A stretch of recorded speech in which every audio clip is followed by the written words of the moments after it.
Very welcome to a very special edition of page 180 because this week we wrapped up emotionally The Last of Us season 1 on HBO. We've been recapping it since the start. Part of the reason that I started this podcast and the thing that made me start it at the time that I did was The Last of Us coming on and wanting to talk about it kind of with people that my friends and so on, and people that I know love the story. I've been lucky enough to be able to do this since episode 1, bar one episode 6, where we didn't cover that because we were discussing Ant-Man Quantumania and previewing The Mandalorian on that week. And plus, it was also a very Tommy-centric episode, so I knew Ballymun Bruiser wouldn't like that. But I've been discussing it with my two friends, Kev Keane from Fangclub and the Ballymun Bruiser Kev Metcalfe. The Kev squared, the two Kevs, since the beginning. And what I wanted to do was for people that maybe are catching up with The Last of Us, or kind of like to binge things, much like you'll hear throughout this episode, Kev Bruiser decry having to watch things on a weekly basis. I know a lot of people are very similar. I'm putting all of our reviews together into one super pod, where it's like a super cut of every review we've had, so you can kind of listen back to it from the start and kind of follow along with everything you need to, and the kind of little nuggets and the conversations and the laughs we had. So yeah, if that sounds like it's something up your alley, if you've been following every week, look, there's nothing new here beyond this little intro. So you're good to go unless you actively want to listen to them all again. But I'm gonna leave this here anyway. This is every review of The Last of Us we've done since episode 1, all super cut into one section. Enjoy. That was a clip from The Last of Us episode 1, guys. If you've listened to any of this show so far, you know, if you listen to the pilot, or if you just talk to me in general, you know how much I've been looking forward to this. The Last of Us, my favorite video game of all time. I've been ready for this since before it's even been announced. I've been saying, this is the new Game of Thrones. This is the story that's going to get everyone hooked. And well, did it. That's what we're about to find out, both this week and for the future weeks going forward. We're going to be covering it in depth. Guys, if you're listening and wondering how we're going to be covering this, and if you're like, I don't know if I should follow it, I haven't played the games or whatever, I'll go through how we're going to go about spoilers on this. Okay, so the people I'm about to talk to, I've called up a couple of my friends. They are both gamers. They played the game, at least the first game. We've already had a kind of a pre-discussion around differing opinions and different experiences with the second game and so on. So again, with that, like, we will talk about it with that in mind, but we also want to make it accessible to people that haven't listened, that haven't played the game before. So we want to use the fact that we played the game to increase or enhance your experience if you haven't, but we're not going to spoil it, okay? So if you've watched the first episode, you're good to go. We won't spoil anything further. If you haven't watched the first episode and you want to, stop now, go watch the episode, come back to us, and we'll go through it, okay? But anyway, guys, that's where we're going to go, and that's how we're going to treat spoilers for the duration of this show. Guys, my first guest is, when he's not supporting Kings of Leon as the basis for Fangclub, he can be found on Twitch, living his best life. I'm delighted to catch up with him. It is the one and only Kevin Keane. Kevin, how are you?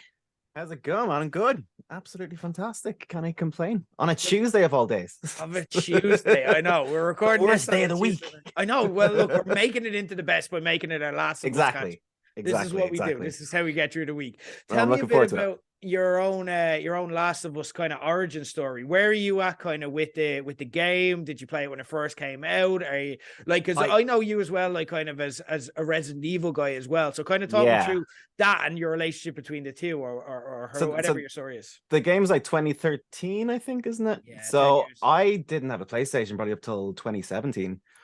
I think I treated myself to a PlayStation 4, I think it was in 2017, and it was only because the remake of Resident Evil 2 had come out, and I was like, I have to play that. So it kind of just, it was one of those games that I think was either given a loan to me, because like I had friends that had tons of PlayStation 4 games, and that was always the one where like, you have to play this one. If you've never played it, you don't know anything about it, you just have to just experience it going blind. And I knew nothing about it. It'd been out for what, 4-5 years ish around that time, and I knew nothing and was just blown away by the story and the atmosphere, and it kind of scratched the itch of after I finished of Resident Evil, and probably Resident Evil 7 was out around then too. So it kind of that kind of survival horror itch. Yeah, so that was kind of my foray into it, but just blown away by the story though. It's like it's just incredible. And I've gone back and played. Did you play Factions at all? I haven't On The Last of Us. No. The multiplayer Factions, part of no, I haven't played that, but I'm kind of saving it. That makes sense. Like lockdown, we spent months playing that Factions part, and like it was like it's years old, but you can still go back to it and have like an absolute blast in it as well. So yeah, just the gameplay and stuff as well, and just the stealthy part of it, or the lack of as well, however you want to play it. Going off, going home. So yeah, no, loved it. Resident Evil or Last of Us, if you had to choose. No, Resi all the way. It's tough watching the episode last night, having watched Netflix's absolute shocker of a show, and then the Welcome to Raccoon City movie that came out as well. We were like, that's how that should be. Something like that video game should be done as last night's episode, and you're watching that TV show, that Netflix show, and the movie, and you're like, oh my god, what happened?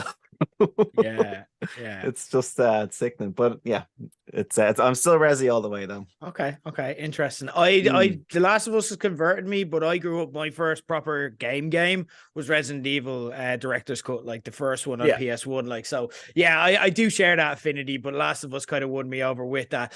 Next up is a man who used to be associated with a golden can in a previous life as the Ballymun Bruiser. Now he's a resident Joel of the group. He's the girl dad expert. Known more for carrying around a boppy than a golden can. It is another Kev Metcalfe. Thanks for joining us. Sad days. What's a crack, lads? How are you? Kev, what's your Kevin? There can only be one Kevin, so we're gonna have to fight to the death. So you can schedule in for next week. Separate Zoom meeting or whatever we do for it. Cage match. Yeah, we can get something going. I was thinking about this though as well. Is there anything more white boy than doing a podcast with a Jared and two Kevins breaking down the zombie apocalypse? Probably not. Yeah. On a Tuesday night. Here's what I do in the zombie apocalypse. What would you do, Kevin? Can we wrap this up? I've got a counting glass in the morning.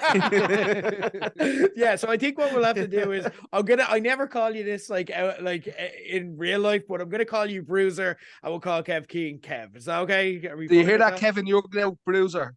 Right. I'm okay with that's a good name. Yeah, sound whatever works. Bruiser, what's your kind of Last of Us origin story? So I'm an Xbox guy. I was an Xbox guy. Xbox, the original one, the 360, all of it. I had a PS2, but then I stopped for years. When the Last of Us came out, though, it caught me eye. It looked class. Read it was a Sony exclusive.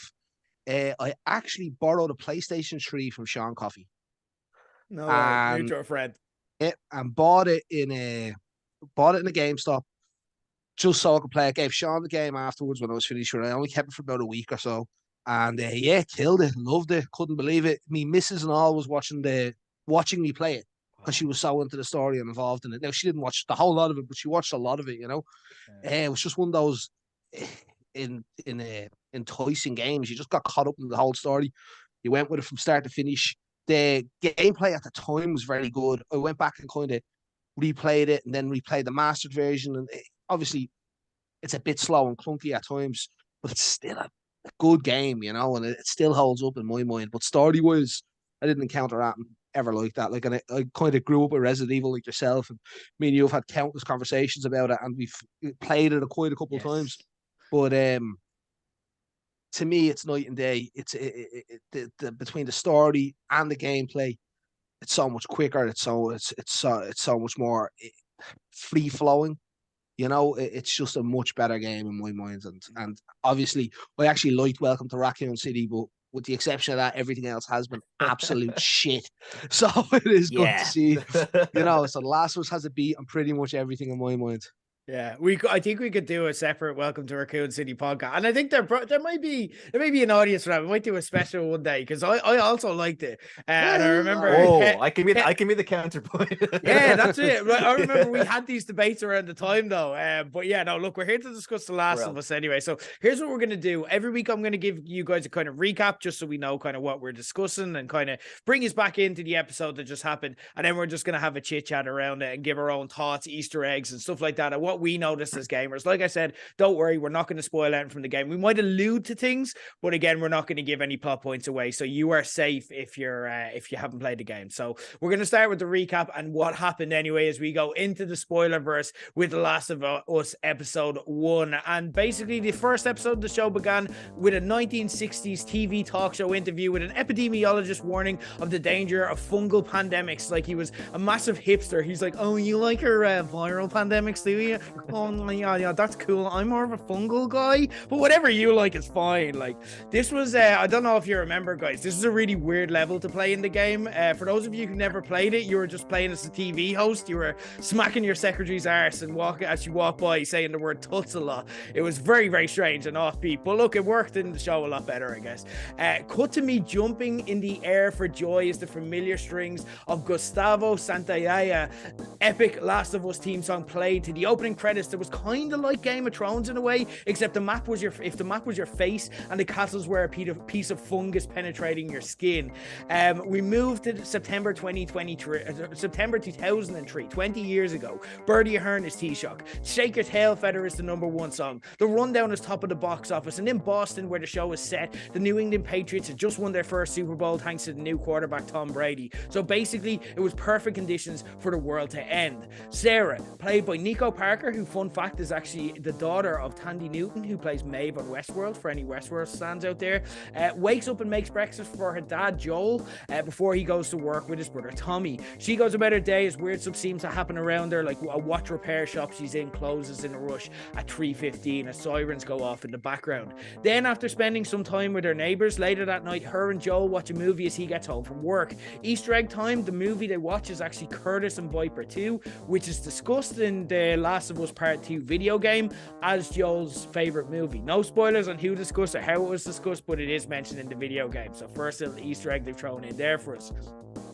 Tommy calls to ask Joel to bail him out for getting into a bar fight, leaving Sarah to wake up alone in the house as the shit really begins to hit the fan. She searches the house for Joel in a scene gamers have all have burned into their memories at this stage. The dog from next door, Mercy, startles her, leading her to check on the neighbours, only to find the elderly infirm granny who earlier on had peeked out on mushrooms, which was terrifying behind her. The granny was eating the faces off the rest of them in the kitchen and not in the copper's way, unfortunately. Joel, Tommy and Sarah panic and drive into the city after Joel stops to kill the granny. While in the city, they go into the shops looking to stock up on a lot of toilet roll. No, not really. That didn't really happen because that would be a stupid, insane thing to do in the middle of the apocalypse. Anyway, afterwards, shortly, a child died. No, it was very sad. As the city devolves into chaos with the infection wreaking havoc, Sarah and Joel get cornered by a soldier who is ordered to shoot on sight. Tommy saves the day, but it's too late as Sarah is hit and dies in a devastated Joel's arms, not one arm. That'd be weird if he was just carrying her one. It wouldn't help. Cut to 2023 and an apocalyptic landscape that laughs at us for moaning about how we had to watch so much Netflix and queue for the shops in our pandemic. Then the Joel we meet in this timeline is very different, as he has no qualms disposing of the body of an infected child who was put down upon testing positive while entering the quarantine zone, and Joel that Joel now resides in, and he also deals drugs to a corrupt federal officer. There he lives with Tess, who we meet as having recently been roughed up by local scumbag Robert and his cronies who had stolen a battery on them. Losing a battery enrages Joel in a way that carrying the corpse of a child the day beforehand just couldn't. He is such a dad. He really, really is. He's like, yeah, dead corpse of a child. I lost a battery. I'm gonna kill someone. He genuinely looked like he was gonna kill someone for losing a battery. It was insane. He's a monster. We meet Ellie, a teenage girl who's been locked up in a room by by the Fireflies, led by Marlene, who's played by Merle Dandridge, who's actually the same person who played her in the game. Ellie is a bit of a shit, truth be told, when we meet her, who doesn't stop being a whiny little teen until Marlena gives her pocket knife, which is, of course, what every teenage girl wants in 2023. Joel and Tess eventually find Robert with a bullet in his face in their battery. The hallway is strewn with bodies, but Joel is just delighted because he's got a battery back. It's like he doesn't even notice the bodies. He's like, battery, amazing. And the only people alive in the hallway are Marlene, another Firefly, and the person Pedro Pascal lays his eyes on that's going to change his character's life forever. Baby Yoda. Oh no, sorry, that's the wrong Pedro Pascal Saves a Kid show. It's actually Ellie. Marlene, who's been shot in the firefight, asked him to smuggle Ellie out of the zone. Ellie explores Joel's home and deciphers a radio code that he has that means an 80s song being played means trouble. Typically the 80s usually means cocaine, but that's okay, whatever, you got your own code, that's your right. That night they sneak out of the zone, breaking curfew under the cover of darkness, but are caught by Joel's drug dealer, soldier pal from earlier. He scans them at gunpoint, but Ellie panics and stabs him, threatening them with a gun. Joel gets a bout of PTSD and goes crazy, murdering the soldier. Marlene then realizes that Ellie had tested positive. Ellie explains that she was bitten weeks beforehand but hadn't turned. In the panic, they head off into the night as the camera pans back to take in the beautiful chaos that the quadriceps infection has inflicted upon the Boston landscape. As Joel's radio goes off and Depeche Mode sing "I'm taking a ride with my best friend" to bring in the credits on episode 1 of The Last of Us. Guys, that's the episode. So we'll start off with Kev. What was your general overall first impressions? I think we got a bit of an insight into how you felt about the show. We won't get into the whys yet because we'll kind of piece them apart bit by bit, but your overall general first impressions of episode 1.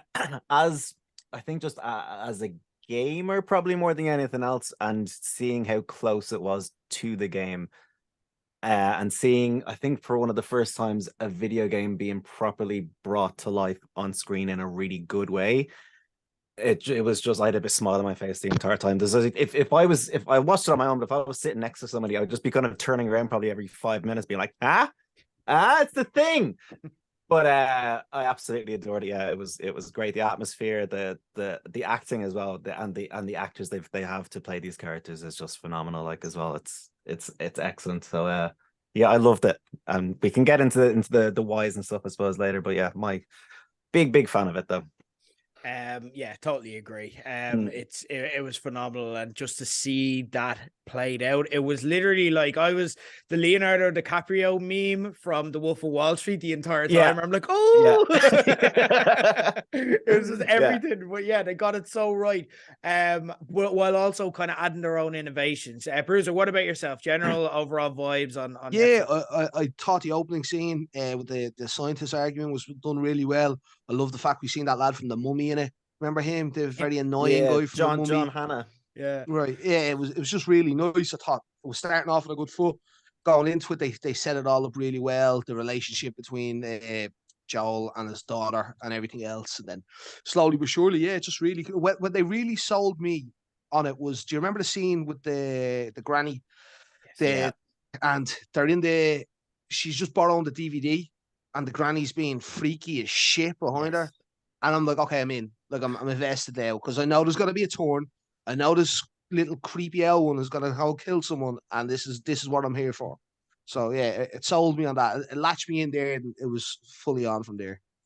It's interesting that we all refer to kind of getting recognizing things from the show, and that's kind of cool. But the things that we're speaking about now are things that weren't in the game. Yeah. Do you know what I mean? Yeah, like that, the little additions that they have, and that's so rare because I think that's been the risk with games. I think that's why so many creative properties have overthought the adaptations of video games, because they're like, we either have to be ridiculously faithful or we have to go a completely different way. And you can actually point to, we spoke about Resident Evil earlier, but you can point to both Welcome to Raccoon City and to the Netflix show as both sides. Welcome to Raccoon City is trying to be ridiculously faithful, but also on the other side, Netflix is trying to be completely original, and they can't please either. Whereas this, I think, just got the balance right.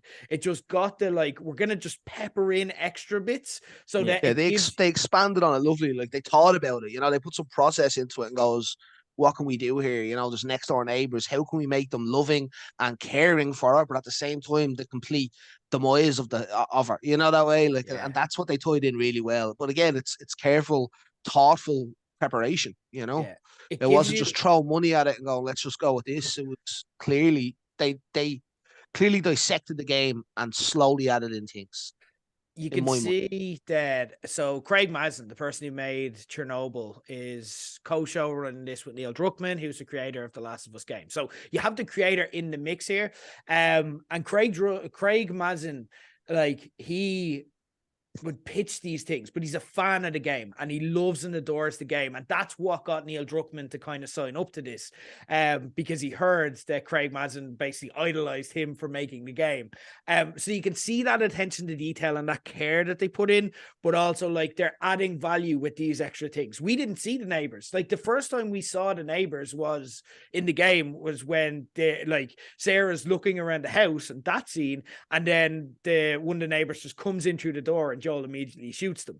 So that's the first time we didn't know their personalities. This time the fleshed out part of it allowed us to do so, because for reasons they have to change the nature of the show, for reasons we'll discuss. But before we kind of get into the individual plot points, I want to get again just a more general thought. We'll start with you, Bruiser. Like your thoughts on kind of Pedro Pascal and Bella Ramsey as Joel and Ellie. I know in particular there was a lot of hesitation around Bella Ramsey just because she looks very different to the Ellie we all know, whereas Joel and out of the game and Pedro Pascal look quite similar. You could see it instantly.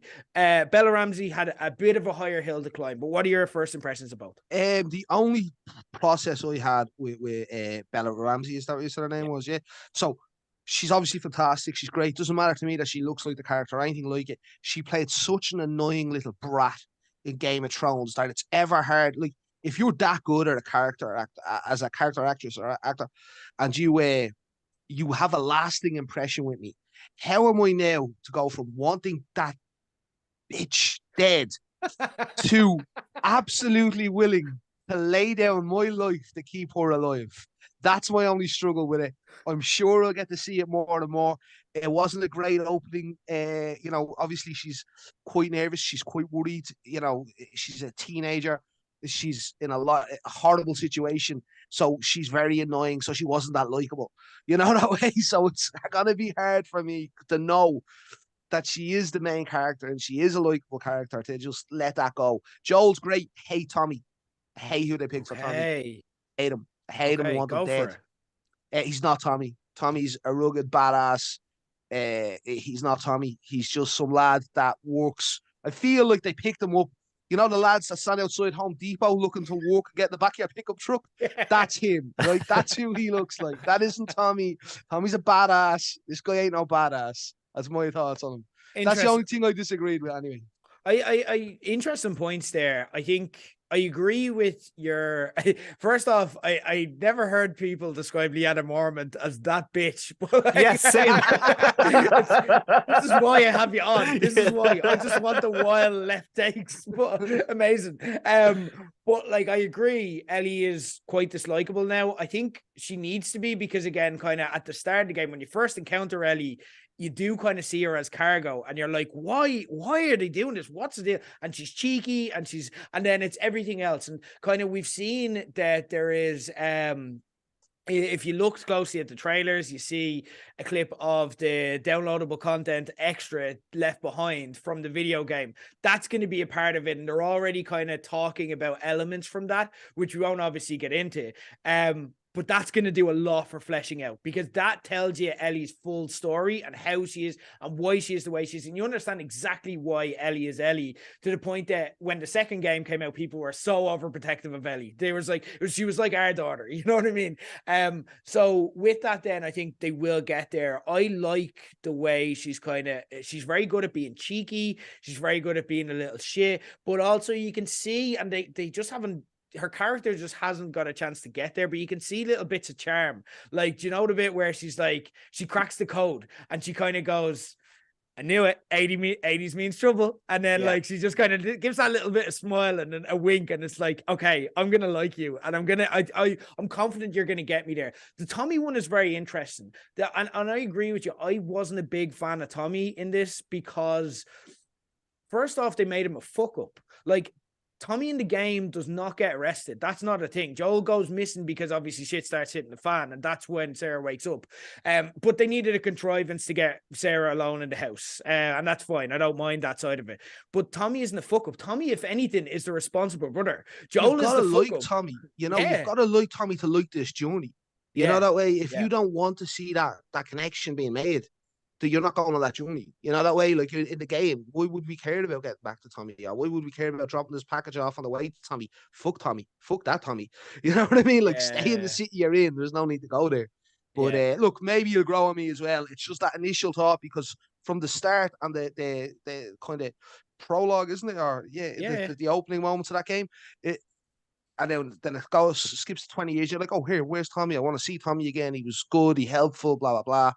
Yeah, I just feel it's missing with him. But look, I could be wrong. You'd probably grow me. I'll love him in 5 episodes' time, you know? No, I agree. He's a badass. Tommy is the guy who shields you when you know what I mean? And they kind of cut that out again. I don't mind the fact that they cut that part out. I don't mind the changes that they made. So I'm not criticizing them for that. But in the game, Tommy runs ahead of you to kind of get rid of the infected, so that you've got a path to run through while you're carrying Sarah. So yeah, he's a badass and he's responsible and he jumps into danger to protect others. Like, that's an important thing. Whereas I think the Tommy we got so far, and they've loads of time to change this because we only got a tiny bit of Tommy so far. But they made him a bit of a fuck up, and that's different. The one thing I will say is his voice is very much Tommy. Like, when you hear him on the phone, you're like, that's Tommy. That's exactly how Tommy sounds. So you got the voice right, if nothing else, which gives me kind of faith. Kev, your own thoughts and initial impressions on Pedro Pascal, Bella Ramsey, but also any other casting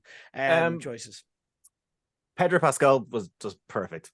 Absolutely. Like, we all agree, like, he's just amazing, like, kind of casting, and kind of just really just got the spirit of Joel. Like, looks very, very similar in terms of a character as well. I loved Bella Ramsey as Elle, and I thought it's a different portrayal, because I think when you meet Elle in the game first, she's a bit more reserved, she's a bit more timid, but then also this Bella Ramsey version of Ellie, she's grown up in this apocalypse for like all of her life, and she's like chained against her will in this room. She's gonna be a little shit, and I loved that about her personality, I think. And like you said as well, like, there was more, she gets like these cheeky little winks when she figures out the code and stuff as well.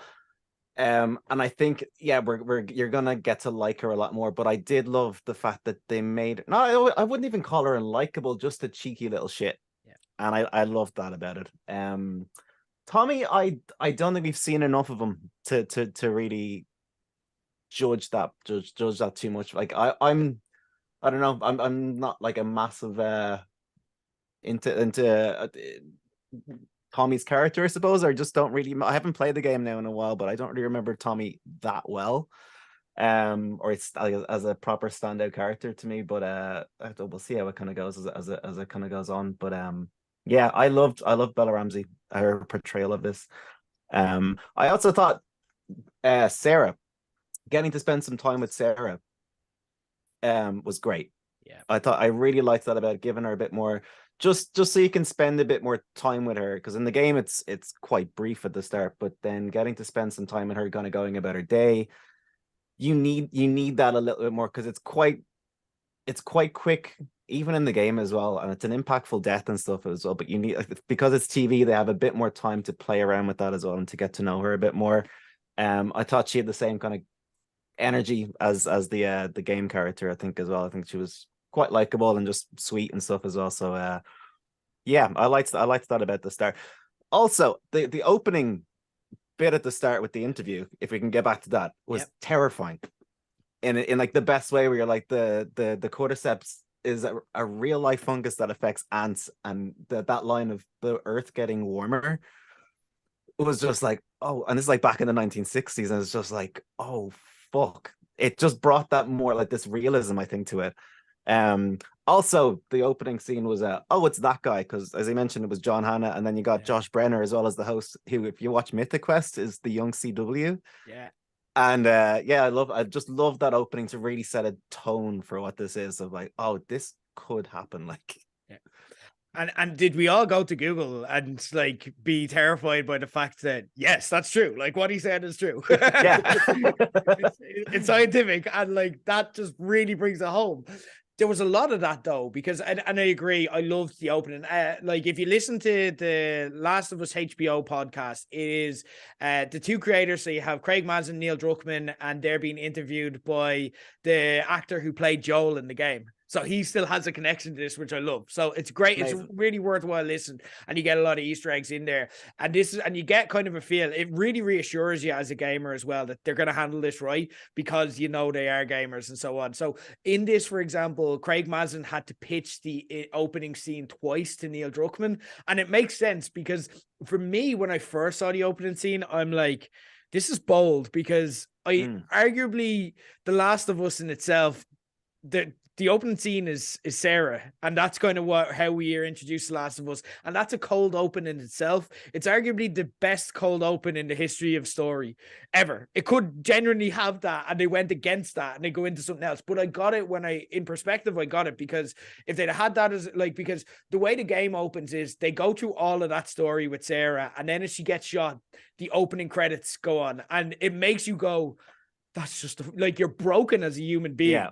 The first time you play it, you're actually broken, sobbing, whatever. You're mentally shattered, and then the credits come on, and you're like, "That's the start," and it really has this hugely powerful effect. So I'm like, "Are they going to do that?" And then when they didn't, I'm like, "Oh, that's a ballsy decision." But then they spent so much more time with Sarah, and we really got to fall in love with her, and really got to understand kind of what drives emotionally Joel to emotionally go along with what's to come. So I really appreciated that. Yeah. One thing I kind of want to touch base with you guys on is we see the beginning of a global pandemic here, and the fear and everything that came in. I joked about it a bit in the recap, but how did that sit with you? Did that give you a bit of March 2020 PTSD? Did it hit home? Was it uncomfortable to watch, Kev? How did all that settle with you, considering we've been through something not to that extreme, but not dissimilar within the past few years?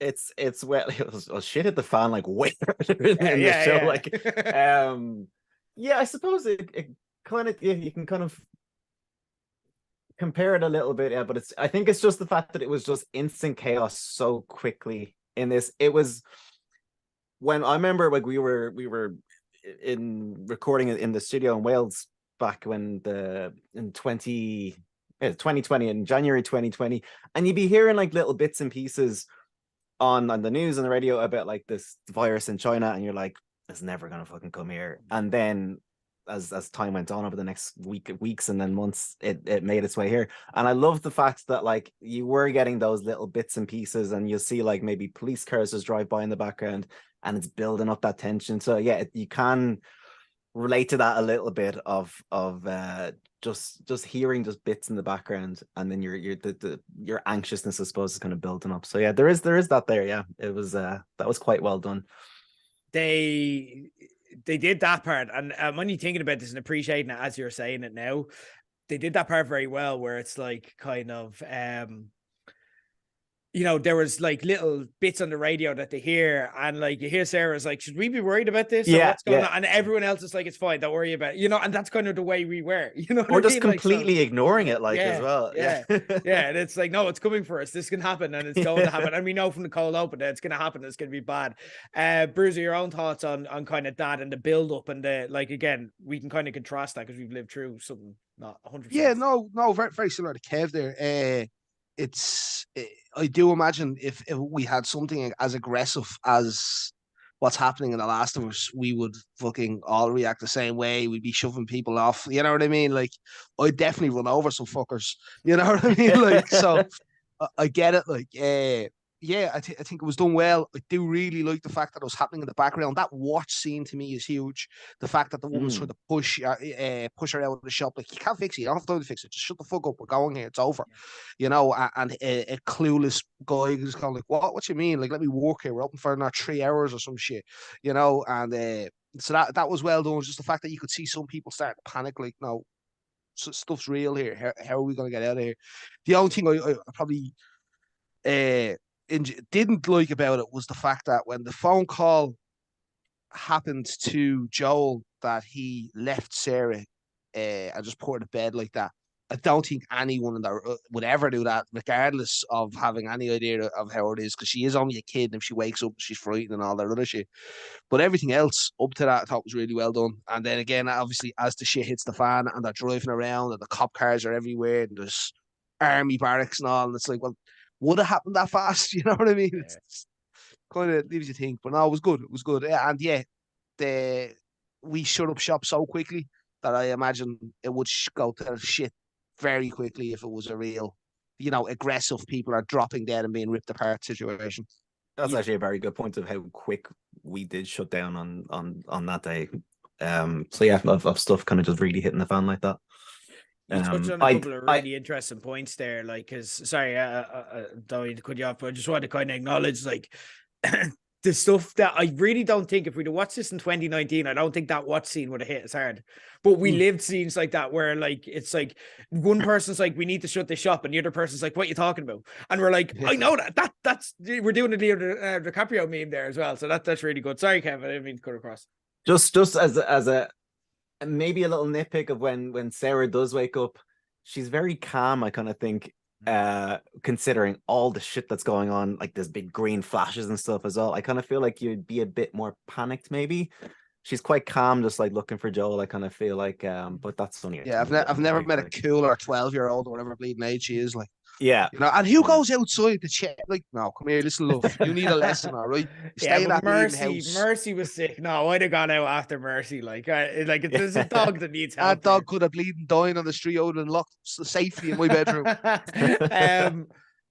You touched on something there, Bruiser, that I kind of wanted to pick your brains on anyway, because when you're commenting on like Joel leaving Sarah there, you can tell you're a dad, you know what I mean? And that's that coming into play where you're like, that would never happen. You would never do it wouldn't. That. You shouldn't. Like, I don't think it would happen. I think it was obviously done for dramatic effect. There's no way you wouldn't have. I'm not saying I wouldn't leave a 12-year-old alone like that at night to sleep, because I'm sure she would have been fine, but you wouldn't have just put her to bed and disappeared, especially as a single father. Like, you just wouldn't. You'd be like, look, fucking gotta go collect your uncle. His car broke down. If you don't want to say he's a drunk idiot, hey Tommy. If you don't want to say that, you know what I mean? You could give any excuse. His car broke down. I'm gonna go give my hands. You go by the bed. Everything will be all right. I'm on the other end of the phone if you need me. You know, that type of shit. You wouldn't go without giving a warning. How did this hit you though, as a girl dad now? Because obviously you're in a very different life position to this one thing. To when you played the game originally. From that opening scene and what happened with that the shooting scene of the daughter, to when the gun is then pointed at Ellie and he freaks out, that would 100% and 1,000% happen in my life if you were put back in that situation. If everything you absolutely lived for was taken away from you, from a similar angle, someone pointing a gun, you see it again, you ain't gonna let it happen twice, even though he's not that connected at all to Ellie. It's just a natural instinct, I think, to defend when you were met with the exact same situation that crippled you and took away all of your life, that way. And it would have, like, Joel's dead inside. And that's what you need to realize now. It's 20 years on. All he's got left is his brother. He is nothing. He is a shell of a human being. He is just moving on for the sake of moving on. He doesn't want to move on. He only wants to see his brother again. You know what I mean? He doesn't care or give a shit about anything. As someone, I don't know if it was you or Kev earlier on, talked about how he's fine throwing the body in. He's trying, afterwards, he's 20 years later, he's no problem. Yeah, he's no problem throwing the body in. He doesn't care. Exactly. He's been destroyed. And that's part of the journey here, is building him back up into a human being again. Yeah. Yeah. And that happened, obviously. Look, that's why Sarah's death was so important to show, because we need to understand and relate it and empathize in the way that you just have there. And also as well, like, we're gonna see some shit. We know this. We're gonna see some shit over the next few weeks, and we're gonna see Joel make some decisions that are gonna be very different watching as a passive observer than as someone actively making those choices as the gamer, as playing as Joel. So it's very important that we need to understand Joel's mindset and how he feels and sympathize with him there. And that comes from seeing Sarah's death and that scene needing to be powerful. Obviously, we spoke about the effect that it had on us when we played it in the game.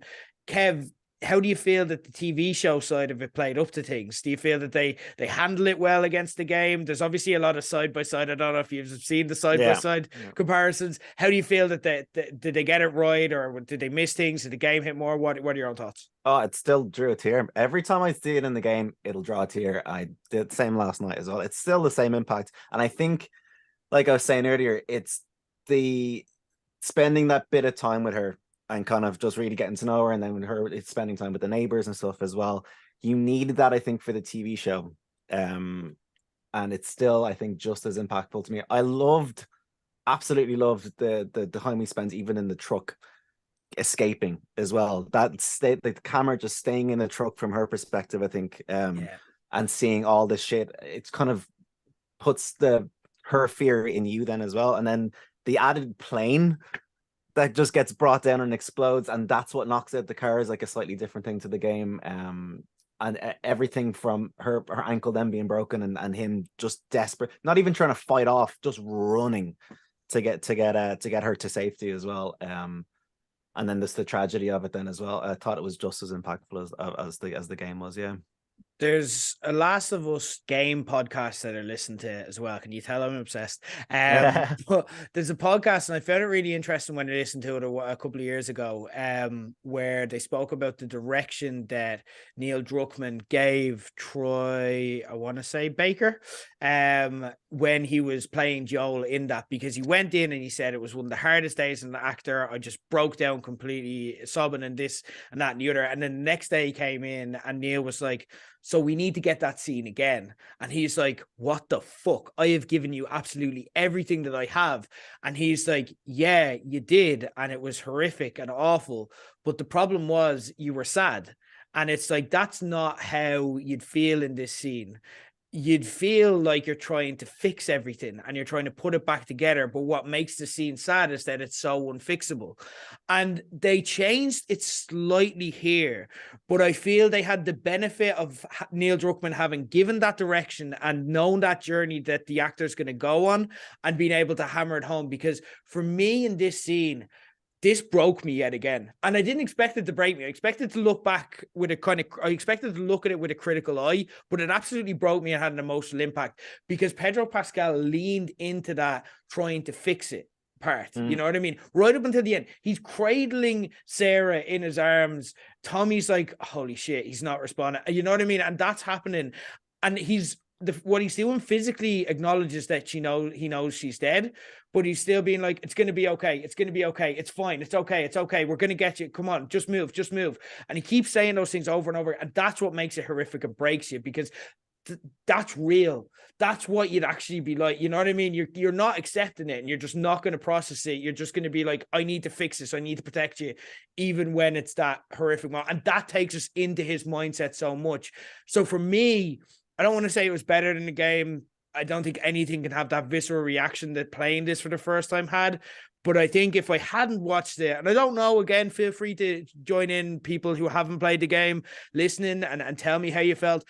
If I hadn't watched the game, though, I think I'd have had a similar reaction to how I did when I played the game, which is huge, because when you play the game, you're as the characters. So you feel very attached to them very, very soon, because you're played as them and you've lived as them and you've walked literally in their shoes.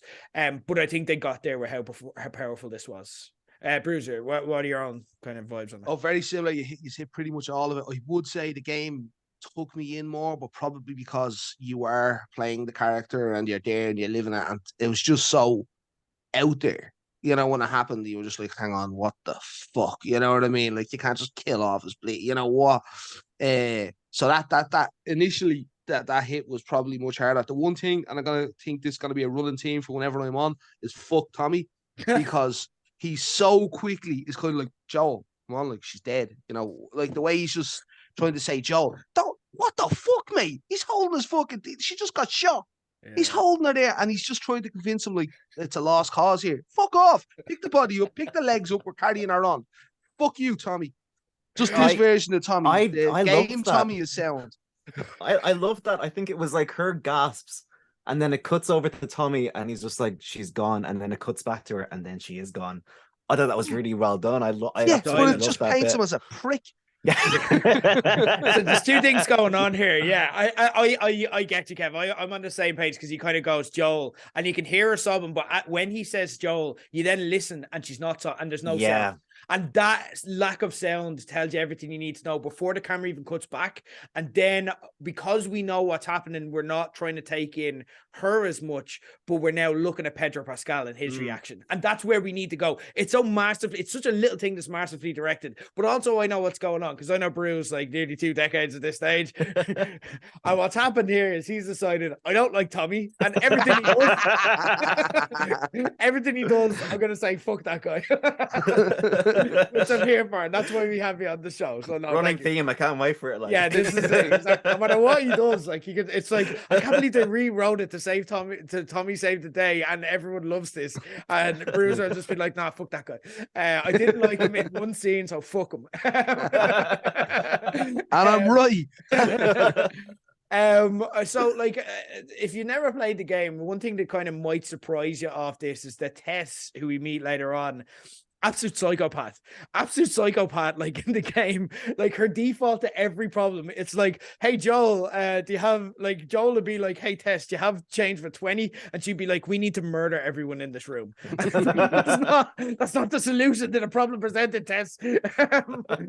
So there was more slight changes here where she's more calculating on one hand. She's happy to kind of let the Robert beef go. She's almost negotiating with Robert a little bit, but then she's kind of manipulating Joel where she's like, yeah, I kind of do want him dead. And she knows she can kind of play Joel like that. So she's calculating more than psychopathic. But also as well, the show kind of confirms what the game implied, that her and Joel are romantically involved. Again, you felt that way in the game, but they never kind of went there. And they didn't need to, but here they did, and they kind of confirmed that first, which again, it's probably just more of an Easter egg to anything, because I don't think we're going to see them shifting or anything intense. I think they were just like, we'll throw the game or something here by just answering that question. What are our thoughts on Tess then? Bruiser, we'll start with you. Yeah, she's a manipulator. Obviously, you could see it with him there, but she is a good character. She's tough. She's ready. She brings a lot to it.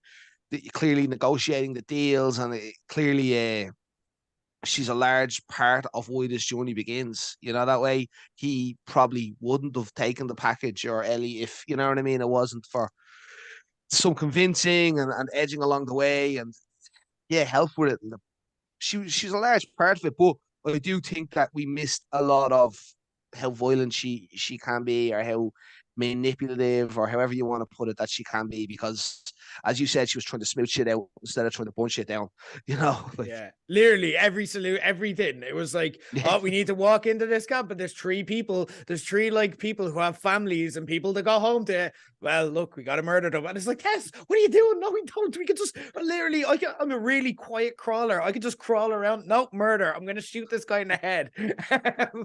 But I think we also met Marlene, and obviously the recap I was saying, it's the same person who played her in the game. But a little bit of a different characterization. I think this Marlene is a bit more sassy than in the game. Kev, what were your own thoughts on Marlene? I thought she was great. There was like she's not, so it's once again not in it that much to kind of really see too much of a difference with her character. Like, yeah, you're right, she's a little bit more sassy, but I do love the fact that it's the same character that's doing this. It's wonderful, like, as well. It's something that kind of annoyed me a little bit, I think, towards the end of the episode. I felt it was a bit rushed towards the end. Them getting Ellie as the cargo from her, and there's another bit I'll talk about towards the end I thought was kind of rushed too, but like we haven't really seen too much of her, I think, to really judge her too much. But I just adore the fact that it's the same actress.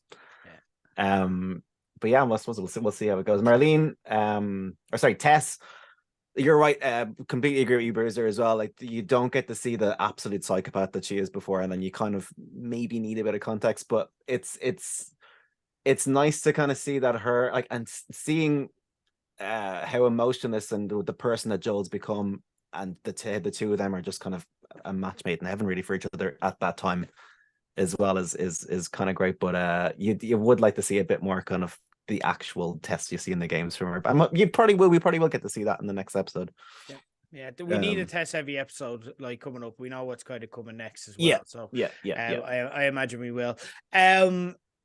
Marlene for me had the best line in it where she's like, "Bitch, you got one ear." And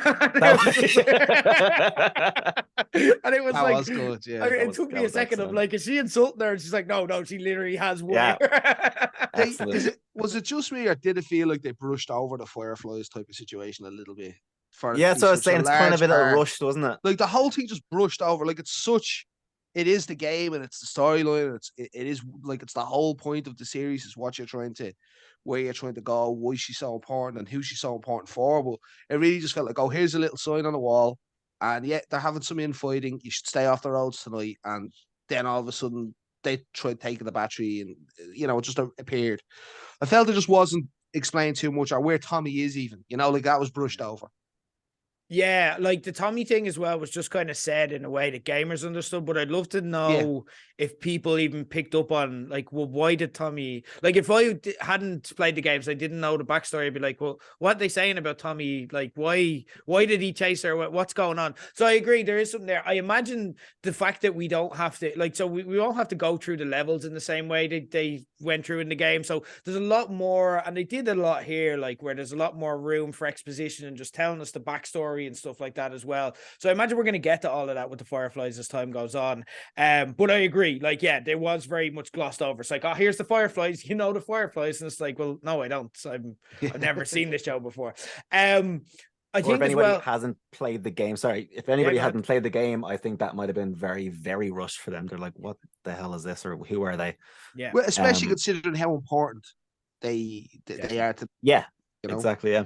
Yeah. And kind of, you need to kind of believe in them, or you need to kind of have feelings around them. You really, really do. So I did like one bit though, where it's like your man walks up to Joel in the yard, and Joel is just like, if you tell me to go looking for the light, I'm gonna break your jaw. Wasn't it? Like, it's like a badass comment. Like. I've never seen Pedro Pascal play a proper, like, again, in The Mandalorian, obviously, look, he is badass, but like you don't see him as the badass, you know what I mean? In Game of Thrones, he's very charismatic, he's flamboyant as well. Like he does have badass chops, but like I've never seen him play a straight, just like tough, like manly man type, you know what I mean? He plays it very well. He does it, and I didn't know if he would be able to, but he nails it. I spoke there about the kind of flying through levels of the game, and that's the way we're going to think of it as well, because we're like, there are scenes where, like, even the last scene, like, it's like, I hate that level, you know what I mean? Yeah. Where the guys are looking for you, and you don't have the proper weapons or the proper skill, and you haven't fought enough in the game to be able to navigate it, so you have to kind of bluff it the first time you play it. They do fly through those levels, and that makes sense. Again, I'm totally fine with it. But one thing that I found interesting listening to the podcast was actually, there's only 9 episodes in this season. And you may notice that in HBO shows, there's usually 10. There was supposed to be 10 originally. What we got as the opening episode is actually 2 episodes mashed together. The original ending of the first episode was supposed to be Joel dumping the child's body. And then you were supposed to be left on that. And the revelation is, look how much Joel has changed. But HBO actually stepped in, and the guys gave them credit for this. They're like, this is why you need good partners, because they stepped in. They said, yeah, like people might just think that's too bleak and not come back. You need to actually give them something to hope for and root for, and a plot and a momentum forward. So I feel that they did well, but like there is a lot that we have to kind of process there, and important stuff did fall by the wayside. How do you guys feel that they messed that balance, like going with the 2 episodes in one? Because we've covered like a chunk of the game here. Yeah, they kind of had to, right? Because as you said, it would have been too bleak. I was only talking about The Road today. Don't know if you ever read the book or seen the movie, but it's a post-apocalyptic story that's very bleak, and it's bleak in the middle, and it's bleak at the end, and it's just bleak the entire way through. And I was telling one of the lads, I was like, what was the fucking point? I said, I read that book and I watched the film. What the fuck was wrong with me? You know, that way, like, it was just nothing good came of it. And if it just ended with where it was, the daughter dies and he's throwing a fucking child's body in the gimmick, why would you tune in again for this depression? You know, that way, at least now you've some hope. You've got to have hope, right? Like a match, like a wrestling match or whatever else, you know. You get your shine. The shine is the daughter being so great. You get the cut off with the death, and it's devastatingly heel and there's no hope and there's no comeback. And then, hang on, is there a bit of hope? Are you going to go try and find Tommy? What's the story with this girl? Is she? So there's your hope spot. And you got to end on a hope spot, right? Especially at the start, because if you end it too bad, why would you come back? Yeah, no, that makes sense. Kev, your own thoughts? Great point. Yeah, if for an opening episode like that, you do need the hope. If it's for me, and I love these kind of movies, like The Mist, where it just ends horrifically. I do think there's something kind of just brutal about that as well, that I kind of like as well, when movies kind of just go real left field and be like, no, this doesn't end great, and you're just gonna have to live with that. But for something like this, for something like it's a HBO show, they're gonna get, I think it was 4.5 mil they got last night, I think it was. Yeah. You need to get that audience back again next week, and you do need the hope. But at the same time, Game of Thrones episode 1 ended with Bran falling out of a window, so he was really annoying, so I was happy as well. You just don't like kids in Game of Thrones, like that's. I don't think so. Yeah, I think I've got an issue there, to be honest with you. I'll look into that before that. In contrast to Sarah, Craig Mazin spoke of Ellie's reaction to seeing Joel being violent. You may remember Sarah, like when Joel just killed a granny straight in front of her, was like, what the fuck, you just killed her. And she was shocked. She'd never seen her dad like that. Whereas Ellie looked, and the words that they used to describe it was activated. She looked excited. She looked kind of like, oh, this is something different. Like at seeing Joel get so violent, protecting her for the very first time. And they spoke about how their connection may be stronger because they almost have that level in common, whereas maybe that was a disconnect for Joel and Sarah. And in that way, they may be more dangerous and maybe a toxic relationship. And kind of we'll explore that as time goes on. The Last of Us definitely doesn't shy away from that topic.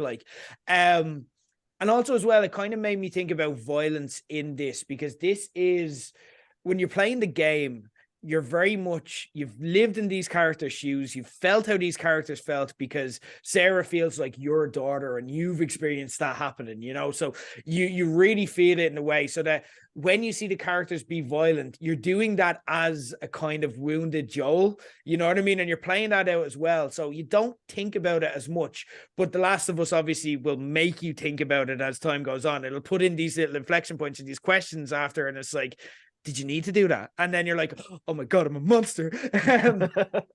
It's going to be very different though, watching this on television, because now we're passive observers to the violence. So now when we see Joel do something fucked up, we're not Joel and we haven't gone through what we have. So it's going to be a lot easier for us to go, whoa, dude, that's fucking weird.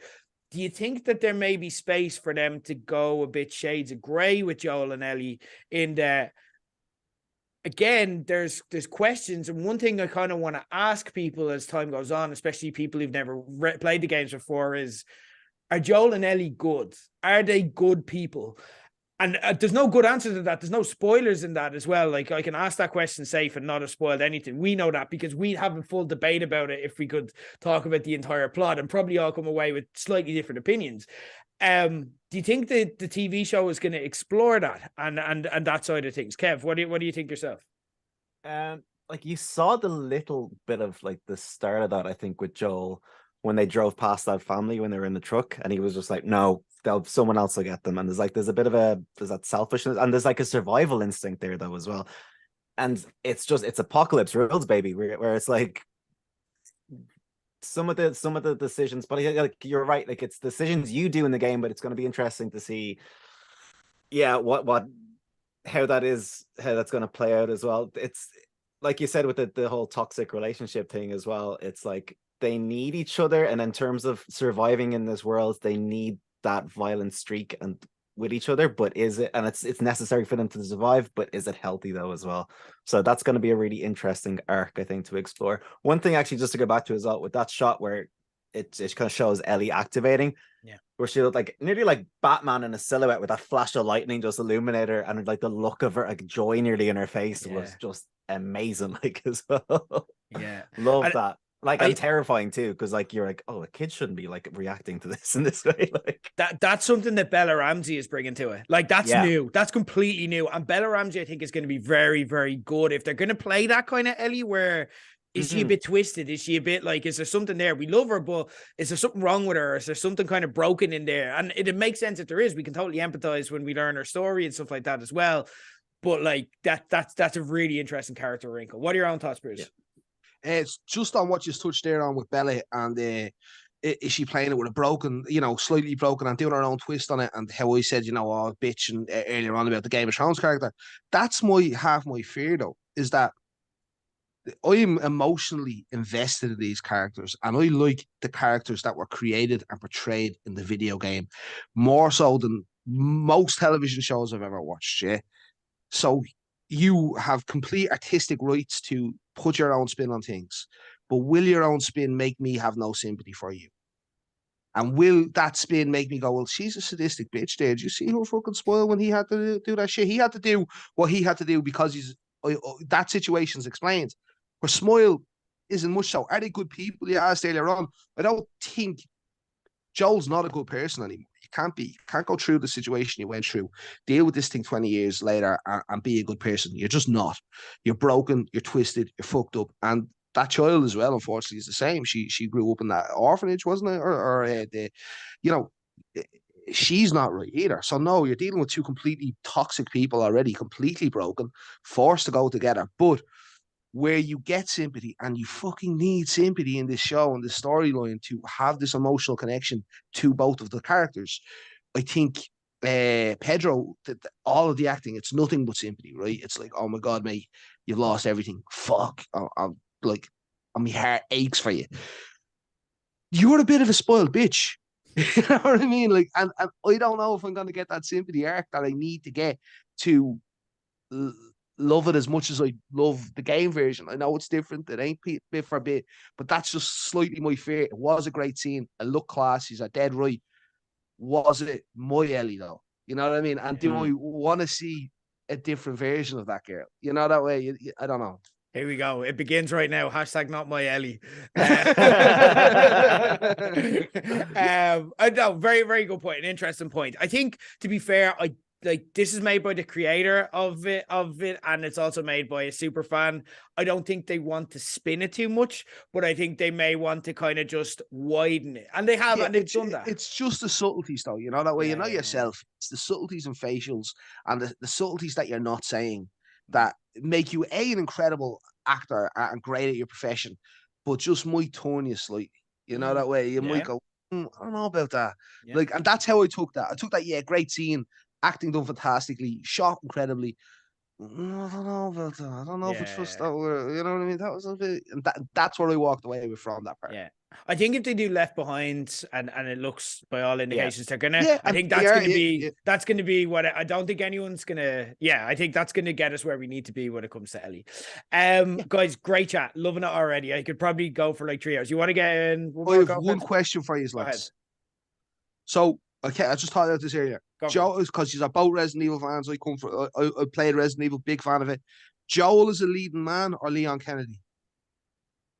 I'm Leon all the way. I'm Resi 2 for life. Yeah, it's like you had more of a connection to. Yeah, okay, and yeah. I think it's just he's such a rookie and an absolute goober that I love like in those games. I think you gotta go. For me, it's who'd win a fight, and like Joel would totally emasculate Leon. Leon would wet himself within seconds of meeting Joel. Actually, that is one thing I noticed. When the Tommy and Joel and Sarah get separated, it's Resident Evil 2's opening where the tanker goes through and Claire and Leon get separated, and I was like, is that a little nod to that? I love it. It's the exact same thing. Yeah, that was great. I love it. Guys, amazing chat. So I could probably do this for like 3 more hours, but look, we have several more weeks to do it as well. So guys, but before we go, I don't want to give away any spoilers or context, but I do want a 1-word response for this. Okay. Just so a nod to the gamers listening and people who know, but again, we won't give any context for anyone who doesn't know. A 1-word response for this. What part of the game are you most looking forward to seeing in this season? Kev? Can I get 2? Well, like if you need 2 words, yeah. If it's not a 1-word or something, but like, yeah, no context. Oh, well, gymnasium. Ooh, yeah. and Machete. Oh, okay. Oh, that's two different scenes, but yeah. Okay. Bruiser. David. You creep. Nah, you know why. You know why. I'm thinking two as well. One is University. Yes. That makes sense. Yeah. I think the world is gonna lose their fucking minds if they do that, right? And the other one is, I think everyone will agree with this. It's the easy answer, Giraffe. Oh yeah. Yeah. That's a wonderful one. It goes without saying. Anyway, guys, look, pleasure. Can't wait to have more discussions. Thank you so much for joining me, the two Kevins. And we're going to keep this up every week throughout the series. So, yeah, can't wait to have more chats. Thank you. Cheers, lads. It's been a pleasure. Thank you. Fuck Tommy. Good luck. Go on, see us. We are here to discuss The Last of Us. I do really want to get your thoughts. I'm dying to know. But first, what I'm going to do is I'm just going to recap the episode so we're all on point about what we're going to be discussing. So I'm going to take you through. Our second episode of The Last of Us begins in Jakarta, Indonesia in 2003 as the army tracks down a renowned mycologist to consult on a small outbreak at the foot of a fungal infection in a factory. After realizing that the infection is already beyond tracking, her advice is to bomb the city and everyone in it to contain it. Absolutely harrowing stuff. Here's the thing though, we never actually saw them properly identifying the mycologist. They kind of just took the word at a random cafe staff member who was like, oh yeah, that's her. There's like an alternate universe here where the Indonesian government commits a totally unnecessary genocide on the word of some random fed up anarchist lollipop lady. Like there's no verification here. It's like bomb the city and it's like, can I just see your papers? Like, I don't know if you're qualified to make that decision. We go back to 2023. Ellie woke up at gunpoint from a freaked out Joel and Tess asking questions about her bite over breakfast. Ellie had a chicken sandwich while Joel and Tess snacked on a scabby bit of jerky, which I suppose is the quadriceps equivalent of if you're vaccinated, you get to have a €9 meal in a pub. They wander through an incredible looking deserted Boston landscape before coming across a horde of hundreds of infected riding together on the ground. There we learn that the infected are all connected and move in packs, kind of like preteens and mams who should know better on their way to Harry Styles concerts. With the long way blocked, they now have to go the certain death route through a museum where it's quickly apparent that something more dangerous is at hand. And so we meet, for the first time ever, we meet the Clickers. And for anyone who hasn't seen them yet, Clickers look like how I used to imagine my face did in secondary school every time I got a spot. And when they scream, it sounds like Katey Harvey doing karaoke. Clickers are blind. She just gave me a little look there. She's not arguing though. Let's just show that. Clickers are blind, but they have super hearing and bat-like echolocation abilities. After a super intense encounter, Ellie's gasp when she first spots a clicker gives their position away, and our heroes have to fight for their lives to beat not one but two of them. Anyone who played the game though, they had notes, man. Come on. First off, waste the limited ammo. Making noise is such a risk. Like the worst thing you can do is actually shoot at the clicker because you're just going to attract more clickers. Just use a poxy shiv, Joel. Come on. And if he's like, oh, I didn't have a shiv equipped. Well, I didn't see you open up one drawer or cabinet, so that's on you, pal. But points to test for using a melee weapon, though, which is an effective clicker killing technique. We all know this, anyone who's played the games. In the end, they arrive at the Capitol building to find it abandoned as it appears the Fireflies all killed each other after the infection broke out between them. Tess gets frantic when it comes to light that she had been bitten. There's no time for emotional goodbyes, however, as one of the Firefly corpses reanimates and needs to be put down, which activates the horde we encountered earlier on. On Tess's insistence, Joel and Ellie run for safety as the house is overrun, but as the infected are overrunning the house, one spots Tess in the corner and gives her a little Eskimo kiss, a little weird little nuzzle. He starts the old 1, 2, 3, the old 2, 4, 6. But before he could get to 7, 7, 7, Tess blew the whole building, leaving Joel and Ellie on their own, heading for Bill and Frank's as we closed out episode 2. There you go. From me, another excellent episode of The Last of Us. That goes without saying. People know I'm a super fan at this stage. So, guys, finally, let's get to the topic that I've encouraged you to only reveal to me on air. I want to know your thoughts. Katey, we'll start with you. The Last of Us. What are your thoughts on the show so far? Known contrarian, by the way, Katey Harvey. Loves having a different opinion to the crowd. So what are your thoughts on the unanimously loved The Last of Us?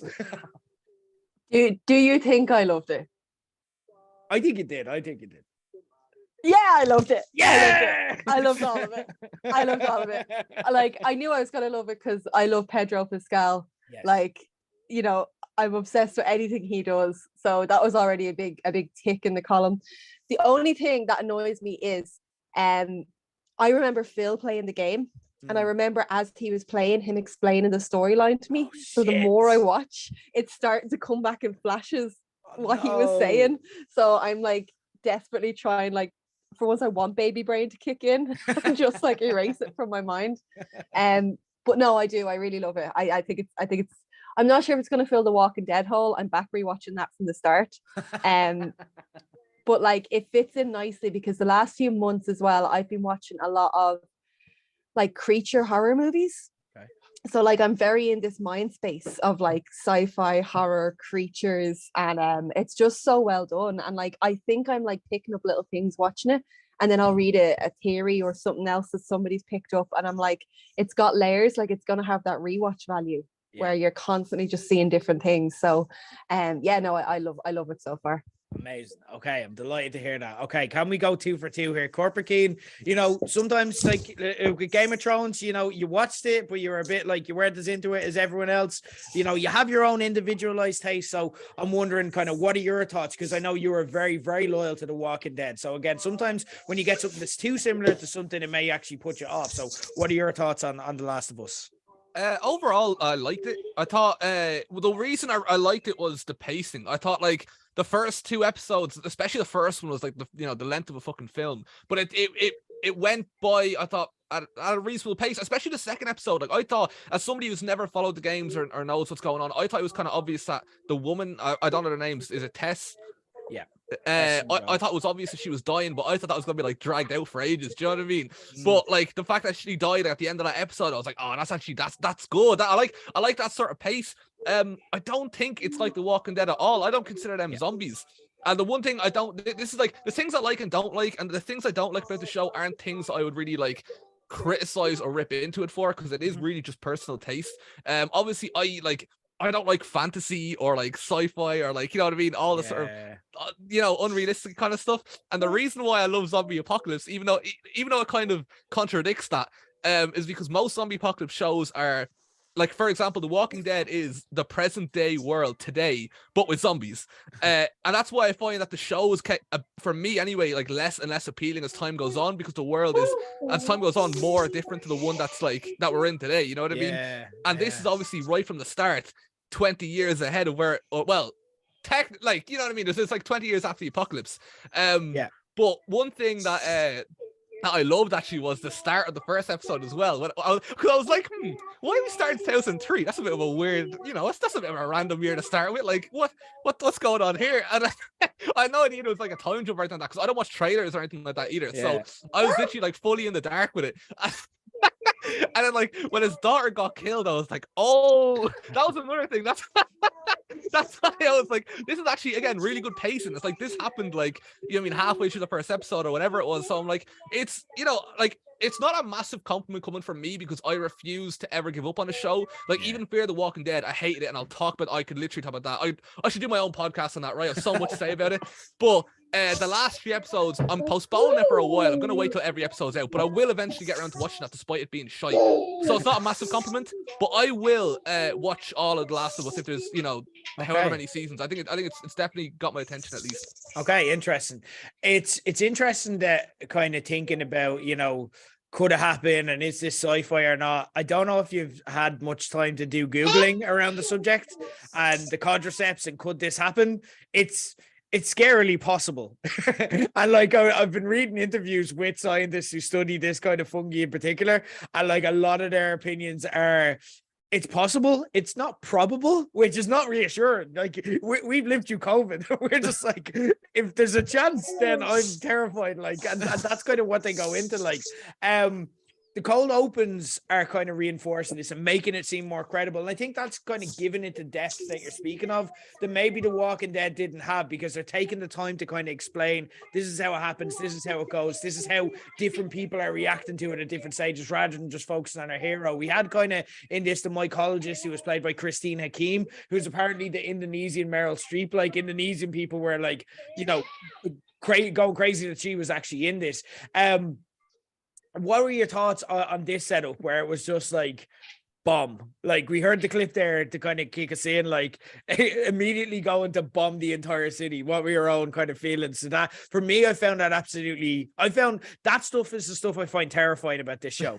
Where you're like, that's what people will do. Like I have really strong opinions with that because I've wondered for years. I've tried Googling it and nobody has an answer. Like, why the fuck did they do that? Like, they did it in The Walking Dead with Atlanta as well. And like, to me, it's like bombing a city to contain the virus defeats the purpose of. It's like saying, "Oh yeah, I got rid of the rash that was on my arm because I just sawed my arm off." Do you know what I mean? It's like, I don't have to deal with that anymore. It's like, yeah, it's great. I mean, technically you don't, but like, it's just like the measure is so extreme that there's almost no point in doing it because it's like that in itself is worse, if not just as bad as the virus. I think. I don't know. Morally, yes, but like, and this is what I love. This is like this is what The Last of Us has. It starts you having these debates, like where you're just thinking about, like, is it the right thing to do? From a practical standpoint, like when you get to that stage, it's already gone too far that you're then thinking, how can I limit the damage to the most capability? And that's where it gets scary, because that's where like governments and armies have to make decisions around, like, right, we know millions are gonna die. Can we stop it from being billions? Do you know what I mean? And that's where they're like, so we have to make a decision here where we have to kill 20 million people, and that's awful and it's genocide, but it's actually the least worst option. You know what I mean? So it's just kind of it's setting those stakes as bad. Morally, yes, you're right. There's no right answer here, but like again, they're like, the entire planet's dead, or it's just these 20 million people. Katey, your own thoughts on the cold open and that kind of the setups that they're doing, where they're kind of giving you the background behind it. Yeah, I was reading something really interesting because I was wondering why I found it so sort of like chilling. And basically it's because it was her that suggested the bombing and it was the military man that looked horrified. Yeah. Like I love that twist on it, because usually it's like the military lads that are just like, right, come on, let's do it. Like I already have it locked and loaded. But the fact it was like he was so horrified, that's what she suggested. He went in. Jesus, Betty, she has strong opinions. He had such like faith that she would just have a vaccine, like, yeah. And I suppose after being through COVID as well, like, and obviously it was set pre-COVID, he was just like, yeah, but we need a vaccine, as if she was going to pull one out of her arse, you know what I mean? But like, that's the faith that people had in doctors, and I suppose even before COVID, that's a very realistic thing. You know, every outbreak we've had, there's been a vaccine developed. So I just found that really cool, the way he was just like, what do you mean there's no vaccine? What do you mean there's no way to stop this? That like bombing is the answer. Yeah, I just thought it was really cool. And then I was reading as well how they traced the actual outbreak back to Jakarta in like really subtle things through the first episode. Yeah. He's probably talked about that already, but like that's just such clever writing. You know, that's the stuff that like you keep discovering the more you talk to people and the more you rewatch it. So yeah, I thought it was a really, really cool opening. Did you hear about the flower theory, by the way? Yes, go for it. That's what I was talking about. Okay. Yeah. Go for it, though. Like, for anyone who hasn't heard it. Oh, I can't. It's like something like the flour, something wrong in the flour factory or something like that, and they mention it in the second episode. But if you look back at the first episode, they have all these different reasons for like not eating like baked goods, and all the people who didn't eat the baked goods ended up surviving and living through the chaos instead of the granny next door who ended up eating biscuits or cookies, yeah, and she ended up turning, and it's like, oh shit, I don't know how that works, but that sounds pretty bad. Joel and Sarah didn't have pancakes for breakfast because Joel forgot to get the eggs. Yeah, you forgot the birthday cake. Yeah, the birthday cake. Yeah, yeah, they had and all also, these opportunities.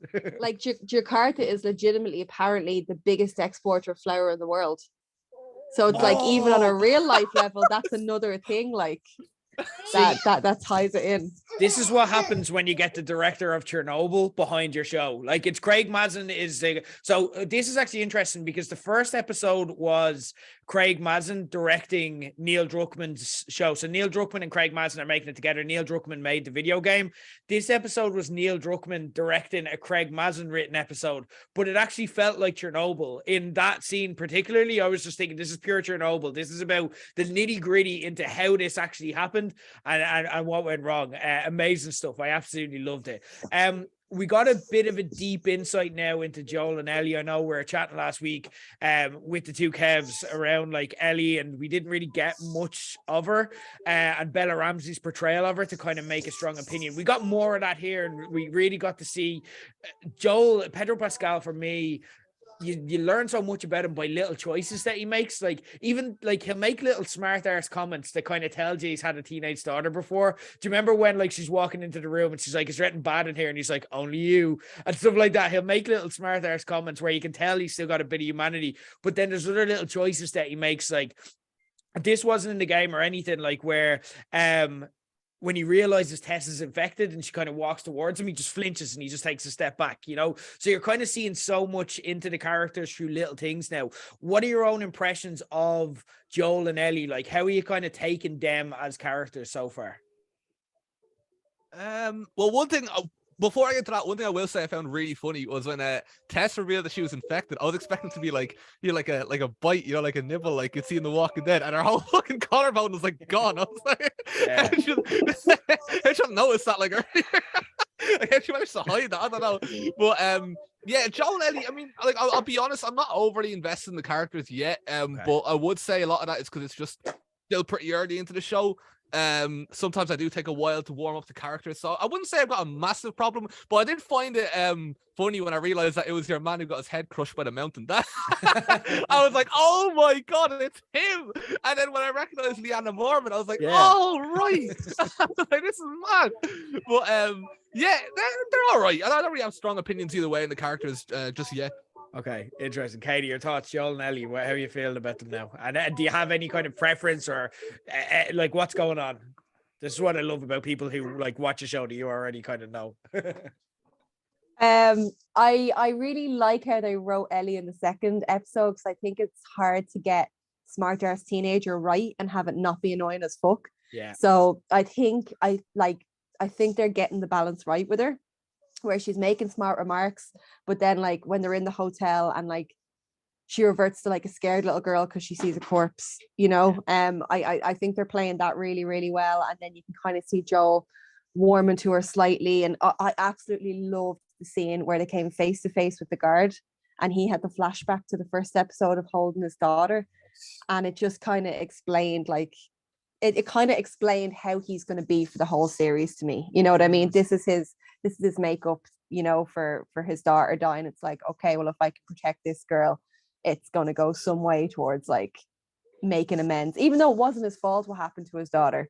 But like, you can kind of see the cogs turning in his head already that like, okay, shit, like this is almost like a surrogate daughter for me. So I like it. Like, I think they're writing her the right way for now. I agree with exactly what you said. I had the same thoughts myself this week, because we kind of really got to see Ellie's so important, because like for the show and the story to work, you have to feel certain ways about her, and like you have to feel strongly, like whatever way they go, you have to feel strongly about it. Like last week we just didn't get enough of her, but this week they started to kind of get it in, because like again, it's okay where you just sympathize with her, you like her, but we have kids like that all the time, and that's just a generic kid trope. You have to love Ellie, you know what I mean? You have to actually feel the same way Joel feels about her, do you know what I mean? Like not Joel, but like, you know, in what you're saying, like surrogate kind of parent role, you have to have that almost protectiveness of Ellie and stuff like that as well for it to work. And part of that is her being charming and her being good, but like she is a defensive teenager who's a bit of a little shit at times too. But what I like about, even in her humor and her smart arsery, is that element of vulnerability, like you're saying. Do you know what I mean? Like, do you remember she kept asking for a gun, and then like Joel's like no, and then she's like, all right, I'll throw a fucking sandwich at him then. You know what I mean? Her smart arse isn't like just being a dick to other people. It's just her, she's being a bit self-depreciating or just generally funny, like. So yeah, I think so. I was very reassured by how they handled Ellie, and like I'm totally over the fact Bella Ramsey doesn't look like Ellie in the games. Like I'm in. I think she's absolutely nailing it, and I just can't wait to see more. And Keane, I get what you're saying, where you're still like kind of waiting to be connected. I don't feel that that's wrong for what they've shown you. I'm very certain, knowing that some things are coming up and knowing some things they've had in the trailer and knowing what they mean and how they impact people, you're going to get there. But again, like, you know, that's we'll see. So, but I wouldn't say you're feeling wrong or anything for how you're feeling yet. That's kind of a fair assessment at this stage. There's some absolutely, speaking of the video game, there's some absolutely perfect recreations of it in this, and it's very like, you'd notice that the video game creator made this, like, so some of the scenery, like the hotel, the museum, Ellie walking across the wood is literally a shot for shot copy of it. It's the type of thing where we were saying last week with the two Kevs, it's like that Leonardo DiCaprio meme the entire time. We're just like, oh, I know that the entire time. The Capitol building looks identical, and even then there were so many Easter eggs from Neil Druckmann around the video game where it's like Ellie can't swim, using stealth to avoid the clickers. It actually felt like the video game, the way they were kind of crawling around, like you do that in the game, you're crawling around furniture just to get away from them, but then like stepping on broken glass without realizing it kind of sets them off. That's a game trope as well. The previous room they were in falling down, so they weren't able to go back, crossing the planks, like we said, giving the character a boost, like to get up to places, blocking doors off as well, locked doors. Video gamers will definitely be looking at the doors that are locked and going, there's so much ammo in that room. If I can find a way to unlock that door, I am minted. But even like the way that they taped up their wounds at the end, they had sound effects that were straight out of the game. So loads of Easter eggs to love, but again, loads of new stuff too. What I kind of want to know is, though, there's a lot of like world building in this. How are you finding this post-apocalyptic world, having been used to kind of where it's kind of desolate at times, but then it gets really intense at other times? Whereas like if you went out in the wild in The Walking Dead, it was much heavier populated, especially around the cities. How's that kind of settling with you? Katey, what's that with you? Oh God, I thought I had to mute myself. I'm already unmuted. I'm just trying to spare you listening to Cocomelon in the background. You're all good. Yeah, like it's definitely, the background's a lot more interesting in The Walking Dead. I appreciate that. Like we had 11 seasons of the forest pretty much in The Walking Dead. So I actually really like the change to a city.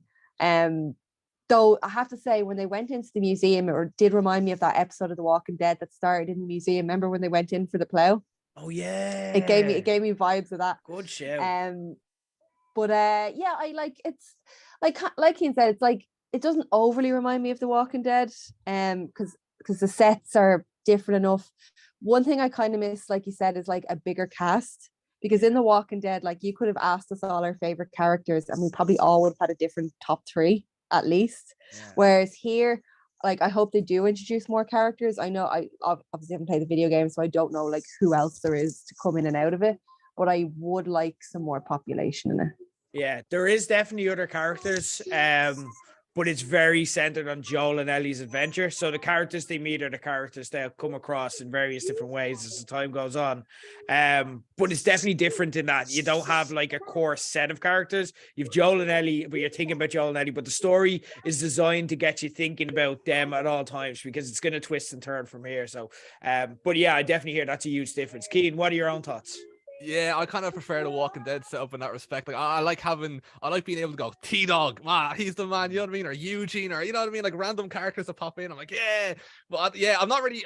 I just in shows generally, I'm not overly into like the main character always. Do you know what I mean? So if it's like, especially if it's built around 2 characters specifically, if I'm not really into those characters, then it's not as exciting for me, you know, to watch. I do prefer significantly an urban environment to a rural one when it comes to apocalypse shows and stuff like that.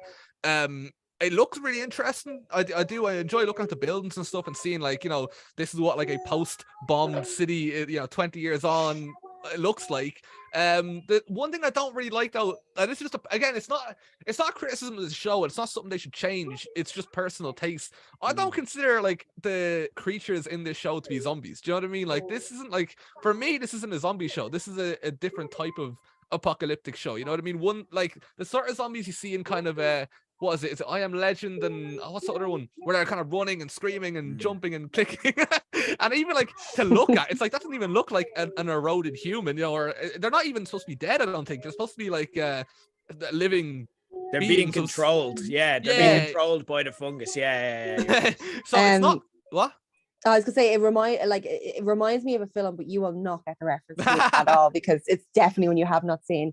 But like the Super Mario Brothers movie from the early 90s. we're the obvious comparison. We're all thinking it. No, but like, have you seen it? Have you seen it? Do you remember it? Years when I was a child, like, yeah. So like the creatures in that were controlled by a sort of fungus goo type thing that came down through the walls. Like, you're going to get tweets about this because I'm right. But like, that's I kind of get what Keane said about they don't feel like zombies. It scared the shit out of me the first time they start running. What the fuck? It seems more creature feature to me, which, like I said, I've been watching a lot of that recently. I don't know if you've seen Barbarian, this film that was out fairly recently. And the titty witch, like, it kind of I feel like it's a whole gang full of titty witches rather than zombies.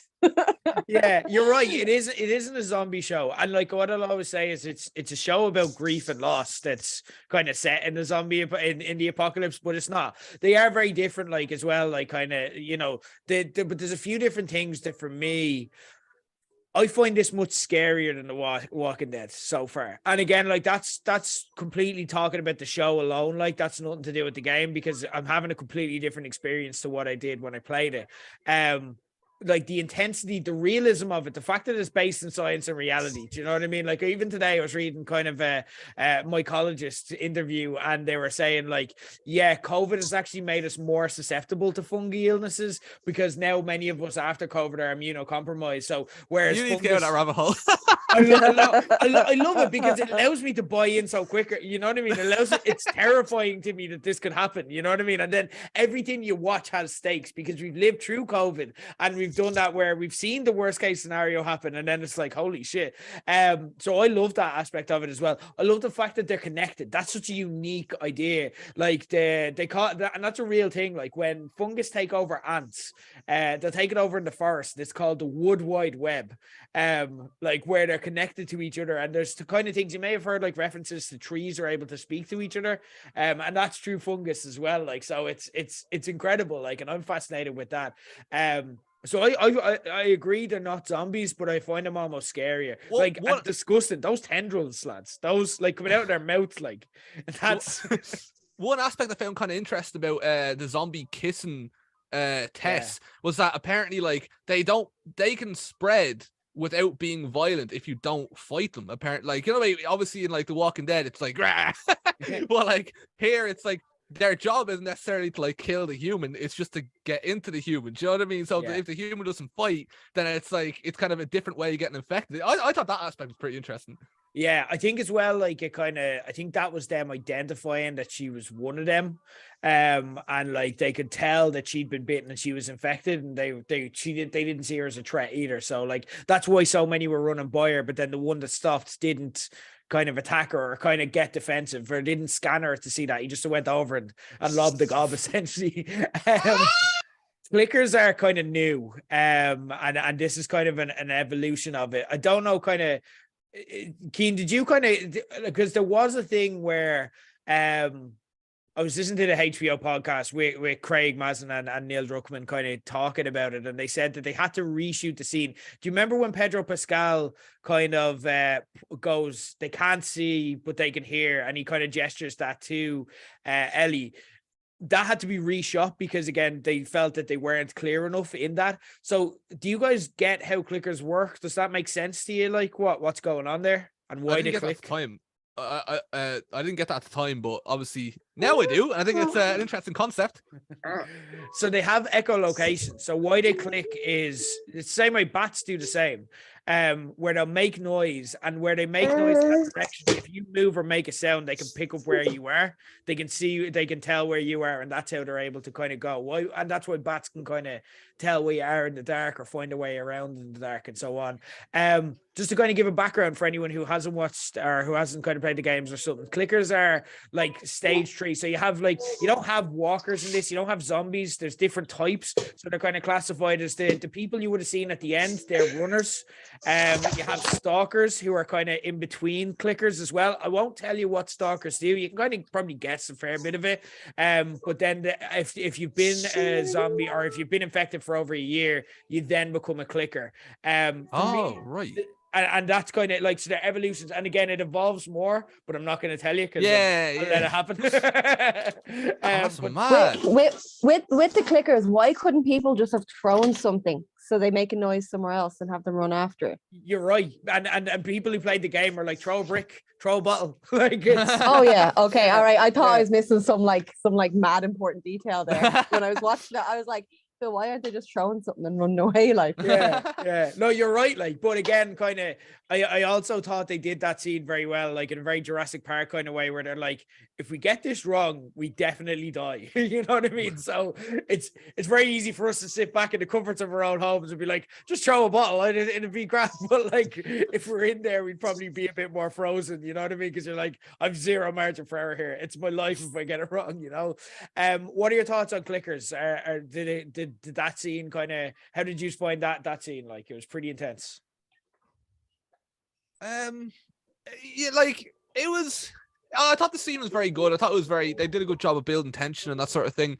Again, I'm just like, I don't know what it is. I'm just not into like monsters. Do you know what I mean? Like, Right. that, like what appeals to me about a zombie. Again, it's not realistic. I'm hesitant to use the word realistic when talking about like a zombie apocalypse show. But like, I like the idea that it's like a human, but in this like a different form, like a human where there's something off about them. Do you know what I mean? Whereas a clicker is so fucked. But it makes a bit more sense to me now that you've explained the whole like stages. I didn't get that at the time, so I was very lost. I don't know. It's cool in one sense and it's interesting in one sense, but in the other, I'm like also a bit like disconnected from it because I don't know. It's like I can't really comprehend what I'm looking at, kind of. But it's interesting. Okay. Clickers. How that scene set up for you, Katey?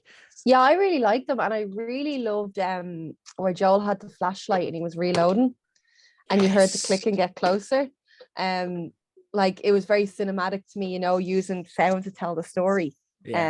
I really like that. And like you mentioned Jurassic Park, it's like, you know, the famous scene with the water on the dashboard, and it's how you know that something is coming closer. So I thought they did a really good job with that. They do look a little bit cartoony to me. So once the reveal happened, I probably didn't love it as much. But I wasn't scared of them. Like the tension dissipated slightly just because. What do they remind me of? They look like a flower to me, you know, like a Venus flytrap or something. Yeah, that makes sense. So like, yeah, I didn't find them as scary, but like up until they were kind of revealed, I thought like I was like, okay, yeah, like this is like a horror movie. That's like, but you're picking up on the right things there, because that's kind of the way that you feel around clickers. It's more the sound of them and the fact that they're around, but you don't know where they are, and you're like, if I get it wrong, I'm fucked. You know what I mean? So like that's part of it too. So that's a fair observation. A couple of differences from the game for anyone wondering, or anyone kind of who's interested in the comparison side by side. In the game, Tess dies at the exact same point, but it's actually Fedra agents who kill her. There was a change here where Craig Mazin asked the question that I don't know how I'd never asked, or a lot of gamers never asked, like, why are Fedra looking for them out when they're not far outside the QZ? It doesn't actually make any sense. So they replaced that altogether. Also, Ellie didn't get bit at this stage in the game. She actually proved she was immune to Joel by being able to walk through spores, which is they've got rid of the idea of spores, like where it's just like there are rooms and sections where there's spores that if you breathe into spores, you'll then become infected. Because when you actually make it scientific and try and make it realistic, it's like spores will just grow everywhere and just take over the world. So they changed that up, and that's where they brought in the kind of connectivity side of it, and that's more how this works instead. So that's how she proved to Joel she wasn't infected, by getting bit, but then the contrast between what Tess is suffering and what Ellie's suffering. We kind of touched on the kiss at the end, and it was mildly traumatizing, nightmare inducing a little bit for me anyway. What were your own thoughts on the kiss? Was it creepy? Was it effective? Was it just weird? Were you a bit freaked out, or did it work? Is it going to haunt your dreams? Katey, where's the kiss sitting for you? I don't know, maybe I'm desensitized because I was just like, that's the thing that happened. Like, you know what I mean? Like, what a normal way to act. Like, because my whole thing behind it was obviously she was trying to keep herself steady to light the lighter. So I was like, oh, that's like selfless to the end, you know what I mean? Like, because that wouldn't be a nice way to go. So Yeah, but like it didn't bother me. Like I've seen some people online saying like, "Oh my God, it's so horrific and traumatizing and this and that," and I'm like, I just didn't feel that way about it at all. I love that. Good girl test. Taking one for the team. There you go. Fair play. That's a bullet. You're taking a bullet there. I think it's the tendrils coming out the mouth. It's getting to me a little bit. It's like the less of that, the better. Like when the doctor at the start pulled the tendrils out and they were still moving like they were worms, and I'm like, that just, I don't know. That's the physical horror that like is kind of sick to me. Keane, your own thoughts on the kiss? Was it effective? Was it weird? Was it just how was that selling with you? Yeah, I'd be more in your camp there. I thought it was rotten. I think that shit's disgusting. I'm like, I don't like it at all. Not. Maybe I'm just like it just looks like something you'd see in like a teenage disco embrace. So maybe I'm just like no. Oh yeah, no, we shifted your one with the tendrils over there. Hilarious. Interesting note as well. Like there was kind of the last message that Tess gave to Joel was save who you can save, and I kind of heard in the HBO podcast that they were talking about how that was almost a message to say, get over Sarah. You can actually save Ellie. You know what I mean? And we can kind of see, Katey, you talked about the evolution, and I don't think it's kind of too much of a spoiler that what you said, that's the way the character seems to be heading, at least for now. He's evolving in that direction. He's feeling more and more protected the more time he spends with Ellie. Although obviously, look, now the two of them are going to be at odds because Ellie was starting to bond with Tess. We could see it there, like Tess showing her a little nod of respect, telling her she had balls earlier in the episode, and Ellie having a little proud smile. And then Joel obviously had an ambiguous, possibly romantic relationship with Tess, and the only reason Tess is dead now is because Ellie's there. So I don't know, that may scupper and that may affect their relationship and impact it. This show is kind of going a little bit different in the way that it does with the games. But she turned around and said, save who you can save. So that's the little message that she's leaving with Joel. And I think that's going to be important. So that's kind of the show. That was the episode itself. Of the two episodes, what was your guys' favorite so far?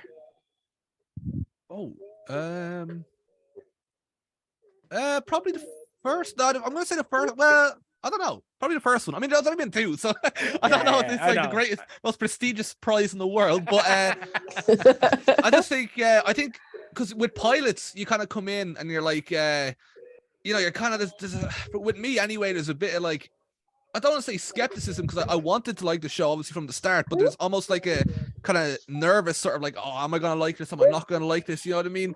Whereas, so I didn't really know what to expect. So I think it did a good job of sort of getting me into it in one episode. You know what I mean? I kind of, so I'm going to go with episode 1. Okay. Katey, favorite of the two? Yeah, maybe episode 1. And it's kind of something we've talked about off air where I like seeing the outbreaks. And like not a lot of shows give a lot of time to it, and like as Keane mentioned, this was a film length episode, like almost just dedicated, a big chunk of it to the outbreak. So yeah, I kind of liked seeing that. Nice. And again, there was more characters and stuff, which is something I like. So yeah, probably episode 1. Okay, interesting. I think as well, like, and I hope that I've obviously no idea, but I hope that the opening continues in that way where it kind of takes us away from Joel and Ellie's story and tells us more about the outbreak. Do you know what I mean? Because I'm fascinated by that as well. Like, and I like that running team that they've kind of set. So hopefully that keeps going. Have you any theories so far, Katey? You love a theory. I do love a theory, and I'm actively trying not to look them up for this because people have played the game, and it seems, from what I've heard, it does seem to be sticking very, very close to what the game storyline is. So I'm trying not to read too much into it, but I don't know. I don't really have theories yet. Okay, no worries. Well, do check in if you do have something. Let us know, and because I'd be interested to see what you think. Like, my favorite theory that you've ever had so far is Robb Stark. He's gonna make it all the way. Like he's going, going the distance. Like, yeah, that was one of my faves. So I do want to check in on. Keane, anything with you? Have you got any idea where it's going? Any theories or any kind of? You see, like, I watched people play this game before, right? Okay. But like years ago, like when this game came out, like what, 2013 or something like that? 10 years ago, yeah. So I watched people play this game start to finish in like 2014 or 15. I don't remember it. I don't remember. Like I have a vague idea of why people want why Ellie is important, but I don't remember what happens. Okay. So I'm not gonna go any theories or predictions. I'm just gonna see how it goes, you know, kind of way. In case you accidentally trigger a memory, is it? Yeah, like... yeah, literally. I'm actually scared. I don't want to explore any further. So I'm like, right, I'm good. Yeah. Blissful ignorance. Do you know what I mean? Okay. Good stuff. That's Last of Us episode 2. Before. Oh my God. I don't know if playing that clip was a good idea. I think I'm going to go again here. Jesus. We're here to discuss The Last of Us. We're going into the spoiler verse. And, well, if you listen to that clip and got all the way through and haven't watched the show and went to it, you've just got a whopper one. I did warn you on the other side of it that you were going to get spoiled. But yeah, from here on out, we're going to talk The Last of Us episode 3. We're going to spoil everything that comes up in there. So if you haven't seen it, please go away, come back and listen to us then. If you have seen it and you're worried if we're going to spoil anything in the games, we won't. Don't worry. I will discuss the games. We will allude to it and we will compare and contrast some differences within the games. We're not going to give away any plot points afterwards. Joining me to break this down, I suppose, you know, in the first episode, we were just kind of having the chats and analyzing it. I suppose after this episode, the only thing we can say is we're here to counsel each other. It is the bassist of Fangclub, Kevin Keane, joining me. Just a quick, before we get to the episode, Kevin, just like, I just want to chat. Are you okay? Are you all right to speak about this? How are you recovering after the emotional turmoil that episode drudged up? I've signed up for therapy, Rick. Who's Rick? Sorry. That's my old evil twin you're getting mixed up with. Well, my evil twin's not here this week.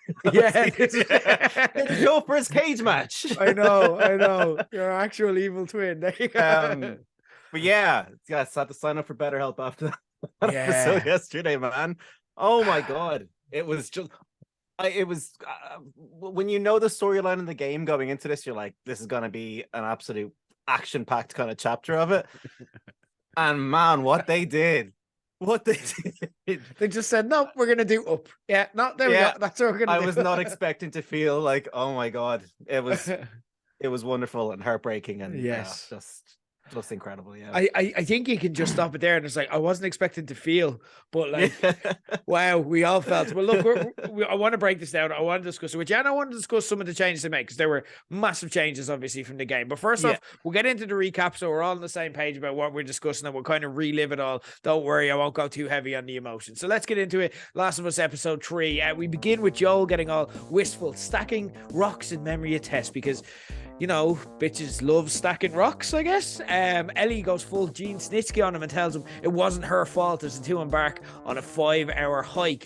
Joel explains to Ellie how the outbreak began, which transports us back to 2003. We meet Nick Offerman's Bill, who's basically become Ron Swanson if Leslie Knope never entered his life. He had a breakdown and was put on gardening leave from the Parks Department. Everything is coming up Bill, though, in the end of the world as he avoids the regular army mass slaughterings. He uses survival prep skills to basically siphon off his entire town to himself. What do you get the man who hates everyone? You get him an electrified fence with flamethrowers, apparently. I haven't even asked him, and I know that he's not here now, but if Bruiser was watching, he saw that as pure heaven. That is actually his ideal setup there. He's not a people person. Bill's solitude was disturbed by one day capturing Murray Bartlett's Frank, though, in his zombie hole. And that was all before dinner. Hi-yo! Frank wangles his way into a free meal and an after-dinner piano performance, at which stage his gaydar is absolutely screaming at him. It was all very stereotypical, really. A bit offensive, to be honest, because nothing says middle-aged closeted a gay man like explosive tripwires, to be fair. It's a tale as old as time.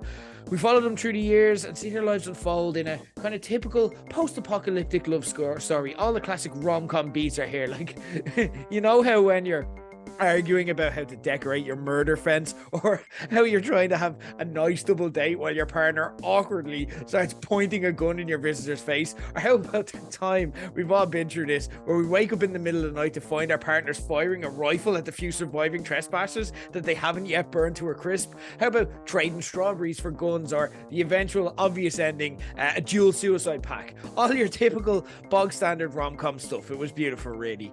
In the end, Joel and Ellie arrived too late as Bill and Frank Frank have already had their last supper, but a note from Bill to Joel encourages him to open his heart to others. And with that beautiful message in the forefront of their minds, Joel and Ellie think about this, process it, and then proceed to rob all of his guns in his car. And that was episode 3 of The Last of Us, a long, long time, aka Up, but with gays and zombies. Kev, it's way more romantic than that. It is far romantic. I might have undersold the romance of it all, but I need a bit of levity now, or I may just be totally depressed forever. Kev, your thoughts on a long, long time?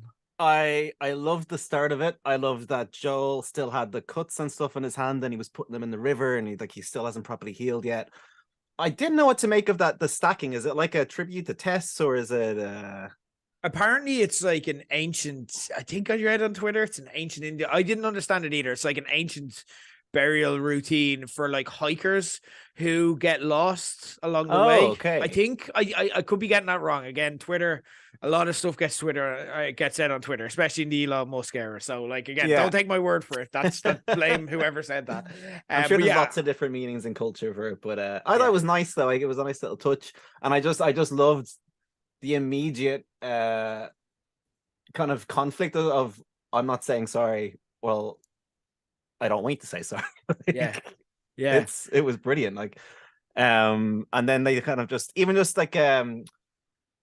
then asking about how this all started as well, and we get Joel's kind of accounts of how he thinks it started, but like he's not really too sure as well. But it's kind of a good vague idea of it, which is mad. Like if you think about it, because it's like they're 20 years into the apocalypse. You'd think you'd not, you know what I mean? Like we knew everything about COVID like within a few days, you know what I mean? Now we do kind of, again, the vaccine's far away and stuff like that as well. But like when you compare it, it's like, it's mad. But again, it kind of speaks to the speed. And Joel explains, it's like, again, it's not a plot hole. Joel is like, it started on Friday. People started biting on Friday, and by Monday it was over. Yeah. So like, it just speaks to how quickly the world just disintegrated, essentially. 2-day apocalypse.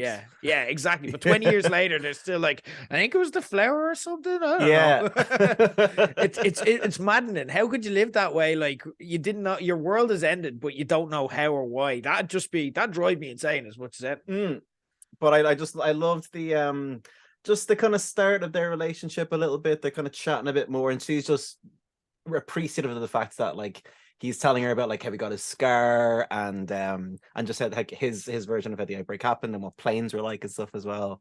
And I liked that because I think later in the episode as well, I suppose when they get to the shack that they end up going to, I loved the Mortal Kombat reference as well, but which was brilliant as well. Yeah. And even saying Melina's fatality as well. I'm a massive Mortal Kombat lore fan. Love it. And I love that they got that right in Mortal Kombat 2 and everything. But there was bits when they got to the shack of when she goes down into the basement. Also, what was she thinking, by the way? Not really searching out all of that basement. She played the games. Like, come on. It's like first forage. You know, you know what? Actually, I appreciate how they had a section of this for foraging. Like, because I was wondering, totally, like, even last week with the clickers, I'm like, Joel, come on, like, you need to build a shiv. Like, come on, why aren't you looking at any drawers here? Like, don't be shooting a gun. So I love how, because again, like, people, there is that old meme where they're like, people think The Last of Us is about like grief and death and how do you respond to the end of the world. But really, it's just about looking in cupboards for like, you know, pieces of tape. And squatting. And squatting pretty much. Like, yeah. So I love how they had that. That was an interesting scene though, because again, like kind of there's when we spoke last, we didn't really have much of a chance to get a handle on Bella Ramsey as Ellie. Now we're kind of seeing her a bit more, and there are some changes that they're putting to the character. Like she's obviously the character evolves in a certain way, and kind of the incidents that happen that we're going to see over the next few weeks, and kind of obviously now it's been announced for a second season. They're going to kind of influence that, but we're kind of seeing now, I guess, in the game, like she's very innocent, and she's like, and there is an element to that. She's like, wow, a plane, a car, and just amazed by basic things that we're kind of accustomed to. But then there's also, she's a little psychopath, like, so she's become a bit sadistic. Obviously, in the first episode, we saw her kind of, you know, almost taking pleasure in seeing Joel murder the security guard. But then today we saw like killing the zombie for sport and being really desperate to have a gun. What are even your thoughts on the? You go ahead. Sorry. Yeah, just the cutting open of the stalker's face, and you can kind of just to see what's inside it, and just the face she's even making there as well was kind of a bit reminiscent of seeing Joel murder that guy in the first episode. And I know in the games she's a bit she's quite sassy, I think, at this part, and is constantly asking, I think, for a gun in the game around this time anyway. But that just felt a little bit more on the, oh, she's a bit sadistic. If she starts killing animals now, I'll be a bit like worried. Yeah, and look, that's a plot point. Like there are plot points in that where kind of, you know, again, it's more something in the game where you're kind of like, I don't know how I feel about that. I'm not okay with the fact that I'm like killing animals here. So there is that, but it did feel like kind of someone who's picking the wings off flies and stuff like that. That's how that scene felt for me. Yeah, and unless this is like, maybe it's gonna be a path she goes down that Joel has to bring her back out of, maybe as a plot point, might be kind of good as well. But it's I think Bruiser said it in the first episode, and I was like, nah, she'll be fine. And then when we saw this, I was just kind of thinking, oh, you might have been absolutely right about that. Yeah, it's really interesting. It's a really interesting angle. Obviously, look, we then kind of cut to Bill and Frank, and there are some huge changes from the game. For anyone who hasn't played it, I'll give you kind of a crash course in the differences. So in the game, first off, we never meet Frank. Frank has already died off screen. Like this scene, it's so like the polar opposite to what it was in this, because this is almost a nice hopeful episode, and this part of the game is one of the bleakest parts ever. So Frank in this game has already died off screen after hanging himself, having become infected, and Joel and Ellie meet Bill, who's still alive, and is left alone. And as Joel warns Ellie, he's a bit unstable. Bill and Ellie then kind of have a little tete-a-tete. They've a really contentious relationship. Ellie is really cheeky to him and kind of pushing his buttons, noting that he's unstable. And later Joel finds a suicide note where Frank says that he hated Bill's guts all along. And like, it's one quote from it is, I looked this up, and it was like, trying to leave this town will kill me, but that's still better than spending another day with you. Which, having seen this episode and how beautiful their relationship was, and how that is my now abiding memory of Bill and Frank, makes me really sad. But also as well, like kind of in the game, Bill warns Joel of the dangers of getting connected, whereas in this he pushes him towards. He's like, no, do get connected, it's worth it. I thought it was it. So like, it's really fairly bleak stuff, whereas this is obviously the tonal opposite. What are your thoughts on the changes here? I kind of love it, if I'm being perfectly honest, because you can have, if you want to play the game, because the stories are very, very similar, if you want to play the game and get that version of the story, do it. But I'm really glad they veered off so differently in this, because you could just, if you put that part of the game into a TV show, it's a generic action set piece with maybe a monster of the week at the end of it. And it might be a bit badass and cool, but like it is in the game, and it's very tense in parts of it when you're hanging upside down and everything. But this was just so much more creative, and just giving that backstory as well, that like, it's really just subtly alluded to in the game that they're even in a romantic relationship. Yeah, it's a throwaway line in a letter, really, and that's kind of it. Yeah, and Bill's, I think, like, I have a partner, and that's it. And he never kind of gets into it more. You kind of feel that he's, because there's a bit of hurt and there's a bit of emotion behind the way he delivers it, but that's it. That's all you get. Yeah. And so going this way was just so left field, but so, like, if you're gonna give us this story, like you said, make it like the start of Up and just completely break everyone. And just having a doomsday prepper, I think, be that vulnerable from what you think a doomsday prepper would probably be like. I thought was an amazing idea, like, as well. And what better person than Nick Offerman to do this as well? Because you see him like as Ron Swanson, and he's like gruff, but then Ron, when he lets his defenses down a bit, can be just so adorable and cute and sweet and nice, and just a really, what's the word I'm looking for, but just like a complete opposite basically of the persona he portrays a lot of the time as well. But yeah, I loved it. Really loved it. He has that tenderness as well, like, and there's almost like, and that vulnerability that he shows is very jarring. Like, as they have their first meal, and then they play the piano, and Frank starts to break down his walls. I listened to the HBO podcast with Craig Mazin and Neil Druckmann, hosted by Troy Baker, obviously played the original Joel, and they spoke about this, and they spoke about, like, first off, wanting to have queer representation throughout all this, including the writing process, but also as well, like, kind of the one thing they honed in on was they were kind of like, right, how do you navigate kind of trying to figure out if someone is the same sexuality, obviously, because it's a minority sexuality. So how do you try and figure that out? And the feedback that they got was, some people you're guessing with, some people you kind of have a feeling, and some people you see them straight away, even if they don't know themselves. And they described this as Frank saw Bill straight away. And there's a scene, and I watched it again after listening to the podcast, and there's a scene in it where they first meet and Bill is holding him at gunpoint, and like, Frank is kind of asking to come in, and Bill is kind of only taking Frank in and noticing him for the first time, and kind of noticing, oh, I'm actually attracted to this person, and he hesitates. And he kind of just takes a beat and just kind of starts thinking to himself and looking at him. And then it cuts to Frank. And this is the last thing you see before you see them in the house together. And you know it's obviously worked. You just see Frank start to smile. And that's the moment where he goes, oh, I get it. This guy, he fancies me. You know what I mean? And then obviously they have that thing. But what I love about it is the fact that, first off, you know, you're getting Murray Bartlett, absolute legend, by the way. White Lotus season 1, Armand. If you haven't seen it already, check him out. He is iconic. You get that, where obviously he is a gay man, he's comfortable, he knows the beats, he knows the scenarios and stuff like that, and how to play it and how to represent it and how to do it technically and this and that and the other. Obviously Nick Offerman isn't, and he kind of picked up that, you know what I mean? There was a vulnerability and a discomfort and a kind of, you know what I mean? And there was kind of, you know, and he was able to kind of play on those feelings, and that was really effective, you know what I mean? Because there was almost a fear. There was the complete opposite of everything we've learned about Bill up until that point, if that makes sense, you know? Yeah. And I love that. I thought Nick Offerman was perfect. What was your favorite moment from this episode, though? Is there anything that particularly kind of stood out or kind of hit you? Oh, the strawberry patch hit me the absolute hardest. Yeah. Like, it was. I also love the conversation with Joel and Tess when they were kind of all sitting around the dinner. Yeah. That led into him leaving that letter that these are the people we protect line. Or we're the motherfuckers that protect these people, I think it was. But I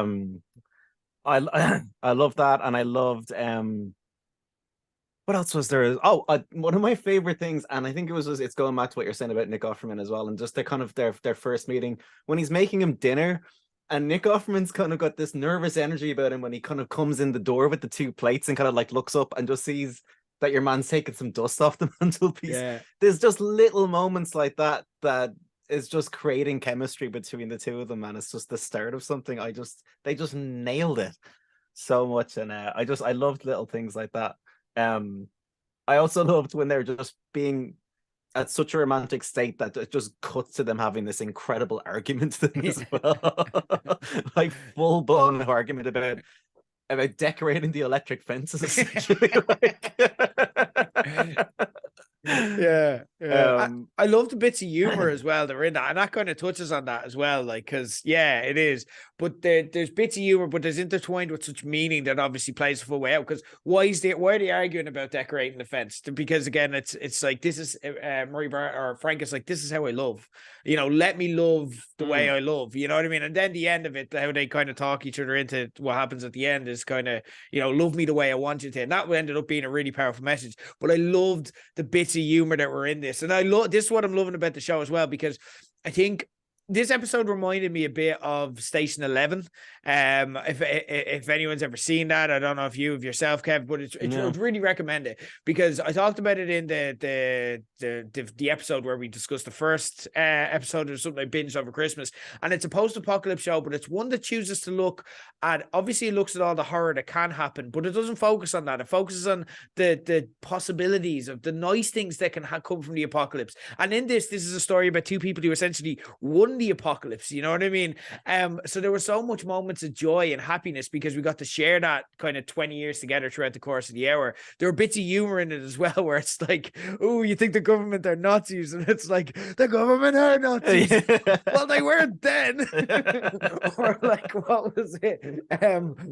So Joel's like, oh, I'd be the same when Bill's holding a gun to him, and then what is it? Frank is like, oh, you're a paranoid schizophrenic. And Bill goes, I am not a schizophrenic. Or even the letter, the most powerful moment, and then it's I loved it. Amazing. Like Bella Ramsey's delivery, that was just phenomenal though as well. So good. She's so good. She's nailing it. She is absolutely nailing it. I also was a good bit of searching around the house as well when Bella was in, just looking in drawers. Love that too. And then also, but as well, like they changed into the clothes from the game, and it's like, there they are, there they are. Yeah, when the red shirt popped up, I was like, amazing. That was brilliant. I absolutely. Do you know what else I did notice is when the first shot that they're in, when Joel puts away the rifle that he's holding, you get your first toolbox, I think, of the series too. But there's certain little bits when she's moving stuff around in that back room. It's like it's kind of like, well, I think I've picked up on it because I've not seen anybody else actually talk about it. I'm not sure if maybe it's just in my head, of just sound effects of maybe like the tape wrappings and stuff as well that might have been in it. But they're just really subtle though as well. But you're like, I think I recognize that bit because I'm playing the game a little bit and kind of as the series goes on. So I'm kind of doing it as much as I kind of think the next chapter is going to be. And it's just like there's little bits. So it's just because a lot of it's just still fresh in my mind. There's loads of Easter eggs in this game. Like, for example, we have the clothes you already spoke about. The car is also iconic. Everyone who looked at them when they're in the car together, you're like, oh yeah, that's the car. And then also as well, like you had I don't know if you noticed do you know the way it ended on the window? So that was a nod to the fact that every time you play The Last of Us, when you go into the main menu, it's a win. Yeah. So what they wanted to do was, and I'm glad they decided against this, but they still kept this shot in. What they wanted to do was, if you were watching it on a streamer, every time you went to play it, you'd go on the window and they'd have a button where it says press play. You know what I mean? So it felt like the game. But I'm glad they didn't go that route because that would have made it feel like a video game and just taking you out of the moment when this is such a real human show where you're buying in and investing in these people as real people. But I did like that thing as well. That's such a lovely touch. But also as well, when Frank said "Take Me to Bed" at the end, the song that they played was Vanishing Grace Childhood, if you want to look it up. And that's used to set up one of the most iconic scenes that the original game is known for. Anyone who knows the game knows the scene I'm talking about. Real happy, kind of memorable scene. But that's the music from there. So again, they're kind of using that traditional music, but kind of repurposing it in this totally new light. The thing I kind of wanted to ask you was, like, kind of, we are absolutely flying through the game storyline. And again, the series is better because of it, because we're so deeply mixed up in the story and the characters. And again, the show's already becoming absolutely iconic. You can't open Twitter. Like, literally, I was looking at it yesterday. I'm like, lads, are we just deciding to spoil The Last of Us because everyone wants to talk about it? But it's taken over the world 3 episodes in. It's because we're just getting through the first game. And you can probably do the maths and figure out what's going to happen next. They're in the car. I think we can tell, if you know the game and know the beats of it, where the next episode is going to end and how that's going to kind of go from there. For me though, like, I'm loving it, but I do want to spend more time with the characters we're meeting. Like, I'm raging that we only got a couple episodes with Tess. We only got 1 episode with Bill and Frank. Like, we won't see them again. Like, they're gone now. It's almost too quick, because I would eat up 5 seasons just going into this one game in like granular detail. Or is the series better for just taking off meatier chunks of the game? I think it depends if they're gonna go to do more flashbacks, because like one thing I thought about the start of this episode was like, oh, they're not doing a flashback, and then it was like, no, the entire episode is a flashback. Kev. So it's the same. I thought the exact same, but they had no cold open. I'm like, lads, come on. And then I was enjoying those. It was actually a full hour. so unless they might do more of them, maybe to kind of pad it out a little bit. I know what you mean, because remember the first episode we did of this podcast, you were like, well, what's that one word that you're really looking forward to? And I was like, gymnasium. Yeah. And that's been completely cut. Yeah. By potentially by the looks of it now as well, because that's a part where you're with Bill. So they cut that. So I'm wondering, maybe there's going to be big changes kind of in the coming episodes as well, to flesh it out maybe a little bit more, if you kind of think they're going kind of quick. Maybe they're going to spend more time in certain areas potentially as well. But I hope we get a bit more characterization on maybe some of the other characters, and not just and I think that's probably what they're going to do. Yeah. Fingers crossed. Fingers crossed. But again, like with the speed they're going, if they keep this up, it's like it's going to be a new person in every week, and then they're gone. They either like die or get moved on, or they there's a lot like still to go. So they're going very quickly. So again, I don't know if they have enough time to relent. There's only 6 episodes left after all. They might get an entire Tommy episode probably now. Yeah, Jesus, just like, Tommy. Fit that. Like I am trying to do the match, because I know as well. Like I won't say what this means plot wise, but like Left Behind is in there as well. Like we've seen clips of that, so like that's probably going to be a full episode itself, because there's a lot in there. So like I'm trying to map out how would you do this over 6 episodes. There's still so much to get to. Like they could probably cut it in 2, but they are. Have they said season 1 is going to be the first game? Yeah, and they've announced season 2, and it's going to cover the second game. Now, season 2 and the second game is probably twice as big as the first game story-wise. That could be. So they have to split that. They have to. Like, and again, with stuff that happens, they really have to. But again, I don't know. But the thing is as well, like, I know I'm asking questions, but I also implicitly trust. After the 3 episodes we've gotten, I implicitly trust this. Here's a question that I have for you, though, okay? As you kind of wrap up and kind of, put a bow on this episode. There's a lot of comparisons to the likes of San Junipero and a Black Mirror, Ozymandias and a Breaking Bad, Pine Barrens and The Sopranos, like statement episodes. This is like what the show will be known for, and like episodes that are in the all-time Hall of Fame for television.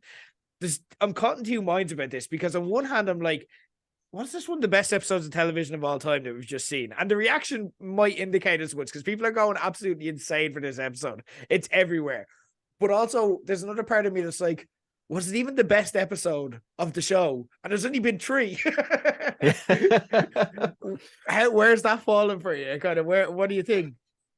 It's definitely like, it's one of the only episodes of a TV show in a long time that I think has made people really feel and probably cry their eyes out, I'd say, and it went completely left field the way you think it would go. And I think that's what makes it probably stand out, I think, as well. A really just touching story in a post-apocalyptic world. I don't know. I loved it, and it's one of the episodes as well that I probably will. I've only watched each episode once, but I'm probably going to watch that one again, I think, before next week. So it does say a lot about it, I think, as well.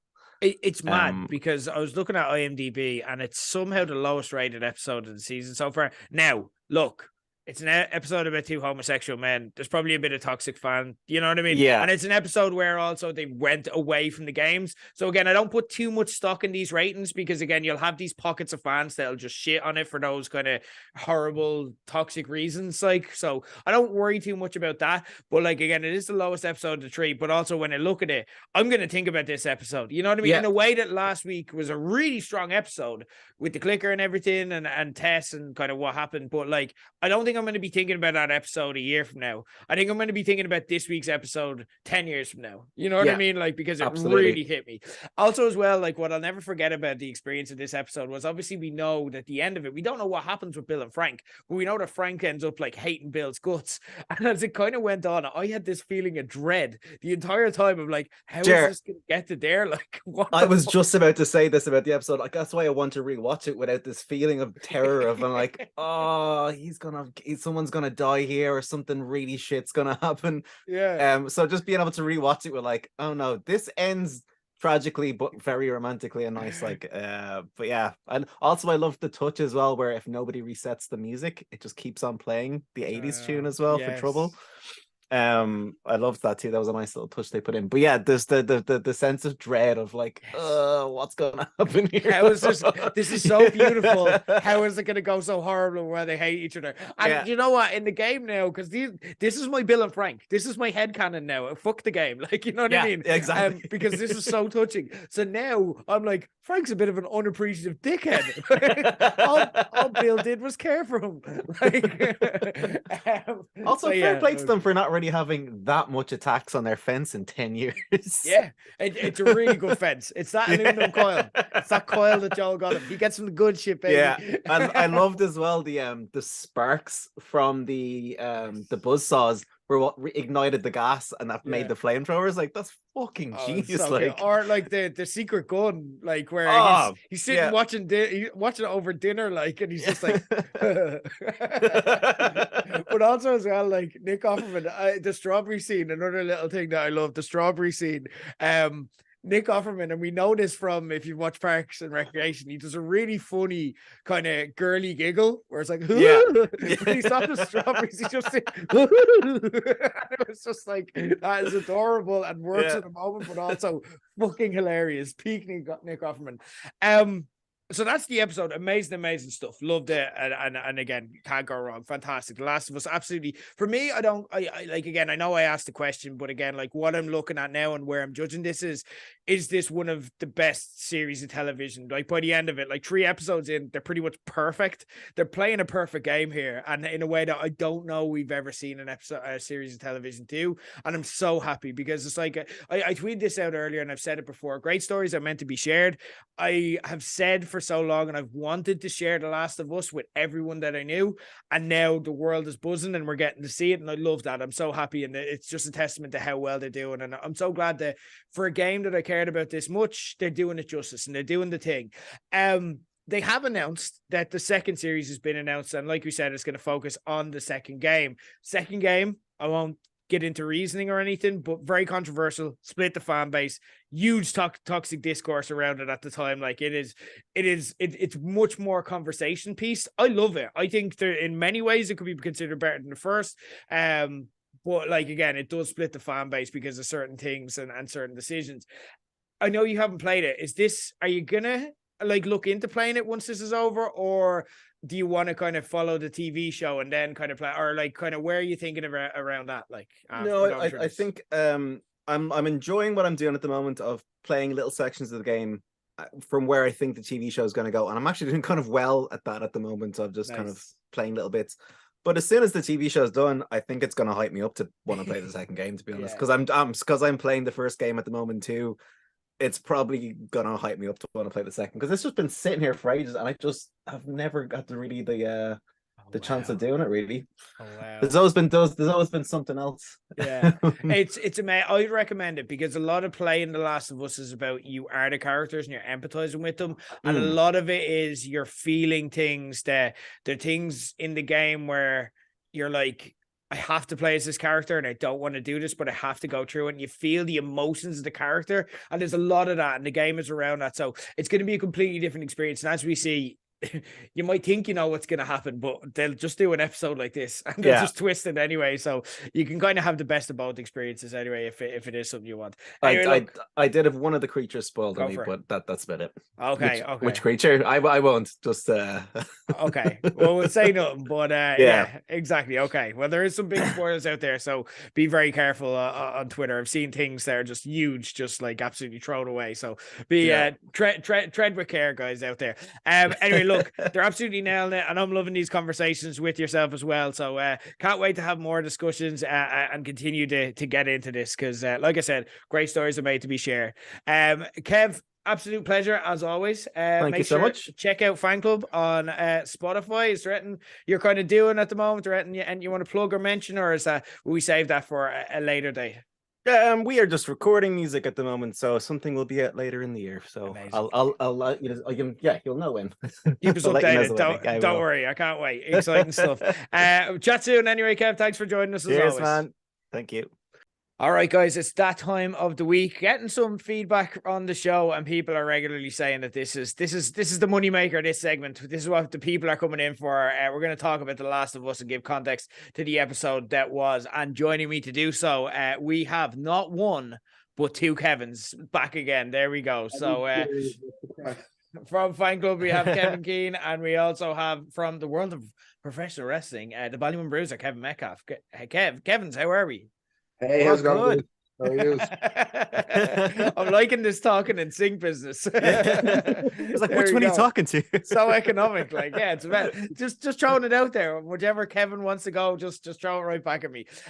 Bruiser, you're back. Very welcome back. Last week you picked a hell of a week to miss. It's one of the most talked about TV episodes since probably the Red Wedding or thereabouts, maybe like the last Game of Thrones or something like that. Pretty hyped up. You've had a chance to catch up, I know, but it's been a crazy week. So a crazy week for you, and you're kind of rushing. So how's it sitting with you? How are you catching up? Are you still in? Are you? Yeah, no, obviously I'm still in. I will admit that it's just I don't really watch TV weekly ever. Right. And so it's just fucking difficult to make sure you fit in. I know it's only a bleeding hour, right? But like, I could fit in 50 episodes of The Office when I'm half falling asleep, like, but it's just to actually have a pay attention hour in your life is difficult. But yeah, when I pressed play yesterday and realized it was 75 minutes, I instantly disliked it. Like the episode, you know, like, fuck that. I much more enjoyed episode 4 when it was 45 minutes. No, it was fun. It was enjoyable. They really fleshed out that story. Yeah, it's very different, wasn't it? Very different. They really fleshed her out well. Acting was incredible, obviously, through it. Like, they've really gone for these heart-wrenching, which is good because the game's obviously heart-wrenching. The whole story is, but yeah, it was fucking grim and depressing, just kind of the way you want The Last of Us to be, isn't it? That's it, yeah. Grim and depressing. That's what we're here for. Because we're going to talk about episode 4, and I know I've got some good news for you, Bruce, here, if you haven't realized it. So yeah, no, we'll get to that when we get to it. But first, we're going to recap it for anyone who's kind of catching up or watched it on Sunday and just wants to kind of get back on pace for where we were. So we'll talk you through what happened in episode 4, and you'd know she was on a HBO show because Ellie woke up this morning and she got herself a gun, which meant the little psychopath was in flying form on the road, blasting the Hank Williams cassette on the radio, looking at Bill's old gay porn mags and reading from her pun book. You can do puns about almost anything for these days. Like, for example, did I tell you, don't think I told you guys the feedback I got from people who were listening to our reviews every week. Did I say this to you? Yeah, they said we really spoke to them. After hitting a dead end on a highway, Joel and Ellie had to travel through a city where they come across a group of anti-Fedra vigilantes who crash the car and begin shooting. Joel took out 2 but needed to be rescued by Ellie, who shot the 3rd. Joel would later reward her attempted murder by allowing her to keep the gun and training her how to shoot it properly. It was a really touching moment if you're a sociopath. We meet some non-playable characters who can apparently say more than "we're gonna get you, motherfucker," though let's be clear, they do still say those things a lot too. They're led by Kathleen, who finds the bodies Joel and Ellie have left and blame it on someone they're already looking for called Henry. During their search, though, they come across what seems to be the ground swelling ominously. They take the Jer's apartment is smelling a gas, but he's also hungry and there's something good on telly approach, and decide it's probably going to be fine if they'll worry about it some other time. And look, I'm still here is all I'm saying, guys. So like, that approach can work sometimes. Joel and Ellie hole up for the night in a stairwell as Joel's 56-year-old legs could, as high up as Joel's 56-year-old legs could carry him. He does not have 56 legs. That'd be weird. He lays out some glass so he'll hear anyone approaching, at which point Ellie observes that his hearing isn't the best. "Excuse me, Ellie, but how fucking dare you mock Joel's hearing? Have you ever met a man who could hear through walls, whether someone's holding a gun or a 2x4? Play the fucking games, Ellie, and then talk about Joel's hearing, you fucking noob," right? Seconds later, though, it turns out she was right, to be fair. As Joel is awakened with a gun in his face by who we assume to be the Henry and Sam the vigilantes are hunting for. And yes, look, it is Henry and Sam. Henry and Sam's man-to-man coverage left a bit to be desired, though. What their strategy was basically, here, we're going to put the grown man on the teenage girl, and we're going to put the child who had spent his day drawing pictures on the 56-year-old man who had murdered 3 grown men before ravioli this morning. True Faith, a Last of Us classic song, plays us out, and that was episode 4 of The Last of Us. Kev, we're obviously coming off an amazing episode 3 that we spoke about last week. It was episode 4. Like, look, it was going to be hard to be at the same level, but was this able to kind of get you back, or did you feel that this was an inevitable step down or a sideways episode? How are you feeling after that epic episode we spoke about last week? It was kind of like a bit of a breather. This feels like a part 1 of 2 episode. And the fact that I saw it was 45 minutes as well. I was like, this section, I remember in the game, is a fairly epic section as well, with the ambush and everything as well. And it was kind of, a lot of it I felt was rushed, and there was just scenes that I guess kind of just developed Ellie and Joel's relationship, I think, a bit more. And it was nice just seeing them bonding a little bit. Now, I know Ellie has gone completely psychopath at the start of this. Like, Bruiser, by the way, you were absolutely right. When with the very first episode, you were like, I don't like where she's going. And I was like, nah, she'll be fine. No, you're absolutely right. Yeah. She's crazy. Yeah, she's gone completely crazy. But it's nice seeing like their development of their relationship as well. It was a fine episode. I didn't love it though, I will say, compared to the last one. Yeah, I'd agree. It was never going to fill up. Bruiser, I feel like I know why you preferred this episode to episode 3, because I think one thing that, obviously this was written and in the can months, but like I can tell you must be happy because Tommy hasn't been back since, and obviously you weren't a fan of Tommy.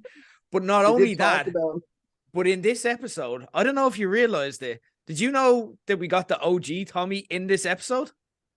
No, I didn't. No. Perry, the head honcho of the non-playable characters, that was Tommy. That was Jeffrey Price. Yeah. Listen to the voice. So yeah, look. At least we got a real Tommy finally.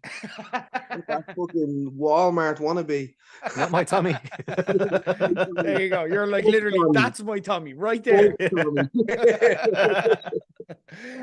Bruiser, how are you feeling? Like, how's the settler with you? Yeah, kind of. Look, I won't lie to you, because I watched them back to back. I was a bit happier with not being an epic episode like number 3. Plus, man, back to back like that and trying to pay such a great detail, 3 knocked it out of me, that way. So it was kind of the perfect breather episode, as Kev said, that way. Like, they set up a couple of things. They showed you Ellie's a psychopath doing the fucking Robert De Niro impersonation, essentially, which I did enjoy. And I was like, to be honest, if any kid gets a gun, they're probably gonna do that, right? Like, if I got a gun, I'd probably do it. You know what I mean? Yeah. Like, you talking to me? But I really enjoyed the scenery in this one, actually, and when they're driving along, and the overgrown roads, and it just really goes to show you how fucking mess this apocalyptic world is that they're in, Yeah, I loved it. Let's talk about Ellie. On the HBO podcast with the creators Craig Mazin, Neil Druckmann, they spoke about Ellie's stage right now, and they described the stage she's at as a kind of maybe not the wanting to murder people like everyone she meets part. That's a whole separate thing, but they called the stage she's at the "fuck you took me in" stage, because that's the way the teenagers are, where they're like, fuck you, go fuck yourself. But also she really responds well to being parented and stuff like that. And when Joel was a bit softer with her, you could see her kind of responding well. There was aspects of her, obviously, look, she shot a guy, she paralyzed the guy in this very episode, but how concerned should what's that? Should have finishing the job, like, just fucking bottler. Like, if you're gonna take away a man's legs, just take away his life. Yeah, it's like ripping the fucking wings off a fly or some shit, and then just letting it get on with its life. But that's a great point, because it's like, she's standing there and he's like, he's writhing in pain, and like, was that her hesitating, or was that her being like, I'm just gonna let this dude suffer? Yeah, use his legs, prick. Yeah, that's what it looked like. Do we need to be concerned about Ellie? Like, is this real? Like, in the same day I seen her stab that thing in the head and enjoy it. Remember cutting his face and shit. Like, she's fucked, man. Yeah. He's the villain. And what's interesting about it is they, unlike the original game, they didn't have The Last of Us Part 2 mapped out. And obviously, look, Ellie will continue. This isn't a spoiler, don't worry. Like, but Ellie, will continue to evolve as a character and a person, like, as time goes on. and they're kind of writing it with those things in mind and so on. And they have the full perspective of the wider story they're trying to tell. And look, I'm not even saying that Ellie makes it to The Last of Us Part 2, but there's a lot of breadth there to kind of speak about and so on. And that's what makes it interesting, because that's why they can evolve characters, I think, at a different pace, because they just know what the story is, and they know what more of the story is and where characters will go or what will drive them towards certain things and so on. It just helps to have a bigger roadmap to play with. How concerned should we be? Like, Kev, what do you think?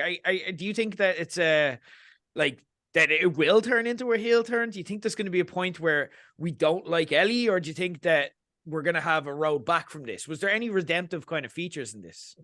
I think her shooting that guy, I think she was more hesitant than just like, oh fuck, I've just shot somebody.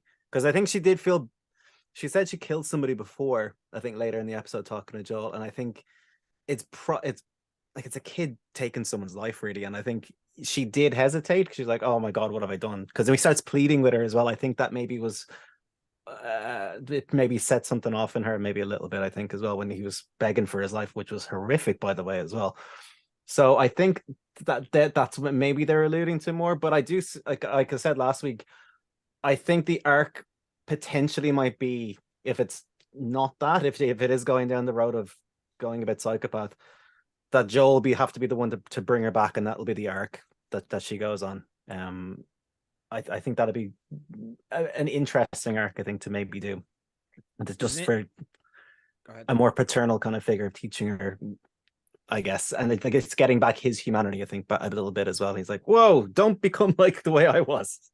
Yeah. And we could see that, like, Joel is starting to soften here. Like, we could see him kind of, you know, whereas she was asking, Ellie is the type, she's just going to ask a million questions whether you answer or not. Anyway, that's just her personality. And like, I love that thing where she's like I think it's in episode 2, and they're like, you ask a lot of questions, and she wasn't ashamed of it. She's like, yes, I do. You know, like, she's just like, that's who I am, and I'm proud of it. And but like, the one thing Joel has consistently been is like, nope, and I'm not going to answer any of your questions. Like, whereas now when she's like, we've got 25 hours, why don't you tell me about Tommy? And he told her, and he's kind of opening up. You know, there was, what I liked is, even at the start of the episode, this is just a little thing, if you watch it back, there's a little note where she starts reading the puns to him, and he's pretending he's no-selling it and going like, no, I don't care about your puns. But then she kind of sets up a joke, and he does turn his head and look at her, and he pretends he doesn't want to know, but he's like, what's the you know what I mean? And he starts to engage more with the pun book as time goes on, to the point we see him actively laugh for the first time that we've seen that since Sarah was around. So do we think that, you know, Joel can be redeemed? Do you think that that's where it's going? Like, there's almost like, do you think there is going to be that balance, Bruiser? Where do you kind of sit on Joel softening and Ellie maybe getting a bit more psychopathic? Do you think that there's going to be a balancing act there? Yeah, I think it's very hard for me to answer that and not spoil that in my head, but I do feel that's coming. You know, I think it's all part of the story. I think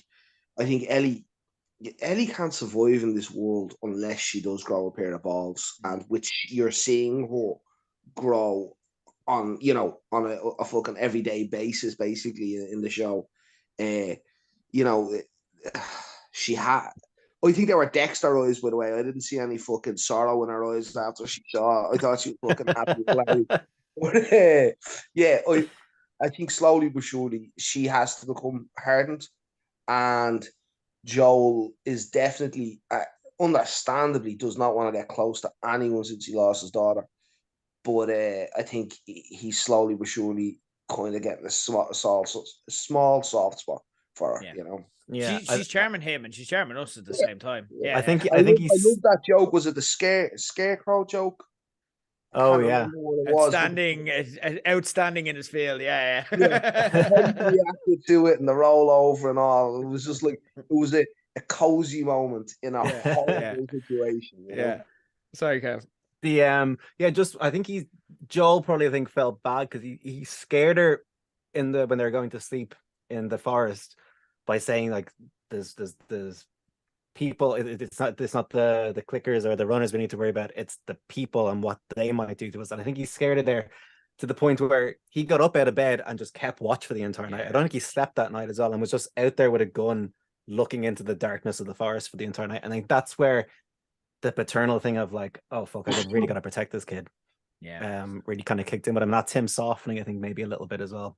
Yeah, there was that interesting moment because I think Joel has this when we meet him like 20 years later, Joel has this give a fuck attitude. You know, the first time we meet him, he's dumping a kid's corpse into like a fire. He doesn't care about whether he lives or dies, and like he can approach his life with that in mind. And he was going to sleep, like he was trying to sleep, and then Ellie reminded him that there's danger, and Ellie seemed a bit vulnerable and scared. And I think that's what made him get up. I don't think he would have got up otherwise. I think he would have just went to sleep and not cared, because he's like, what do I give a fuck? If I don't wake up, I don't wake up. I'm in pain anyway. But then when she seemed scared and he had to be that protector that Bill reminded him that he is, in the note last week and so on, then that's what made him get up. And I found that interesting. Again, that's just my own perception of it. I don't think the show kind of tipped their head either way, but yeah, that's how I took it. Another kind of interesting choice that Mazin and Druckmann have made is they made Joel way more vulnerable than he was in the games. And I like that because, like, you know, the shootout that he had with the guys, if that had been the game, and we've all played that shootout, you know what I mean? And you beat like 15, 20 guys, and that's not strange in the game. But if you see that in the show, you're like, this is bollocks. This isn't real. You know, they make the battle scenes realistic while still maintaining that Joel's a badass, but also he is a 56-year-old man. He can't walk up flights of stairs. He can get the shit kicked out of him. Like, every battle seems to take a piece out of him. And obviously there, I joked about it, but there's a contrast between Joel, who in the game who has super hearing, versus Joel, who literally can't hear out of one ear. And later on in the episode, he gets stung by Henry and Sam, like when he turns over in his sleep and accidentally sleeps on his bad ear, so he can't hear them kind of creep up on him despite the glass being there. What do we think of vulnerable Joel? What do we think of that side, and instead of kind of the invincible badass superhero almost that we got from the game? Bruiser, what are your thoughts? Yeah, it's a realistic situation, right? And that's what the show is trying to do. Like, obviously the game's fun, it's great crack. We're also probably not going to be able to craft find fucking a bottle and a scissors and whatever the fuck else you found in every corner of every room. You know, that way, that shit just isn't there. So yeah, they're just going down a realistic approach with it. You know, you got an aging man. Yeah, he's a bad motherfucker, but he's still an aging man. You know what I mean? Like fucking Danny Glover, Lethal Weapon here. Shit gets harder. You know what I mean? Yeah, Kev, your own thoughts on vulnerable Joel? I think just because it's there's differences in the game and then what a TV show would be. So like in the game, Ellie might be just following you around, hiding behind stuff with you while they're shooting. And in that scene, he made sure there's a hole right there. Go hide in that hole and don't come out till all this is done. And I think that's the kind of more vulnerable. I really have to protect this kid, and it made sense, like, as well, that he was trying to protect her first and then take care of the guys then as well. Yeah. But you gotta like think as well, if he didn't sleep the night before, he drove God knows how many hours on no sleep, just drinking the coffee as well, and then gets ambushed and then has to climb up 45 flights of stairs then as well at 54, like, and he's just completely battered at this stage as well. It's great. I think it's a really, really good characteristic for the TV show. Yeah, it adds an element of peril. And obviously, look, again, I know, Bruiser, you were saying it's tough to speak like without it, but again, I think they've thrown in enough changes now that they've, at least, I don't think they're going to go too crazy, but like, if you're a gamer especially after episode 3 and how different they went with how that story was, I think there's enough there that we can convince ourselves that maybe we don't know, or maybe they will go something, you know what I mean? Like, but that's my fucking problem. I don't want to have that. I want the story that's in the game. You get me? Don't fucking run off the script, mate. The script's been written. The script is good. Don't fuck with it. Yeah. Follow the sales pitch. Give me the sales pitch and I'll buy it. You know what I mean? Don't go off it. It's interesting, like, and yeah, but like there is like kind of an element where they kind of have to go off it. And let's talk about the non-playable characters now. We're gonna call them until we have a name or something to work with now. Kathleen is the leader. Perry, played by obviously the OG Tommy, is kind of her head honcho. The two of them there, obviously, and that's a new introduction to the game. Again, everything they've introduced now is different. I'm going to be honest on this.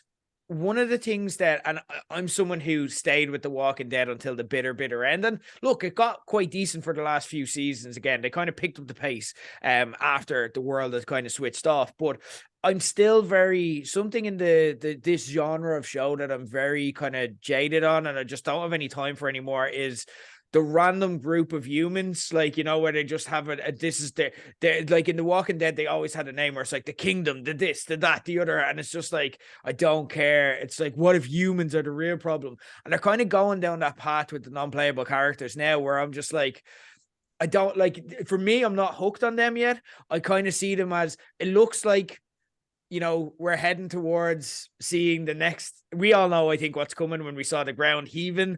Yeah, I hope that what happens there, it just takes them out instantly and early enough in the episode. I wasn't that into them, and I like, with the amount of plot that we know they still have left, and we don't have that much time left. It's only 5 episodes. There's a lot to get to.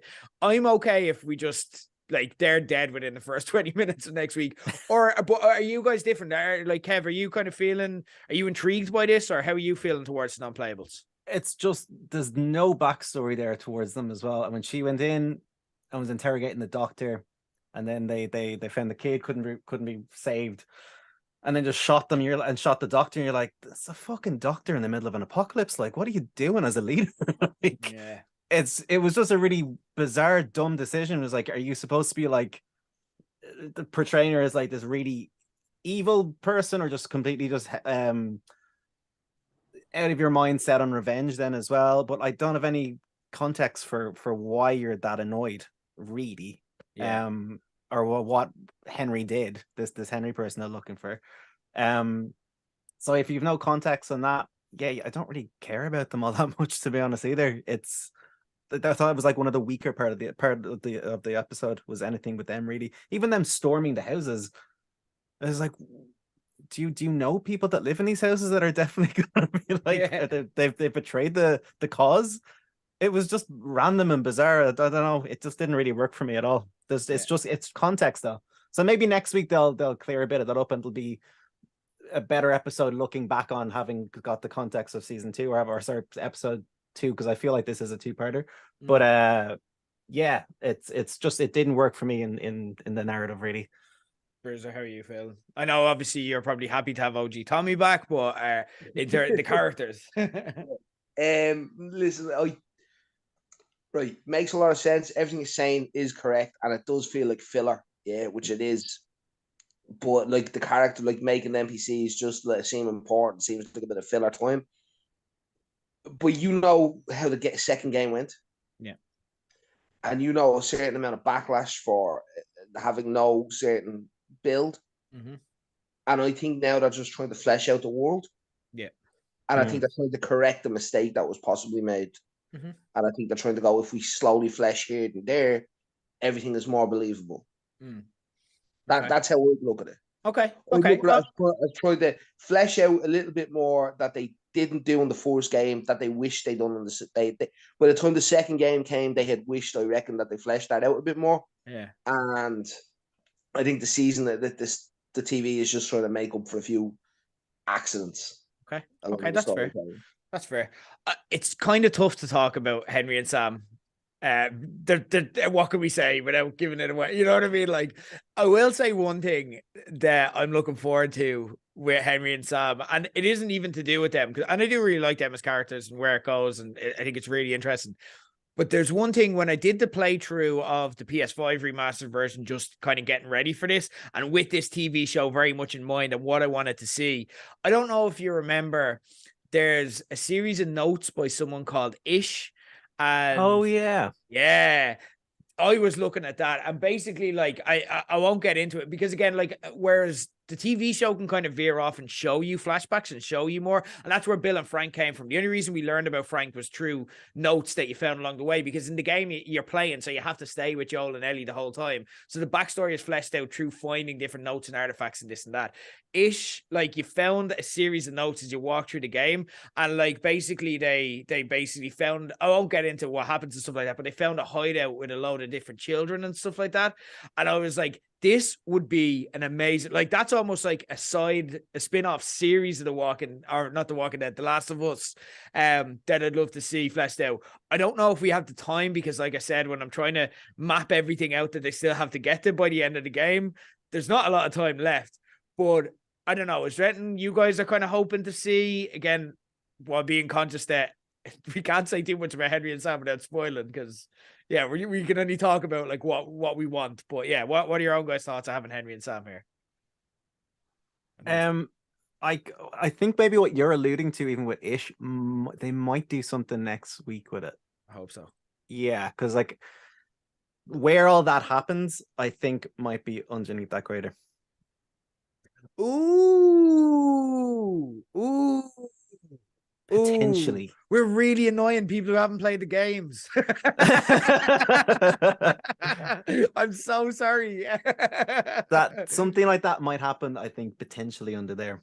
Or who knows? Maybe we're hyping them up. Maybe they're like, who's this? What's going on? What is this? Oh my God. And then like next week when there's no Ish, they're just going to be like, right. But next week, come back and we'll tell you what the story is. If they don't get to it. Or they can play the game, Rick.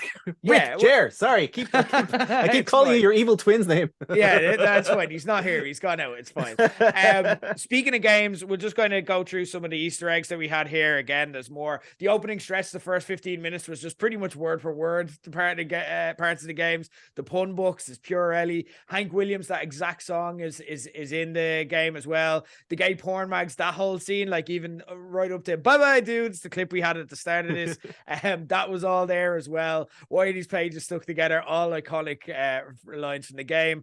An interesting one is Brian begging for his mommy was a nod to, in The Last of Us Part 2, you started to have, whenever you killed a heavy, they would beg and they would scream and they'd cry and they'd act you, and they humanized them so that you were very conscious of what you were doing and you'd almost feel guilt, you know what I mean? So that's what they're kind of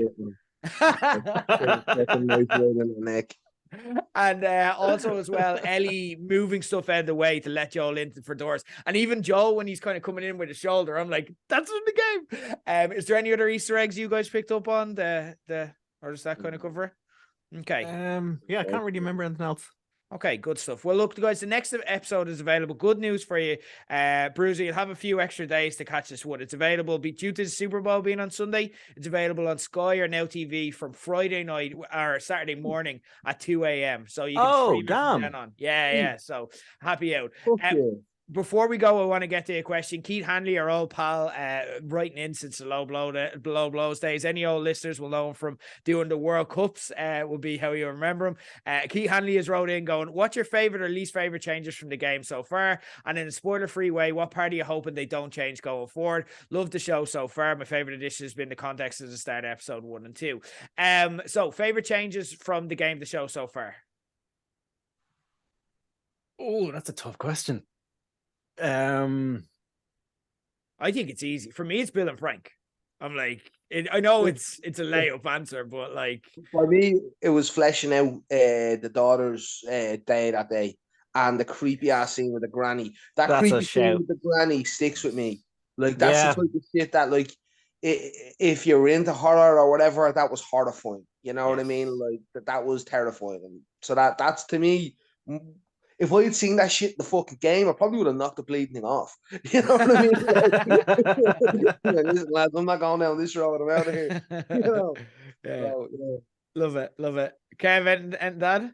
No, that's a really good answer. Yeah, that might be one of mine as well. Even the chases all the way, the airplane blew up in the background and stuff. It was just a little bit more epic, I think, as well. They put a bit more epicness into that. So the opening. Or what about Bomb? Actually, do you know? Yeah, I was going to say the interview at the start was just phenomenal. That was amazing. And is there any part you're hoping it won't change going forward? Obviously, without spoilers. What was that? I missed that, Bruiser. Sorry, I thought you were about to say what would they change, and I know what I was going to shout at you. Careful. I know what you were going to shout too. So does everyone who played the game.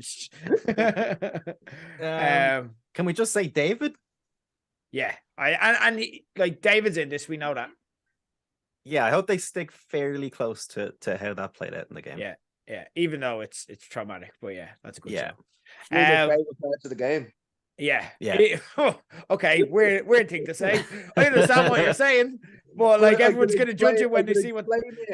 If they tell the story the same way, yeah, like I'll explain why it was my favorite part. If that makes any sense. It's like, I get what you're saying. Like the lead up before David, like that is going to break everyone. Like there's going to be there's one thing coming up, and they really have to go for that, and I think they will. It's one of the most affecting parts of the games because it breaks you as a player. So if they get that right, the thing that leads you into the David storyline, then that'd be absolutely perfect. Like, because if that's a cliffhanger, then the world is going to break for a few days.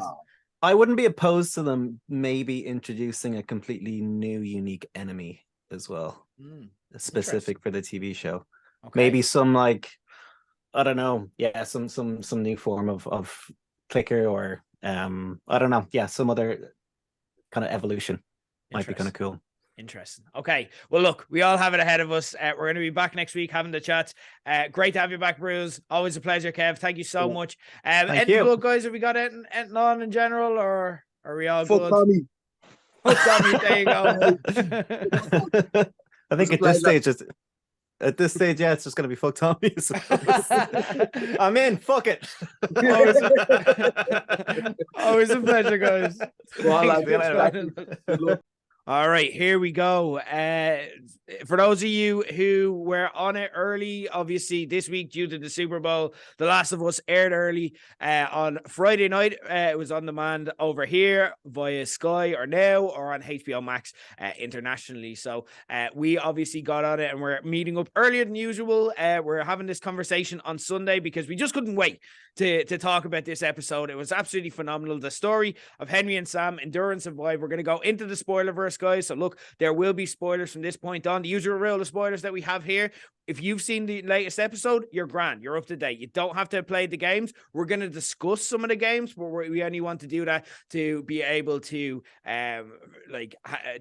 please people who played the games and kind of reference kind of the things that they will have noticed, but also to enhance people who haven't played the games and give some backstory as well behind it. So don't worry, we're not going to give any plot spoilers for anything beyond this episode. If you've seen it, you're safe. But if you haven't seen the episode, go watch it. If you haven't watched it, what have you been doing with your life? Come back to us and listen to our review. Joining me this week, we only have one Kevin. We've got the one, but it's enough. It's more than enough. The one and only Kevin Keane joining us from Fangclub. Kev, how you doing? I'm doing really good, Rick. Really good. Are you emotionally broken? You will get this. I will get this. Like the finale of this, you're gonna be like the finale. There'll be one episode I get through without calling you Rick. I swear to God. We've been chatting for like 20 minutes now, and I haven't even got it once. And then it's just like, as soon as he is, it's when the red light goes on. The red light goes on. It's like, Rick, shit, damn it, Jer. I'm doing good though. I'm doing good. Good. That's what I like to hear. Look, I'm dying to talk about this, but first off, we're going to get everyone back into the mix, back into the episode. We're going to do our alt recap and remind everyone of the episode we're discussing, and then we'll chat about the episode. So we kicked off this week with an in-depth look at Sam and Henry's backstory that led them to Joel and Ellie at the end of last episode.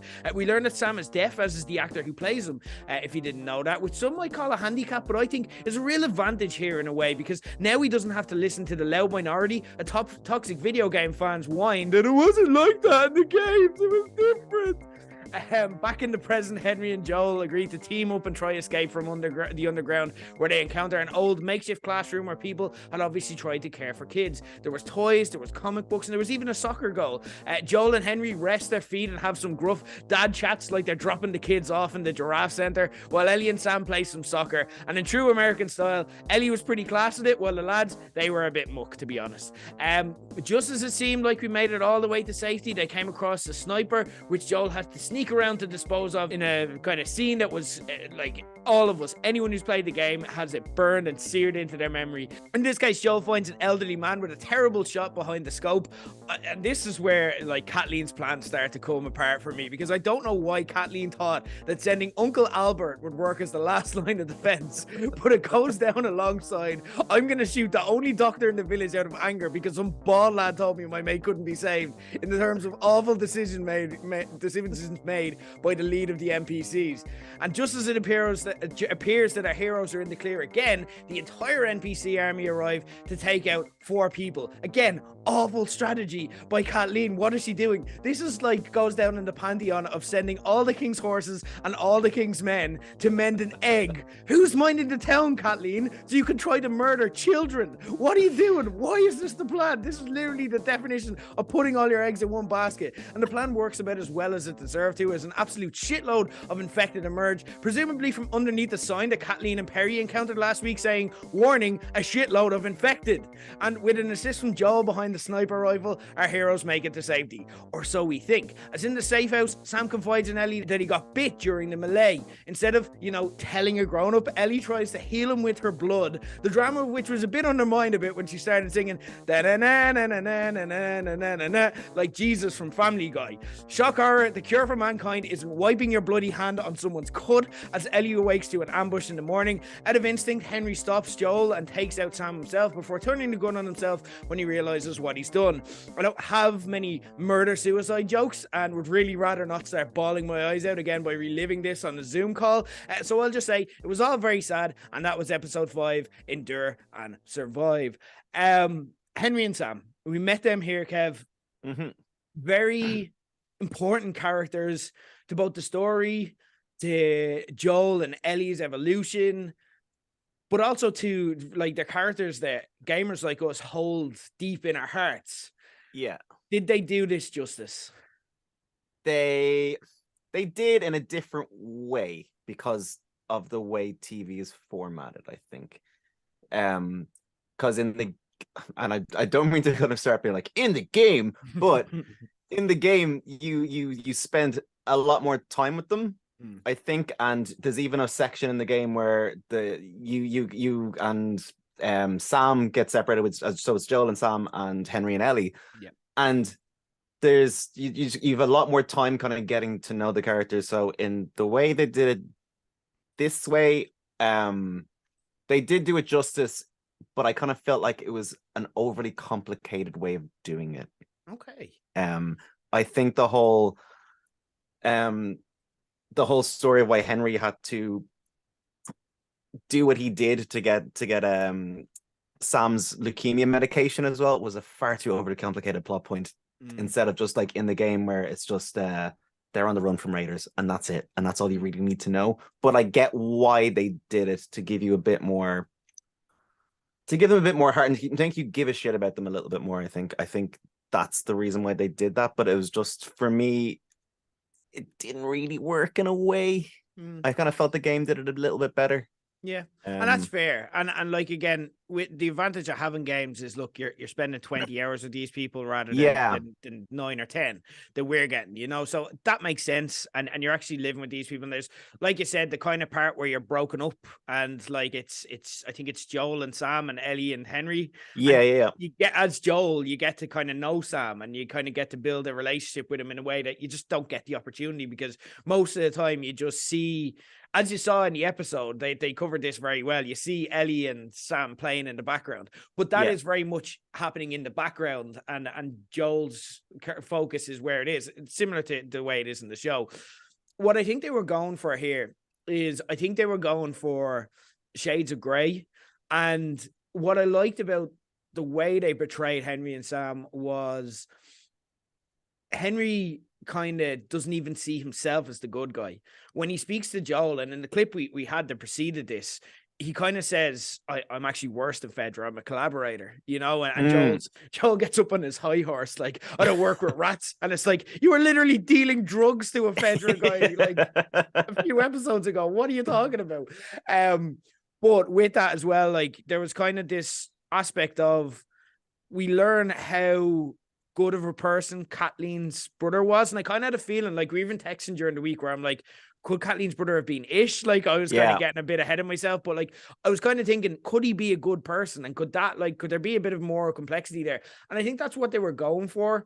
We'll talk about how the NPC's legacy will be as well, but I think they were trying to show all sides here, and they were trying to say, look, nobody's good here, nobody's bad, everyone's just doing what they need to do to survive. And like, they're just intersecting. Their stories are intersecting, and that's just what's happening. And we say that Joel and Ellie and Henry and Sam are heroes, but that's just because they're point of view characters. Maybe they're not heroes. There could be a world where we just look at this through slightly different lens, or it's edited differently, and Kathleen and Perry are the heroes, you know. And a few weeks ago they got rid of Fedra, like the murderous kind of Nazis. Like, if we looked at it then, we'd probably see them as heroes. And we might, if you told it from their standpoint, you might view Joel and Henry and Sam as kind of as the villains of this piece, which I think is interesting. Whether it succeeded or not, I don't know. I did really like this episode. Like, this episode for me is up there with episode 3, like, because the highs were really high for me. Anyway. Yeah, that is a shout. I wonder though, if they were gonna make changes to this for TV, I wouldn't have minded Henry and Sam's fate being a bit different. And like you said, there's a crossover of paths, and they got to go their own way. And we just don't maybe ever see them again. I think that would have been an interesting kind of thing, because I don't think you really maybe needed that level of bleakness, I think, at the end of this episode as well. Okay. And that would have been, I think that would have been a nice welcome change, I think. Okay. From the game. I disagree slightly on that, and let me kind of talk about what, and we're obviously going to get into this, but we may as well just have the conversation now. We're talking about it anyway. So for me, I think that was necessary for what we're saying, because we've been having this conversation about Ellie the past few weeks, and is she a psychopath? And Ellie's a complicated character. She has a lot of different evolutions to go through as time goes on. And kind of we need her to go on that journey with her. And we kind of wondered, would Joel just bring her back to the light? And we've seen that happen, like, there, where, like, you know, this week you have Joel kind of more accepting of the father role, and kind of you can see him kind of softening as time goes on. And that's just an evolution of what we discussed last week.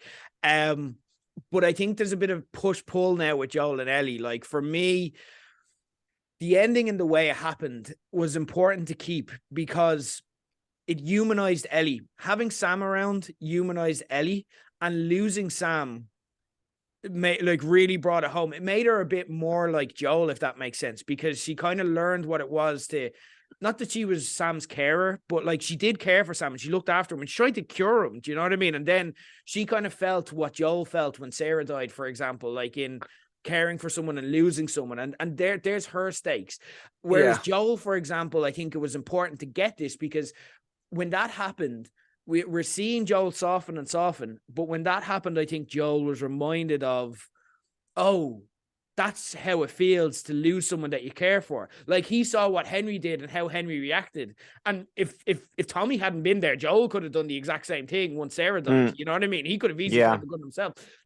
Because I think that needed to happen to kind of push our characters both closer together and further away at the same time. Do you know what I mean? That's a fair point. Yeah, I got what you mean. Being both very much affected. We'll circle back to that anyway, because again, we'll get into the ending. But like, Ish, we spoke about last week, and we kind of said that we were hoping they could actually like just do a flashback or something, or flesh out this story. Yeah, they didn't. And kind of Craig Mazin and Neil Druckmann spoke about this on the HBO podcast, and they said they actually did. And I was very happy with this, because they're like, we talked about it and we're like, we could easily do this. Oh, no way. But they were like, I don't think we could do it better than what happens in your imagination in the games by reading it. And we'll actually leave that there for gamers. It's incentive for the gamers to read it, but we'll throw in that reference. Again, I'm not saying that that's the right thing, but I felt very seen. Like, I'm like, that meant something to you too, and you actually thought about it. What did you feel about having it just kind of just the little nods that they had to that? Because again, like, because it was really just the picture, wasn't it, of the two. Like, you can kind of, I think it's good that you can kind of put your own story maybe as to what happened there, or who Ish was. Of maybe they were a Fedra soldier that turned against Fedra and has set up this community as well. I think that's a really cool. It's just like having something as simple as that, and letting if the audience cares about it, or even gamers as well, decide what they want that to be. I think is a smart choice, I think, to do, because yeah, like you're right, they're so limited on time. And even now I'm at the end of this episode, I'm like, we've only like 4 to go, and there's so much more story to tell. Yeah. Having a flashback, Flashback works. having an ish flashback would maybe have just kind of cut into time kind of better spent in other places. But I love this. It was just that little reference, or it was like watching the first episode again, where you're like, hey, it's that. Yeah. It's the Leonardo DiCaprio meme all over again. I'd forgotten, as much as I remembered the story, I'd forgotten about the picture, and that was the way, because I'm like, that was such a meaningful moment. For anyone who doesn't know, like, again, I'm kind of torn between two minds of what to tell you. I recommend, first and foremost, either play the game, or if you're not a gamer, there's like a cinematic at the end of the series. Like, follow through the series if you haven't played the game. It's the first thing I'd say, because look, you're here for the ride anyway. There's no point in spoiling it for yourself for the end of the series. But there is a cinematic playthrough of it on YouTube. What I'll do is I'll actually link to it. So by the time you see this, it'll be up on the Page 180 Pod Twitter. So I'll link to it through that. There's a cinematic playthrough where someone has gone through all of the game, and they've condensed it and edited it down in a cinematic style. Like, they played it through and got the most dramatic shots of even like normal character actions and so on. And that way you can follow the story. So it's around 5 hours in total, and you can kind of get the story of it. But basically, it was essentially what you saw. It was, they basically, rescued a bunch of kids, tried to give them a normal life in the underground. In the game, you get a bit more of how it happens, and I kind of encourage you to kind of explore that as well. That's there if you kind of want more, like, because this is going to be the type of show we're going to miss when it's over. But again, like, there's ways to do that. So yeah, no, that was really good, and I felt really seen, and I'm glad they at least acknowledged it as well, because that was an important part to me, and I know obviously we discussed it last week to yourself too. Yeah. Let's talk about the NPCs. We were a bit on the fence about them last week. And like, so again, on the podcast, Mazin and Druckmann, they spoke about not wanting to make them generic bad guys and give them a sense of purpose. And we've kind of discussed that already. But now we can kind of, now that they are no more, because they sent the entire army in after 2 children. And they got kind of what they deserved when they infected. How did you feel about that side of things? So how did you feel? Did they succeed in kind of fleshing out them? Was that worthwhile doing? Or could they just have been generic bad guys and we focus on kind of the people we need to focus on? Like, I get what they're going for and why they did it. I think Kathleen wasn't, I don't buy her as a villain at all. As her, like, I think the actress even that plays her, I don't buy her as being a villain. But they kind of just went a bit too pantomime with it, in terms of her like proper arch villain, like kind of. It was just a bit too over the top for me. And you got Perry there, who's like, "What are you doing?" But I'm gonna follow you anyway because your brother was sound, and that's it didn't work for me with her at all. It wasn't believable, and it sucks because like I get what they were trying to do, and that didn't really flow for me. It is always great though seeing a villain like her ignoring a problem and then having that problem come back to bite them at the end, literally. It's always satisfying seeing that. But yeah, it didn't really work for me. It's too many stupid decisions. Yeah. And like, I think I admire that they went for it. I respect the fact that they went for it, even if for me it didn't fully work. I don't know if it's necessarily a problem with the portrayals. Like, I think Melanie Linsky, the actress who played Kathleen, people might know her from Yellowstone as well. She's kind of got a cult following, and people are very happy to see her in this. She put up a tweet and a thread kind of about, what she was looking to do. And she was looking to kind of give a voice to people in society that you wouldn't necessarily see, like particularly women in society who you wouldn't necessarily see in positions of power, but they actually have a lot to offer in that role. And she wanted to kind of give that perspective of that. And again, I admire that she did. And I think she did her best with what was given, but I think there just wasn't the time. Do you know what I mean? We had so much to get to that you'd almost needed to be a season in unto itself to be able to flesh out and get what they wanted to achieve. Like from I wanted to know her brother to make it just her actions seem justified. yeah. You know what I mean? Like, rather than just know that he was a good lad. Like, and Yeah. that's all. Like, why was he a good guy? Like, all we learned is that, like, he said to forgive Henry, which, okay, yeah, we like Henry, so sound lad, fair play. But that's it. Like, there's no example of him doing anything. And I know Perry kind of made that point where he's like, yeah, he was nice, but he didn't actually do anything. You got rid of Fedra, so we're gonna follow you. But again, yeah, I would have liked that perspective. It's like you're there just because you're his sister a little bit, and they're just like, that's the reason they're following her. That's the way I kind of felt it was portrayed anyway in the show. And yeah, it just didn't really work for me, unfortunately. But it's interesting though, that thread. I must read that thread though, that of what you were saying about portraying certain people in society kind of as that character, because like nobody's perfect, and then if you do have that revenge in you all you want or all you can see is revenge, and you're putting it over these really big problems that you should be dealing with. And I guess everybody can relate to that a bit as well, kind of like if you're any it's very human. But I wanted a bit more context of her brother and what he did, and why she was so hell-bent on this revenge.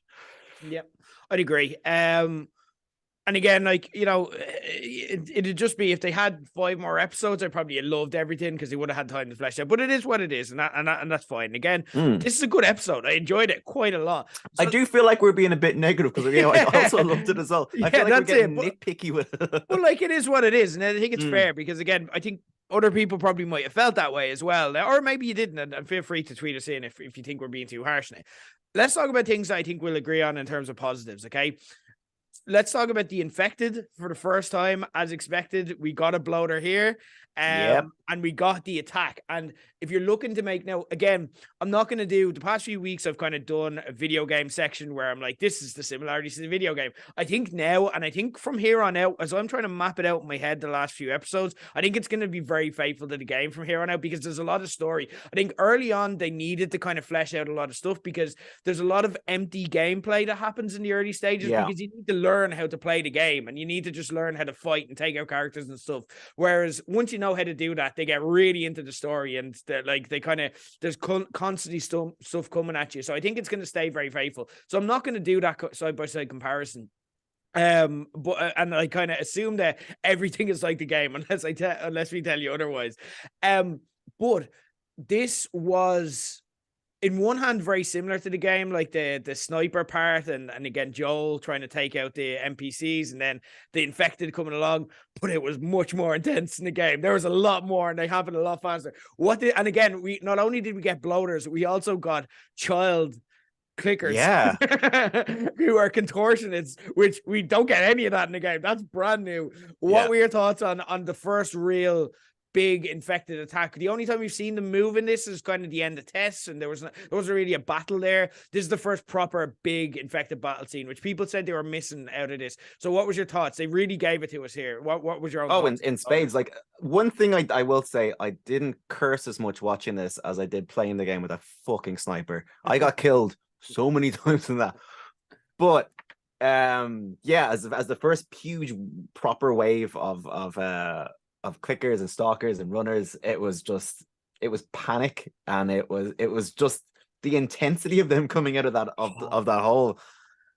And there's fuck all soldiers, and then you got poor Ellie and Sam and Henry just in the middle of it all then as well. And it's just, at that point, I didn't know what they were going to do with Henry and Sam as well, if they're going to change it. And I was like pure kind of like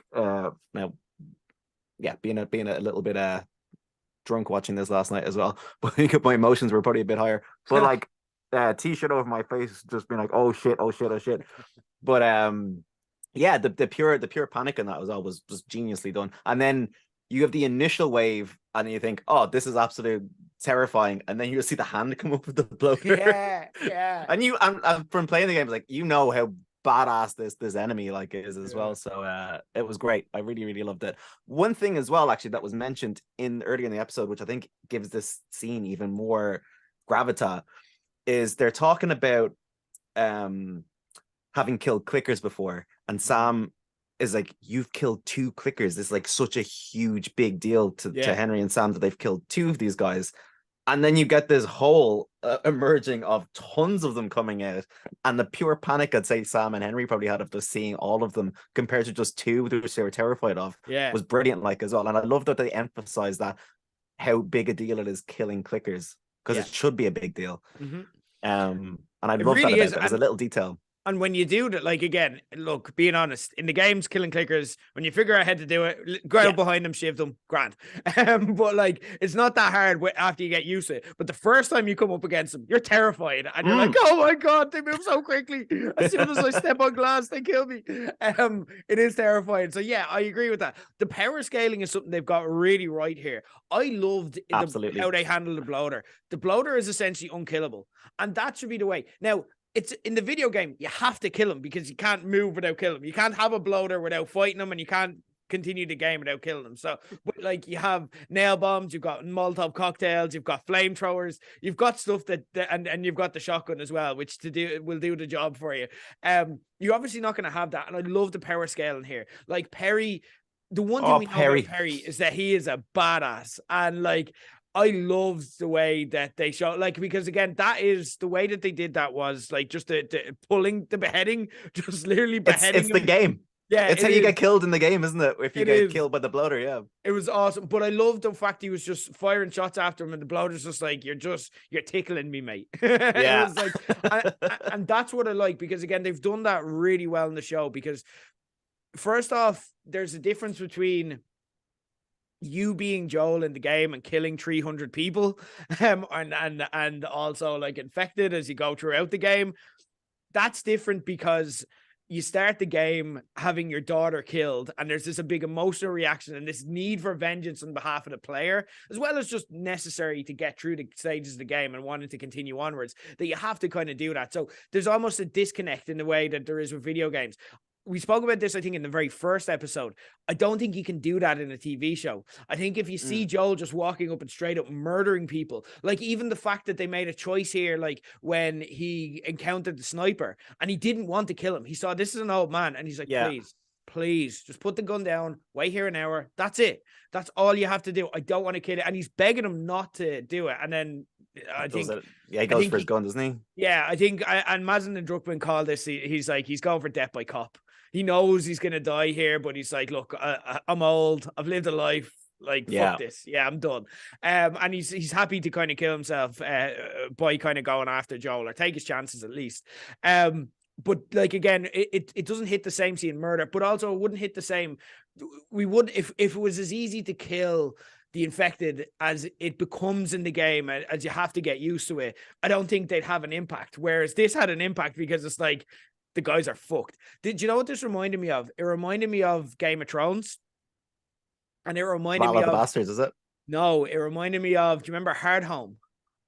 Oh, yeah. The episode. So that is, for people who don't know it by episode name, it is where Jon Snow goes to the wall to try get the others to go along with him, and then the the White Walkers attack in their thousands and quickly. But where it reminded me of it most was, now they were going for Fellowship of the Ring. Actually, they were going for Fellowship of the Ring where the goblins attack that scene. But I found it was Hard Home because it was like there was that quiet stage where it was like, what's going to happen here? And then all of a sudden it was so intense, so quickly. And it's like, you're going to fucking die. And it's like, oh my God. And even when you know what's happening, and even when you know who has to live and who has to die, like, again, you're kind of like, I'm pretty sure Ellie's not dying, like whatever about Henry and Sam, maybe they can if they want to change it, but Ellie's not dying.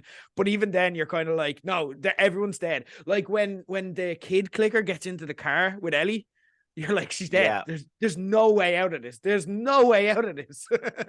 I don't want to nitpick again, but I did have a little problem with that too. Really? Yeah. Okay. Clickers go for noise.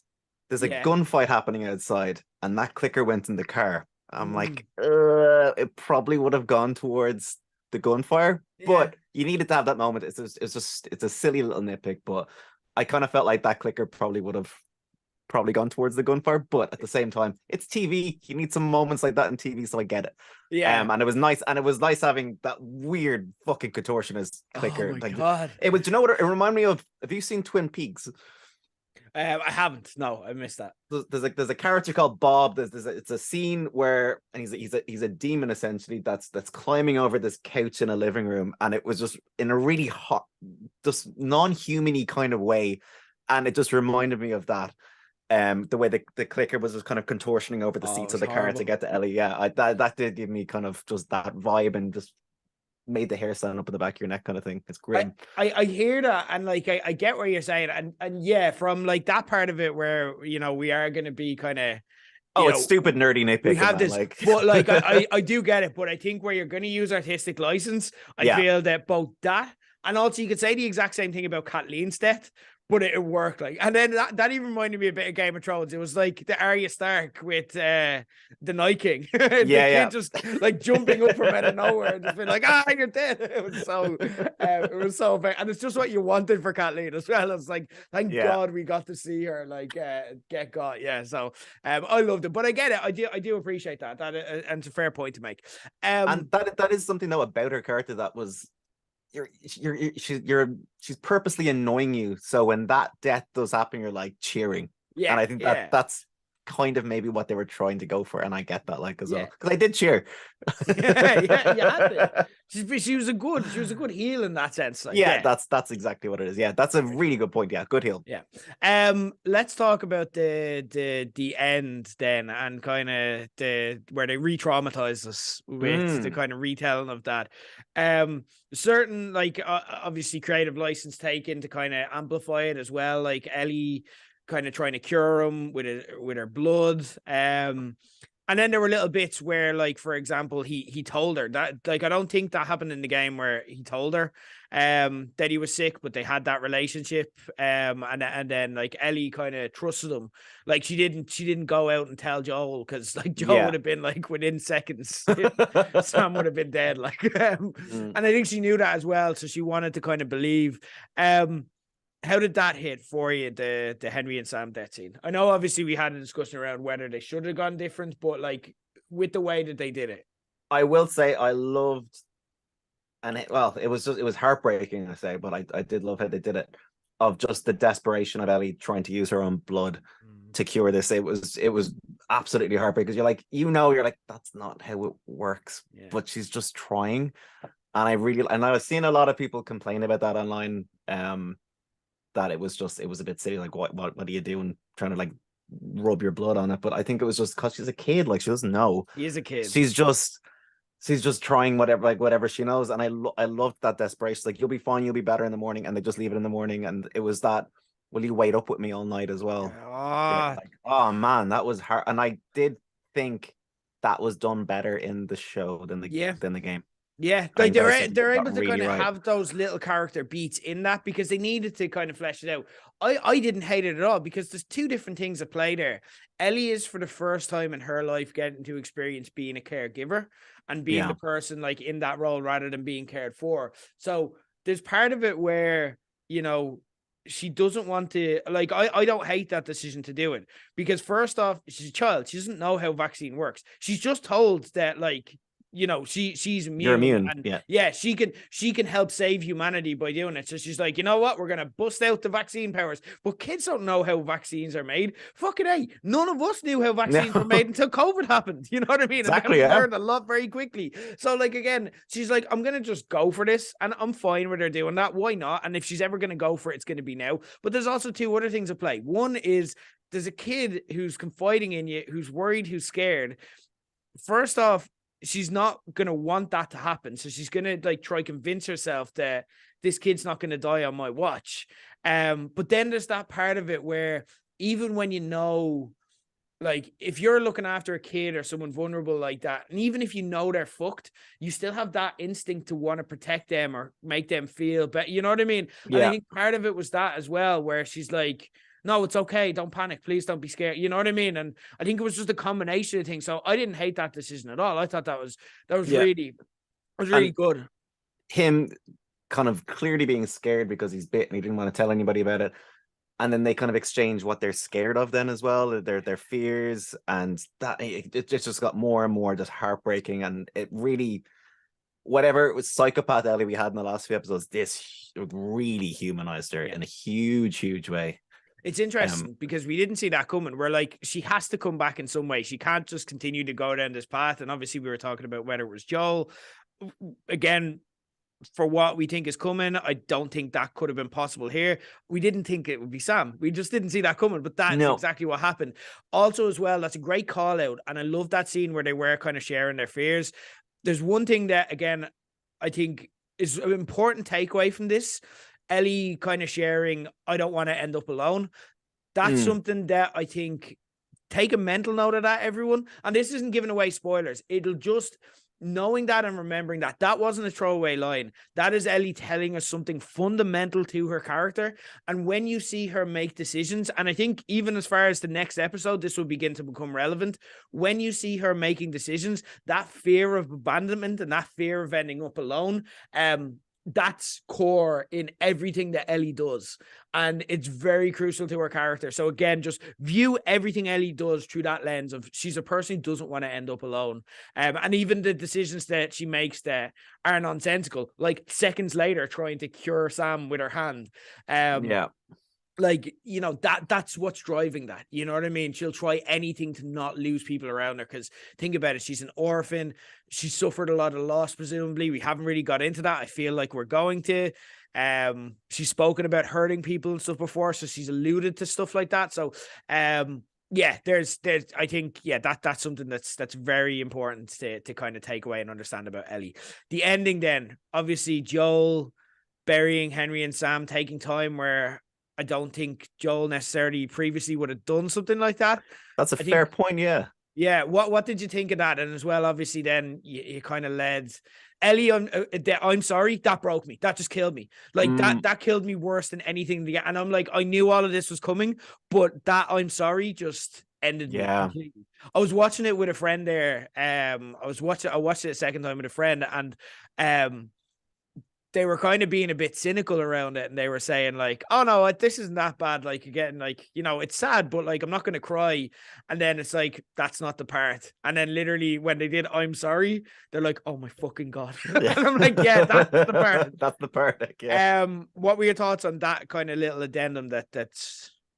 I loved it in terms of how that ended, and her, do you know what? There's a part, I think, after the sniper bit in the game, isn't there, where you do come across a kid's grave, and I think Joel says some line of like, this grave's too small to be an adult, or just something like that, and you kind of just alludes to it being a kid, and it's like that shot of the two graves kind of it was a little throwback, I think, to that, which is a really nice little touch. But it was Ellie walking off, I think, as well, and it's been like, come on, like Joel would have done. It was like it was like they've changed. It's like you saying earlier, they've absolutely just changed their roles a little bit after this, and I loved that about it.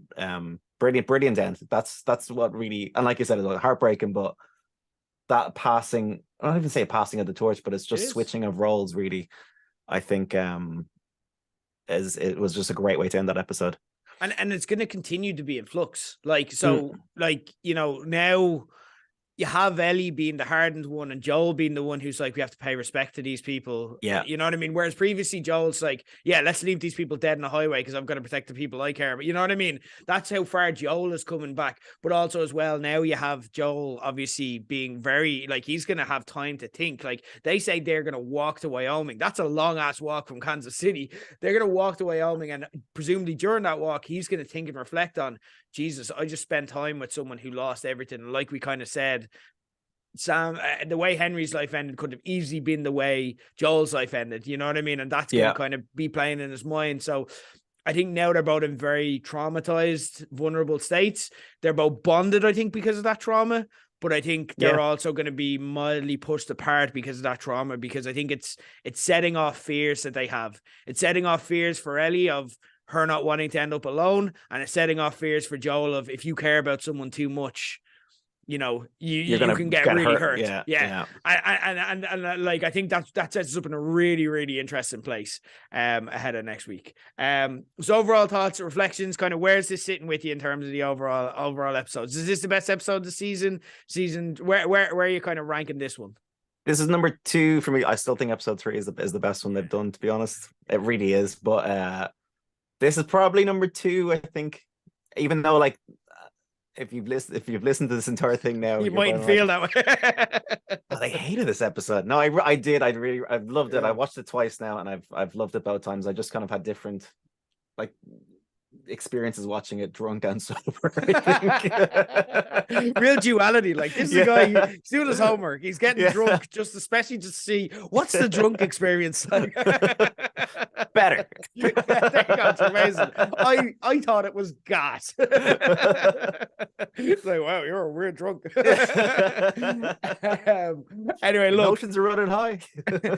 We're gonna take a break from The Last of Us next week, but we will be back to it for the last 3 episodes. So when we come back, we're gonna kind of reflect on it. We're gonna have a double kind of episode catch up, and we're gonna see where we're at then as we're kind of veering towards the end. We're nearly there. There's only 4 episodes left, man. This is passing way too quickly, but so much story.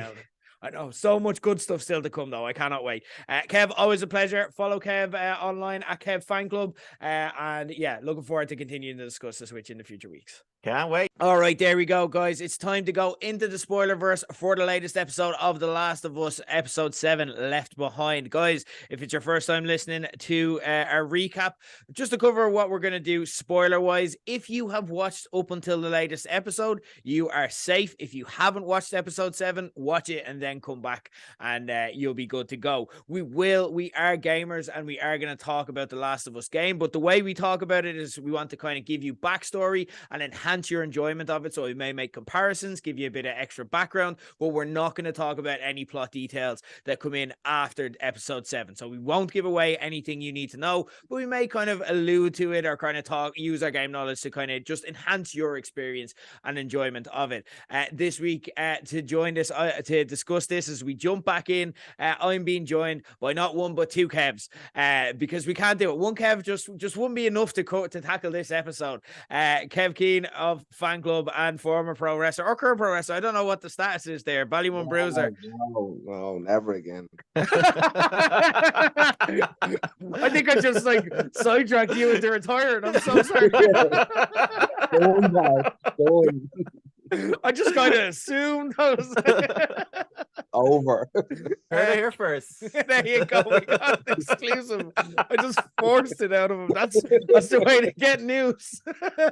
If someone says former, then you just kind of have to assume that you're done. Sorry, Bruiser. Anyway, do me a favor.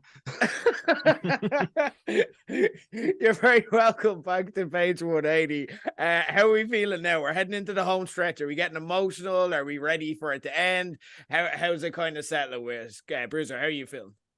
Yeah, like I don't like the DLC. Okay. I don't like the DLC episode. Okay. I played the game the first time without any DLC, so I just didn't think it was needed. Okay. You know, I think there's a lot to now try and fit in the last 3 episodes. I probably would have liked them to not have it in. Okay. You know, that way, just. But yeah, like it's got to be an action-packed 3 episodes. Now they've left that there's a lot to fit in to the last 3 episodes. You know, so I don't want to alarm you, but it's 2 episodes. It's not 3. What? There's even more. We need to waste a fucking episode of a fucking story. I love story in the middle of a fucking. Come on. Okay. We will discuss. Don't worry. Hold your fire. We will discuss the episode. Kev, we're heading into the last couple of episodes. How are you feeling now? Are you getting kind of has the grieving process started, or are you kind of ready to get to the big hitters? I'm just really excited for this home stretch now, because I know we all know what the next episode's going to be, and it's one of, I'm sure, all our most anticipated episodes. I'd agree with Kev though as well. I wasn't a massive fan of last night's episode either. Okay. I'm loving this. Interesting. All right, and I have some stuff to say as well. So like, I'm not a million miles away from where you guys are. Okay, but before we get into discussing it, let's frame what we're discussing as we always do. Let's give our alt recap and let's kind of remind ourselves where we're at and what happened, and that can kind of tailor our kind of jumping off points in the conversation we have. So, episode 7, Left Behind, and we check back in with Ellie treating Joel's stab wound, with him telling her to go north and find Tommy, as that triggers a flashback to her getting in a fight in a PE class in the QZ. And wow, Ellie's flashbacks really go back to the start, don't they? Like, could you speed up the whole remembering shit there, Ellie, please? Joel is literally bleeding out in the garage. Like, could you know what I mean? It's like, this reminds me of back when I was in PE as a child. It's like, no, he's dying. Like, make a decision here, hurry up. In the flashback, we see her old best O'Reilly invade her room at night and scare her, which is a massive dick move in a world where the dead are coming back as mushrooms to eat you alive permanently. Riley tells her that she's joined the Firefly but has returned to give Ellie the best night of her life. Seriously, having the person you fancy tell you that and then taking you to a shopping centre to drink some booze you found on a corpse is worse than having a Tinder date in a McDonald's drive-thru. Come on, Riley, you can do better than that. She shows her the electric stairs, a merry-go-round. They giggle at the lingerie in Victoria's Secret, and they play some Mortal Kombat 2. Oh, it's such a perfect day if you're 6. The romance is killed though when when, to continue the earlier metaphor, it's like your Tinder date in a McDonald's turns out to be a lifelong member of Sinn Féin, because Ellie finds some pipe bombs that Riley's just been chilling out with when she's not on a merry-go-round. Ellie storms off but eventually goes back for an old dance from the shift. That is until an infected absolutely wrecks the buzz and bites both of them before Ellie takes it out with a knife. They agree to stick together until the infection takes them though. That brings Ellie back to the present. Wait, that was it? That was all you wanted to remember? All of that so you could just say, never give up? In the meantime, while she's been thinking about all this, Joel has bled out on the floor and is now dead, and his body's starting to disintegrate. And that was episode 7. Oh no, it wasn't really. Joel's still alive. But yeah, Ellie's gone back to save him because never give up or something like that. That's episode 7, Left Behind. So, guys, we're kind of getting into it. Okay, we're not really feeling it. So, Bruiser, we kind of got your high level kind of feelings around it. Kev, you've touched on it, so you can give us a bit more. You weren't into this week's episode. Yeah, and it's probably for a weird reason of it wasn't changed enough. It's the exact same as the game for the DLC. That, like, there was just, and I know we know most of the story beats going ahead anyway, but it was just like watching someone play the DLC in front of me. Like, it was just too similar. There was one or two bits I quite liked that kind of added in, like the the commander, when he was having that chat with Ellie. Yes. when she punched out the girl. I thought that was a good way of kind of maybe humanizing Fedra a little bit and maybe kind of making them not out to be completely bad guys in a way. I thought that kind of humanized them a little bit because you don't really get to spend that much time with any of Fedra really. And I thought that was a nice kind of juxtaposition, but like for the most part, bar one or two little bits, it was just too similar to the game for me, and that's probably a weird nitpick, but yeah, I just wasn't really a fan of it. Okay, I agree a lot with that, because again, like, yeah, there's just not enough there to kind of for us to get really stuck into or mostly invested, because we know the beats it's going to hit. And like, I imagine if I hadn't seen this, I'd say it's a great episode. So again, like, I see a lot of people raving about this, and I don't want to take away from the artistic merit of it. I enjoyed watching this, but again, yeah, I can't say that it hit me in the same way episode 3 or 5 did. And it is something that it's interesting because, Bruce, I remember you kind of saying that you weren't mad about the adaptation side of this sometimes, and that you're like, we have the perfect script here. Do you think kind of this is more score 1.4 having adapted, or kind of was it just you don't like Left Behind in general? No, I don't love Left Behind at all, especially where it comes in. It comes in at, such a pivotal moment where the intensity is so high, everything's just happened, and that, you can kind of get straight into the action, or we can really get depressed for a while, you know what I mean, and have this slow build situation. I don't think it was needed. I didn't play that DLC until I've done a replay on the PS5 or PS4 or whatever. Yeah. So when I was playing, I was just like, well, you've just taken me momentum away. It just disappeared.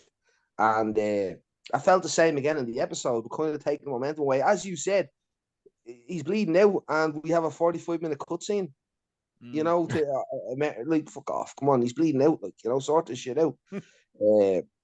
So yeah, I generally knew I wasn't gonna like it as soon as it started. As soon as she was in the gym, I was like, "Oh fuck, here we go! I know what this is. It's gonna be the entire episode, and I'm not gonna like it." But it was very close to the to the game part. As Kev said, probably the best scene to me was the commander bit because it was new and fresh and just created a little bit of a different perspective on things. But everything else was just very, much the same. I have one question for you though. I hope I don't deter things. What year is this supposed to the gimmick supposed to happen in again, where everything goes to shit? So it's this year, so 2023. So the apocalypse happened in 2003. This is 2023. But Mortal Kombat 2 in an arcade. Wait, Mortal Kombat 2 is in Token, I think. Yeah. Is what? Yeah, Token. This is a fucking children's arcade. I've been to them recently because I have a tiny child that loves going to this Poxy Play Center. And Mortal Kombat 2 was not there. They don't have any fun shit like that. There's no way they'd have it. Token, fine. You go to these nostalgic spots. This place didn't look like a nostalgic one. Fucking. Well, it was 2003 when that would have came out. So Mortal Kombat 2 would have been what, 89? Are we talking for Mortal Kombat 2? Is it thereabouts? No, probably like 95. I'd say. 95, yeah. Characters, like, one had a fucking smartphone and shit. You know what I mean? Like, I don't know. You could say that it's fair because I don't know. It happens at like Mortal Kombat then probably would have been around 6 or 7 years of age at that stage. It wouldn't have been an old nostalgic game at that stage when the apocalypse happened. Year that we went to Plex in the round then. I've been in the Plex. There was no fun games like that.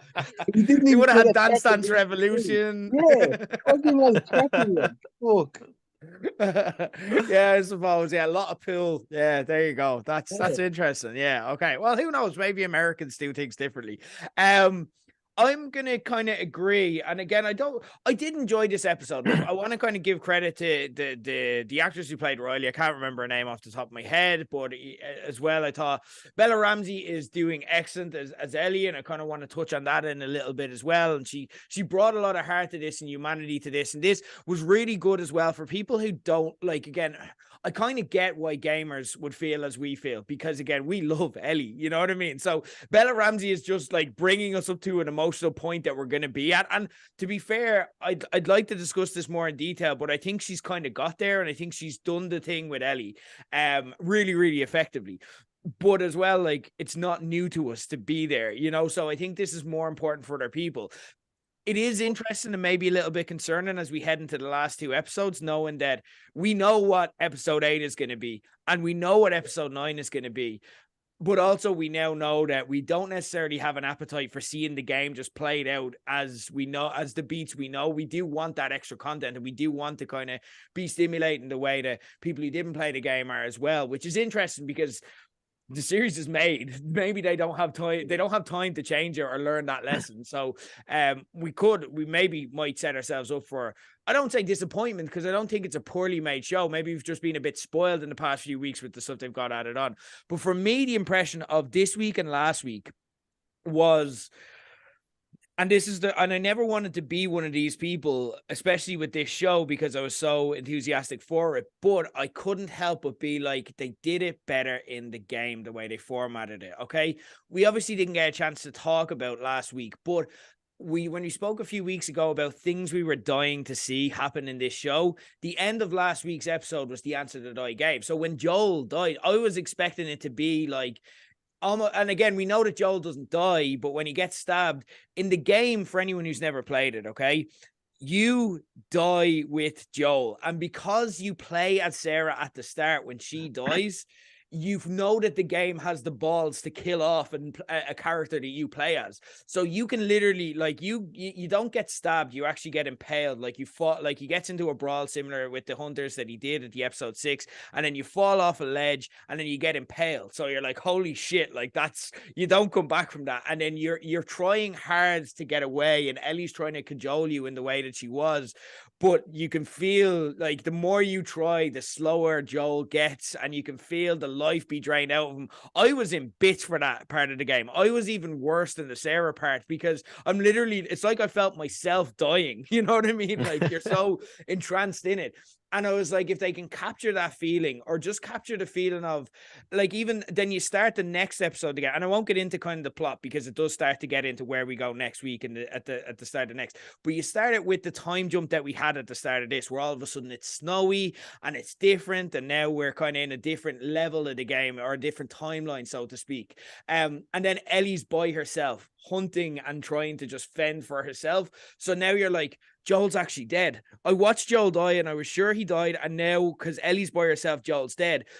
And then you kind of get into true, like the Left Behind part does kick in at this part of the game. It was added on after the game, but like where Left Behind ties in is Ellie is trying to get, we learn Joel is obviously alive in the garage, but we then flash back to Ellie trying to, she's in a shopping mall and she's trying to get him medicine. And that reminds her of being in a shopping mall with Riley. And that's how the two are linked together. And that, for me, takes you on a much better journey, because what I expected at the end of last week was it to be like when Ned Stark died in Game of Thrones, where you're like, you can't kill Pedro Pascal. What have you done? And for non-game players to have that kind of fake out reaction. And I was dying for that. And I don't think anyone bought it.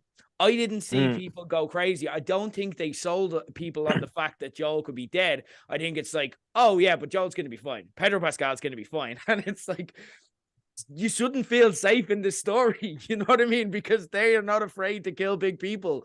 So for me, that's the part where the game got it. And again, like that tainted this, because I'm almost like, I went into it similar to yourself, Bruiser, and that I went into it going like, I don't think I'm going to like it. I don't think this is going to hit as much for me, because I'm kind of feeling disappointed. Now, look, that doesn't affect where we are next week. We know what next week's episode is going to be. We're not going to get into it, obviously. I don't feel that I'm any worse off than I would be. I still think next week has every opportunity to traumatize me in much the same way this portion of the games did. But yeah, I am a bit disappointed. Like ahead, next week's episode's my episode. You know, remember when we said at the start, we all said a comment. It's that. It's been leading to that, and obviously the reasons why and all. And I suppose the one thing of this episode was Bella I really think she looked like this was her episode. I'd say when she read the script, she was like, this is the episode that'll make me, you know? So all our little side glances, all our little other shit, I think she was planning on tying into this is why, and this is how come everything else you've seen is, you know, she really enjoyed this episode, I think, to film, and like probably more of a story, and got to create the back character and everything else. So yeah, maybe it is needed, and then maybe we'll come out of next week's episode going, we needed it, because it tied in everyone else that probably wasn't getting the same sympathy reaction that we might have had from playing the game and controlling them, and you know what I mean, being them. Maybe she tied it in with that performance, you know, possibly. That's what I'm hoping. You know, that we'll see next week's episode and we'll be like, actually, you know what, they fucking were right. You know what I mean, they were bang on. And again, like, it is going to be, I think next week, like the next two episodes are like, they're both huge Joel and Ellie episodes. Do you know what I mean? Like, they're both characters go through big stuff over the last two episodes. And it really, like, again, I'm actually buzzing now thinking about making it real in my head. I'm like, okay, I'm actually really excited again. But like, Ellie, we spoke early in the show where it was important that Ellie had to be in a certain situation, and in a certain, we as the audience had to feel a certain way about Ellie there, that when we were first introduced to her, we didn't feel that way, and that was fine. We knew that wasn't necessarily indicative, because you feel very similar in the game. Now we're here where you need to feel that way about Ellie for next week to hit. Kev, do you feel that Bella has done Ellie justice in that way? Like, where are you feeling for kind of what we're about to go through? Yeah, it's can I just get back actually to something you just said as well? I think this DLC episode would have been better after Henry and Sam had died. I think it would have been a much better placement of it, because it's something you brought up there that was like, fuck, that's a really big missed opportunity. If you had Joel get stabbed and it ends the way it ends, and then you have her the next episode out hunting, you don't see Joel at all. She's completely on her own, and you don't have the reveal of Joel being back at that house till the end of the episode. Yeah, that's how you fucking get people, and that's because like everybody that I worked with as well that haven't played the game, knew he wasn't dead as well. And that really kind of fucked with things a little bit. And I think it's maybe more the placement of that was where they kind of went wrong. I do because think that's one of the best, like that's almost like pro wrestling, like, you know what I mean? Like, again, we won't get into it, but like the revelation that Joel's alive and you're like, that is such a huge moment that we now just don't have. You know what I mean? It's like, oh my God, because it just, again, you'll experience it next week, but it just comes at the perfect time. And when you watch it next week, if you haven't played the games, you'll know instantly the time that I'm referring to. That it's like gamers have that. Joel's alive. Oh my God, he's alive. You know what I mean? It is like that. The wrestling good guys music hits like at just the right time. You know what I mean? It is like that. And it's really, really powerful. So yeah, I agree with that. Like the structure that they have for the next portion of the game was perfect in it, and they fucked with the structure, and now we're left with, did they fuck with the game, or did they have something up their shoulders? Because again, we don't have a lot of backstory for the people that we're about to meet, so maybe they can do stuff like that. You know what I mean? There's avenues there that they could go down, or levers they could pull, where at the end of the season we could be like, oh yeah, that's why, like kind of what you're saying, Bruiser, where we're like, oh yeah, that's why they did what they did. But again, just as a gamer, we're kind of like, they've gone off track here. I must say it's also a little shit. The girl that played Ramsey, is that what you said her name was? Bella Ramsey, yeah. She was fucking deadly. Like, really good. Like, it was a shame it kind of went the way it did, right? Like, you get these great character portrayals and it's one and done, and you're like, you know what I mean? It's a bit disappointing because she was also fantastic. That just popped into my head throughout it all, because if I had to pick a standout moment of it all, it's her. It's her in her battle to want to join the Fireflies and to get away from Fedra, and, you know, the task she was given by Fedra. Like, she was her inner reflection throughout it all, I thought, was probably the highlights of the episode. Yeah. You know, so it's just a shame that it's just one, you know. That's the line. Go ahead. There's a line she says, I remember being kind of like, she's turned into a bit of a psychopath and stuff as well. There's a line she says where, I have to go for drill training and hit to kill fireflies tomorrow. And you're like, you're 14 years old and you're being trained to kill people. That's what you've grown up on now. And like, there's no wonder you are the way you are when you've been doing drill training every morning to kill people. Like, and I thought it's a subtle line, and it's a bit of a throwaway line, but I picked up on that being like, oh, this is kind of why she is the way she is a little bit now. Yeah. And that was like one of my the highlight parts of the episode for me. It's just tiny little bits and pieces, like that conversation with Commander Kwong, I think his name was. It is. Yeah. I thought that just the bits and pieces like that I thought were great. I also just love the split second look of, oh fuck, before the girl gets punched out as well by Ellie. It was just great. It was the typical. It was a great, like, and that's a great storyline trope. But it's like the bully realizes they've gone too far. Yeah, it's just like, oh. Sorry, Bruce, I can't hear you. Smug. It was just like, yeah, knock the bitch out. Yeah, 100%. And like, stitches sounded ridiculous though. What's that? Like 15 stitches they said she was getting. I know, for one punch. That's Tyson level.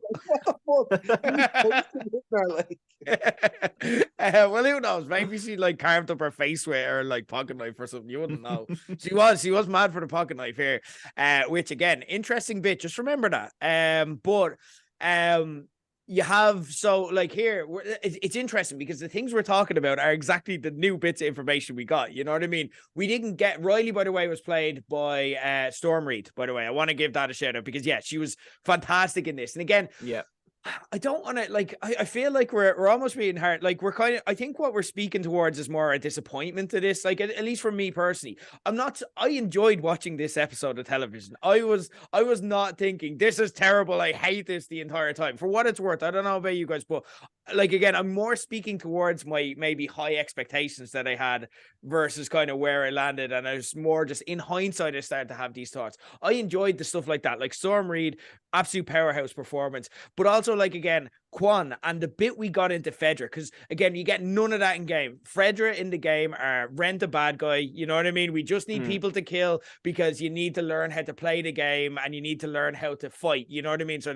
Fedra are a bunch of bad guys that Joel has to kind of run down throughout the early parts of the game. What I found really interesting here was did Quan seemed more reasonable than we've kind of been led to believe that Fedra have been. Now, part of that is due to the fact that I don't think there's any government. I don't think there's anyone. I don't think they have the ability to mass communicate in the way that they would have in the old world. Like, for example, they speak of the internet as this, like, you had access to everything. So I don't think there is a government. I think Fedra there's different Fedra stations, and they kind of, like, in Kansas City it could be one way, but in Boston they could be good Fedra and so on and so forth. It seems like Quan, though, is actually a kind of decent person. You know what I mean? He believes in the cause. He genuinely believes that what he's doing is actually helping people. He says at one point, like, look, if I know we've got a bad rep, but like, if we're not here, people are going to starve and start killing each other. And again, whether that's the case or not, it's what he believes. So he is doing it for the right reasons. He's a family man. We see that he actually cares about Ellie. He's not being sadistic at any stage, as we've been led to believe. And then on the flip side, we've kind of discussed it. Yeah, you have the Fireflies, and we're led to believe Marlene is the good guy who's trying to save the world and use Ellie and stuff like that. But also Marlene is also recruiting Riley and putting guns in her hands and stationing her out in the mall with pipe bombs to kind of murder the likes of Ellie. You know what I mean? Like, that's what her job is. She has to hunt out and murder kind of, people living in the QZ that contains her best friend and all the people that she interacted with previously. So this was interesting. What side did you feel more, I guess, kinship to yourselves? And again, everyone could have a Team Fedra or a Team Fireflies here, because again, I feel like we kind of got Team Fedra were almost the good guys in this episode, whereas Team Fireflies were the bad guys. But like, again, we've seen the opposite. So where are you guys kind of sitting on that side? And we heard Ellie and it's relevant because we did hear Ellie and Riley constantly arguing amongst themselves about which one's better and how that, where does that sit for you guys? Like, it's hard to kind of tell, because like they're painted as the good guys here, and you have the Fireflies recruiting kids, and like, even the fact that like Ellie didn't believe her that she was in the Fireflies till she just showed her the gun as well. It wasn't like the pendants or anything like that in the game. It's just like, oh, I've got a gun here, and then she believed her. But at the same time, you've Fedra just drill training kids to kill Fireflies as well. So I don't really know. That it's kind of, there's no good guys here, I don't think, really. And like Quan, he was sound and he gave her back the Walkman, but he definitely gave out like just recruitment officer vibes of nearly like a job agency, nearly like and so he's just trying to be your best friend, I think. And that's the kind of attitude he kind of took. So yeah, there's no real good guys or bad guys here. Everybody's kind of their own kind of bad moral kind of area, I suppose. But just like anything though, and I like that about it though. Everything shouldn't be just black and white of like these are good guys or bad guys. And yeah, that's what this show is, though. Again, like, kind of we hear of Joel's like horrible past, and everyone keeps like saying, and these people who, like, again, you look at last week, for example, like you had like there were like where Tommy lives, Jackson. It looks like an amazing community once you get in, but you hear the old couple at the start. Yeah, well, we will get to that. Well, you hear the old couple at the start. They call that community the River of Death. You know what I mean? So good guy, bad, and then like, but the people like then the people in the River of Death who have all these people who've crossed them and like hold them up at the gates, like hang their bodies from the gates. They look at Joel and they're like, "Whoa, you are fucked up, son." So like we again, I think heroism in this story is based on when you meet someone, what their motivation is then, because I think everyone we meet to have got 20 years into the apocalypse has done some shit. We all know Henry even turns around and he's like, "I'm not a good guy. I'm a collaborator. I'm a dickhead." Like when he first talks to Joel. So again, it's like maybe if we'd seen Henry at a different time, he'd have been a bad guy. But Kev, like, I guess we're talking about emotions then. I guess we're talking about how you feel. Bruiser, who did you feel more when you heard kind of Riley and Ellie kind of arguing? Who did you feel? It was just two people caught up in a wrong, right? Like, as Kev said, there's no good guys in this situation. Like, it's two people being politically coerced into believing something else, right? Like, I think it's two villains, it's two heels. Federa's a heel. I never liked Fireflies. Like, from the start of playing, I was like, these are fucking assholes. And the reality is, the only faces are the tweeners, the likes of Joel, who just want to stand in the middle and play his own cards. You know what I mean? He's like, I'll do whatever for whoever once I'm the beneficiary, you know, and that's the only face move to make in a situation like that because you've got two bad groups. Yeah. He plays both sides, so he always ends up on top. Like it's the time-honored tradition. So obviously, look, we had like Ellie and Riley. This is a love story at the core of it, and it was interesting. I think I listened to the HBO podcast with Craig Mason and Neil Druckmann, the two showrunners for this show, and it was interesting because it may have looked strange, and they spoke about this. It may have looked strange to see, you know, in 2023, to see two queer people struggling to admit their feelings to each other. You know what I mean? Because again, like that's something that it's more normalized now for us. And when we're watching this, especially we watched Bill and Frank a few weeks ago, and it was like, that was such like a normal story, and it was a beautiful story in a way. But like what they hammered home there was how we've kind of gotten used to that becoming normalized throughout our lifetime and over the past 20 years. Whereas in 2003, that wasn't normalized. So again, it would be very confusing for teenagers trying to navigate that because they're dealing with a stigma that they probably just wouldn't deal with in our world. So that's part of what it is, which is very profound and very deep. I'm going to ask you a not profound and not deep and very immature question. We see both trying to navigate that line of kind of trying to get the shift, basically trying to lob the gob, and they're both trying different tactics. You have Ellie, who's like kind of going for every time they have close bonding moments, Ellie's just giving her a lingering look like, go on, kiss me. Whereas Riley's like kind of teasing her and just kind of going like, she sees the Victoria's Secret thing and she's like, I'm trying to picture you in that, and then laughs, which is like, you know, she's kind of like, that's an insult. Like she's negging her. Who had the better game for you guys? Was it Ellie or Riley? Bruiser, who the better game for you? Riley was obviously more confident, I think, but in saying that, just how I didn't even take into consideration the awkwardness of them being gay. To me, it was just seemed like the awkwardness of two teenagers trying to hook up. Yeah, you know, like if you think, I don't know, man. I don't know about you guys, but I think if I think back to how I was trying to get the shift back in the day, I'm sure it was fucking cringy as shit. You know what I mean? So to me, it just brought me back to that, and I thought it was played really well. It never, I guess, probably that's naivety from myself to have not considered the them coming out to each other aspect of it all. You know? I suppose that's an oversight on my part. I didn't really take that into consideration. But again, we're privileged with the fact that we didn't have, you know what I mean? Like, but yeah, it was. Riley had more game. Neither of them had game though, man. It was fucking crazy. It's hard to have game in the apocalypse. That's fair. They got Mortal Kombat. That was about it. yeah, that's it. Kev, what was your thoughts on their respective games and attempts to kind of lob the goal? Yeah, I did know like Ellie kept pushing her off every time Riley to get close to her, because like when she kind of half fell in the elevator, she kind of caught her and she pushed her off, and then when they're having like the photo booth moments, she's like, get off me at the end of it then as well. So it was her maybe not being able to 100% kind of comfortably be who she actually is, I think, as well, till that dance moment. And I thought that arc getting up to that dance moment was really nice and sweet, of her kind of constantly denying to the point of just letting into her feelings then as well. Yeah, I love that. I think that's her kind of grappling with stigma. I think we saw this at the start of the episode where Riley's like, you're going to say no, but then you're going to say yes. And then Riley's like, put on your pants. And Ellie's like, well, turn around. And Riley's like, you're so weird with that. You know what I mean? And it's so interesting because it tells you so much at the same time. It's like Riley wants to see her, you know, strip and get changed and stuff like that for her own reasons. But like Ellie is so worried about the stigma and everything around it that again she can't, even though she loves this person and she wants to be seen by this person, she can't let herself be so because she's just dealing with that the entire time. I think that was really effective and powerful story in a very subtle tiny way, but it was very real. And I know Druckmann and Mason they're very concerned about making, especially the kind of the non-heteronormative love stories that are in this. They're very concerned with making them feel real and authentic and not kind of just forced or obvious. And I think they're getting that aspect right, which is really effective.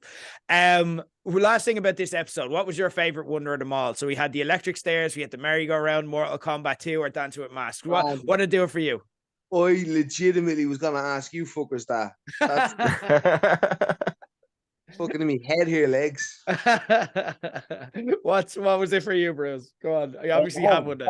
Constantly horror, like, come on, the fuck. I'd love that Halloween shop. We fucking spend hours in there, spend thousands of euros as well, and leave like fucking deadly looking. Love it. Kev, what would be for you if you got taken on a hot date to the mall? Arcade for me, Mortal Kombat 2 all the way.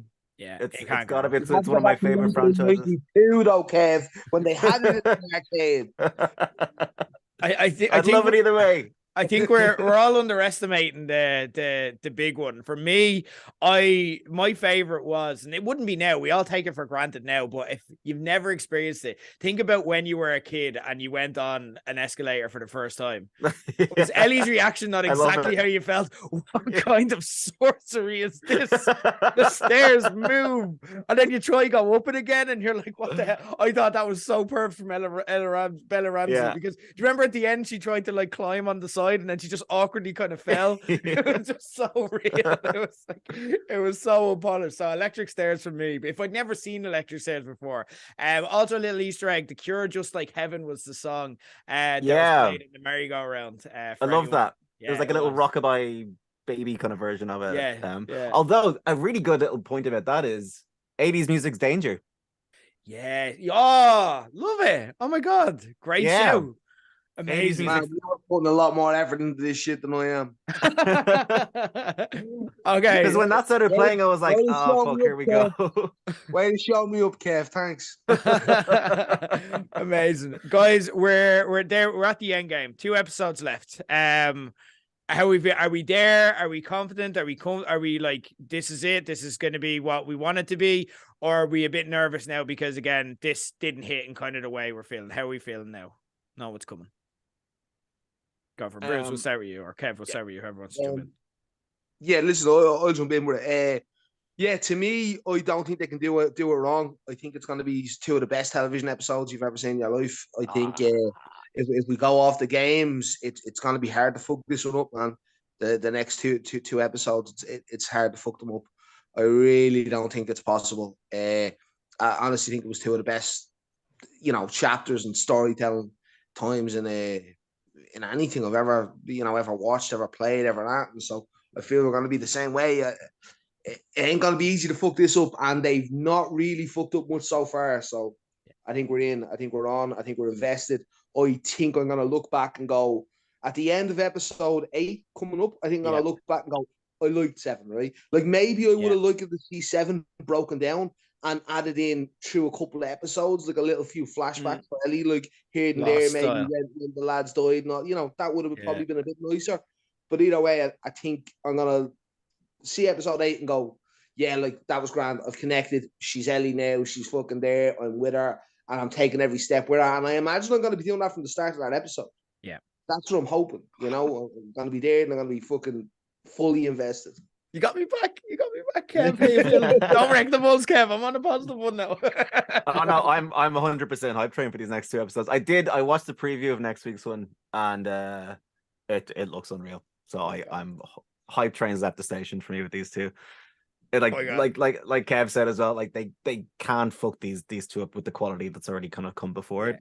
If anything, they'll hopefully, I think, add in maybe a couple of other little bits and pieces as well that'll just make him even better. But yeah, can't wait. I think I think they're gonna enhance it. I think they're gonna get it right. Lads, I'm in. I'm back in. All right, we got there. We got there. We never watch season 2 ever. Season 2 is gonna be great. It's gonna be fine. Don't worry, they'll get it right. Never happened, mate. Love it. Kevs, thanks for joining us. Good luck in retirement, Bruiser. Look at the bags under my eyes, legs. Do I look like I'm He's retiring right in front of us. Anyway, always a pleasure. Kev Fangclub on Twitter, at Ballymun Bruiser on Twitter. Give them a follow as well. Get their thoughts. And thanks as always. Pleasure. Thank you. It was a pleasure. All right, guys, time to go into the spoilerverse for the second last time of this series. Guys, I was looking forward to this so much, and I've been looking forward to the individual episodes, but it's very bittersweet to get to this stage, thinking that we'll only have one more of these episodes left to discuss. And of course, talking about The Last of Us, we heard a clip there from episode 8, When We Are in Need. Joining me to discuss this, it's been an episode that since we've started talking about these episodes, all of us have been looking forward to. Episode 8, I'm being joined by not one, but two Kevins to do so, because one would not just be able to contain the madness that we've witnessed. I'm joined, of course, by Fangclub's Kevin Keane and hello, former pro wrestler Ballymun Bruiser. He wasn't until last week when I retired him. Kevin squared. It's the power of the two now. We just go with that. Kevin squared. Kevin squared. Love Yeah. it. Oh, we always think of this at the end of the series. You'll have to get us back. We'll get your episode thoughts kind of as we go along as usual, but like we're now at the end of the series. How is it sitting with you? Are you just buzzing for the finale, or are you kind of is the morning starting to come in? How are you feeling, Kev? We'll start with you. The morning is starting to come in because I loved last night's episode so much that I just want more of it now. And yeah, and I know next week's episode's only about 40 minutes long, I think, as well. Really? Yeah. So there's even little of it, or less of it left than I even thought it would be as well. So I don't know how they're going to squeeze the next episode into 40 minutes, but sure, look, here we'll take what we're given, I suppose. Yeah, this is it. Bruiser, you're on the last episode, the second last week. How are you feeling about like? Yeah, if anything, I'd say last night's episode, made me hate episode 7 so much more. Okay. It was so good last night, right? Yeah. It was fucking everything. Yeah, if Anna was rushed, right? Yeah. And now Kev started saying it's 40 minutes in the last episode. But I had to watch a 45-minute fucking love story with 2 children that I couldn't give a shit about. Like, no. Fuck this shit. So yeah, I've been enjoying it. I haven't watched a weekly television series in years, man. You know, maybe the last season of Game of Thrones, barely, and the last season of Breaking Bad. But they were the only 2 seasons that I watched weekly of. You know, everything else is with spoilers. So it's a foreign thing for me, and so I tried to stay away from. But I have enjoyed it. It has been nice, and it is something that you go, oh, that's out tomorrow now, and you're looking forward to it or whatever. So, except for episode 7. Yeah, except for that, of course. And the one Tommy was in, let's not forget, like, when we skipped the one that Tommy was in a lot of as well. Tommy. Hashtag. We literally, the one show we have not covered is the one with a lot of Tommy in it. Just out of respect for you. Just out of respect. Episode 8 anyway, of course. Look, we're dying to discuss this, so let's get to it. But first off, as we always do, we're going to give you your alt recap. Again, guys, just before we do, a word on spoilers. Guys, if you've watched this episode, you're okay for spoilers, you can proceed. We are going to discuss the video game, but we're not going to discuss any plot points that come up, so don't worry. We may allude to similarities, or we may kind of hint at things that are to come, but we're not going to hint about anything to do with the plot, so you are safe going ahead. If you haven't watched this, what are you doing? It's a recap show. Like, this is what we do into the Spoilerverse. It's the name of the segment. Go away, watch the episode, and come back, and forget that I told you to go away, because that's a bit rude, and you might be put off with that. Anyway, guys, let's talk about the episode 8 that was. First off, we're going to get kicked off with our alt recap, and When We Are in Need kicked off with a preacher named David, who actually looks like David from Mythic Quest gone insane with power, giving a Jesus-y eulogy in a steakhouse, which, if that was my best option for survival in the apocalypse, I'd probably just shift the mushroom and join Team Infected instead. As Ellie runs out of food, she goes hunting and takes down a deer. However, in retrieving it, she bumps into David and James, aka Troy Baker, aka fucking Joel from the game, and then holds him at gunpoint in exchange for medicine, which is actually the quickest way to get medicine if you're shopping in the Square Tala.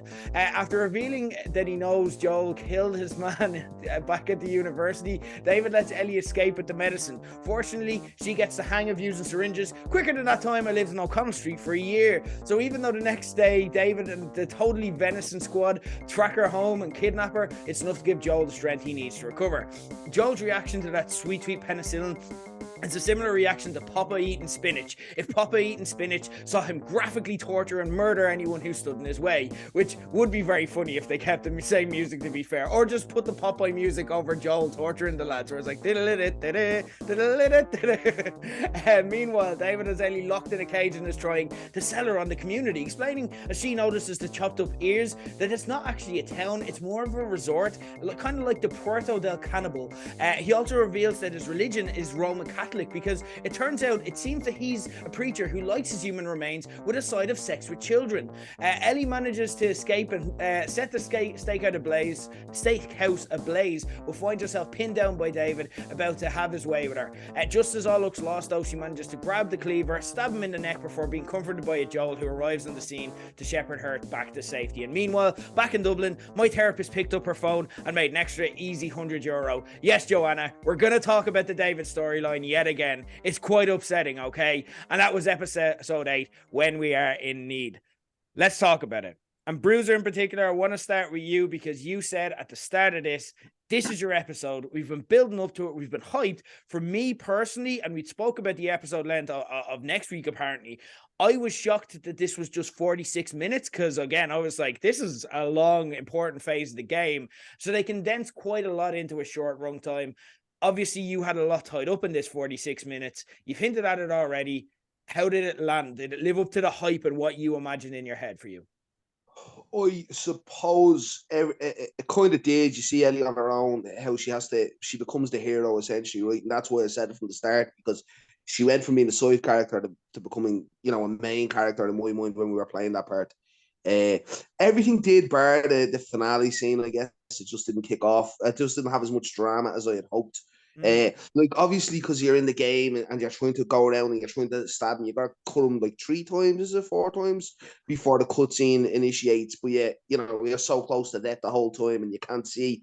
I felt it was just a little bit quickened, maybe, and the fact that the place went ablaze just like that as well, it all just felt a little bit rushed.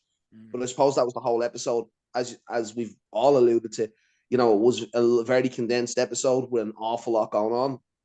I personally would have liked that to be 2 episodes. If they gave you the other one, I can't remember her name now, but remember when you met Kathleen? Yes. Yeah. They gave her a 2-episode arc, right? Why the fuck did we give this randomer a 2-episode arc when we could have given David a 2-episode arc? He's the fucking villain. You know what I mean? He's the heel of it all, So I just felt there was a couple of mistakes like that made. Overall, the episode hit everywhere. It was fucking fantastic. I just would have liked to see more of it, I guess. I agree with that. And yeah, I'd like to kind of touch on that. But first, I kind of want to check in with you, Kev. Last week, you spoke a kind of left behind, and you made a great point that it was almost too similar to the game, and that you felt that you were just watching someone play the game. And this was also quite similar to the game, with some small differences, like, again, stuff like the David being a preacher. That was new, and little things. And like Joel was now trying to kill Ellie in a weird kind of twist here. Though obviously Joel from the game, Troy Baker there. Did that move the needle to you? Was there enough of those differences? How did you feel about this? That was going to be my first point. I was going to say, I'm going to sound like an absolute hypocrite here, because I mentioned all that last week. And then this week, they stuck super well to the game for the most part. And I'm like, I love every second of this. Yeah. But it's just one of the best parts of the game. And if they're going to do something the exact same as the game, do that. The only thing, and I will say, which was quite rushed, and I completely agree as well with that, they could have given a bit more time to. I love the section of the game where they're holding out from clickers and runners, David and Ellie, and they could have maybe done that, because you're that's 2. Well, I know you got 1 clicker last time, or it wasn't even a clicker, it was a runner. They could have introduced that kind of dangerous element, I think, into this, maybe for that extra 10 or 15 minutes if they wanted to. And maybe to have Ellie trust David a little bit more before the reveal of how fucked he is, basically. I think that would have been a nice kind of little touch on, or even if they wanted to split it into 2 episodes, like Kev said as well, it would have been great too. So but overall, absolutely loved it though. I think for me, I agree with a lot of both of what you're saying. Don't disagree with anything. For me, there's 2 different things here. As a standalone episode of television, it was almost better that they condensed it all into 46 minutes because this was insane. This is like, consider as well, this is a HBO series. This is the second to last episode. That's the big episode in the HBO series. So this had to kind of fit that mold and live up to the expectations because it is that prestige series. But you have also like, so if I was watching this and didn't know the game or the potential, I think I'd love this. And I did. I loved watching this. This was great television. And like kind of they got so much of this right. And I agree with you in that, like, the game, you don't need to mess around with that formula because it's there. It's amazing. It's phenomenal. But then again, we do have those expectations of what the game can do. And for anyone who's never played the game, just to give you a bit of context there, we spoke last week about some of the differences. So again, kind of this is all tied together from Joel kind of fake dying at the university. And again, in the game, you very much believe Joel. It's like it's 95% convinced that Joel has died because you start off at the point where Ellie is hunting the deer. That was very similar to how it was in the game. Like even with she hits the deer, but then the deer runs off and Ellie has to chase the deer. That was just total Easter egg for the game. But then you meet David, and the point that Kev is speaking to there is as you're kind of talking and as Ellie is sussing David out, you then have a lot of infected attack and you have to fight together, and that bonds you towards David and you start to develop a trust because obviously you're like, well, he would have just killed me. Why did he save my life at certain times? You know what I mean? Now, you know why later because he's a fucking pedophile. Like, but there's that point as well. And I would have thought that, like, again, and we kind of spoke about this last week, so no need to kind of delve too deeply into it. I think I agree with exactly what you're saying, Bruce, and that having a 2-episode arc here where you kind of you can intersperse Left Behind and kind of flashbacks within the two and just tell them as a 2-parter. I think that would have been much more effective because, again, you kind of lost the intrigue over whether Joel comes back. And again, last week I was like, you'll know the part where Joel is coming back. And they still kind of did get the part of Joel being like the good guy professional wrestler. His music hits and he's back and he's kicking ass. Like, and they sold that well, even with like, he was on the bed and then he's not on the bed, but we don't know where he is in the room. And then it's like, he's fucking back. Yeah. And even though obviously gamers know that he's going to be and what's going to happen. But like, by the fake out of having him still alive and that reveal, the fact that we lost all of that, we know what it could have been. And I think it just was better in the game. But I don't want to take away this. I understand what they said, and Druckmann and Mason on the HBO podcast did speak about the sequence that you're talking about, Kev, there. And they said, we decided not to have that because we felt that distracted way too much from what was going on. Because if they're then out in the forest and they have to have more scenes, you're then waiting to see, is there more infected? Are they going to get attacked again? And it just distracts you from what you're supposed to be focused on. Whereas if you just don't have the infected, then it's a whole different story. So I can appreciate that. I can get it. I don't mind. And I trust these guys and the changes that they make.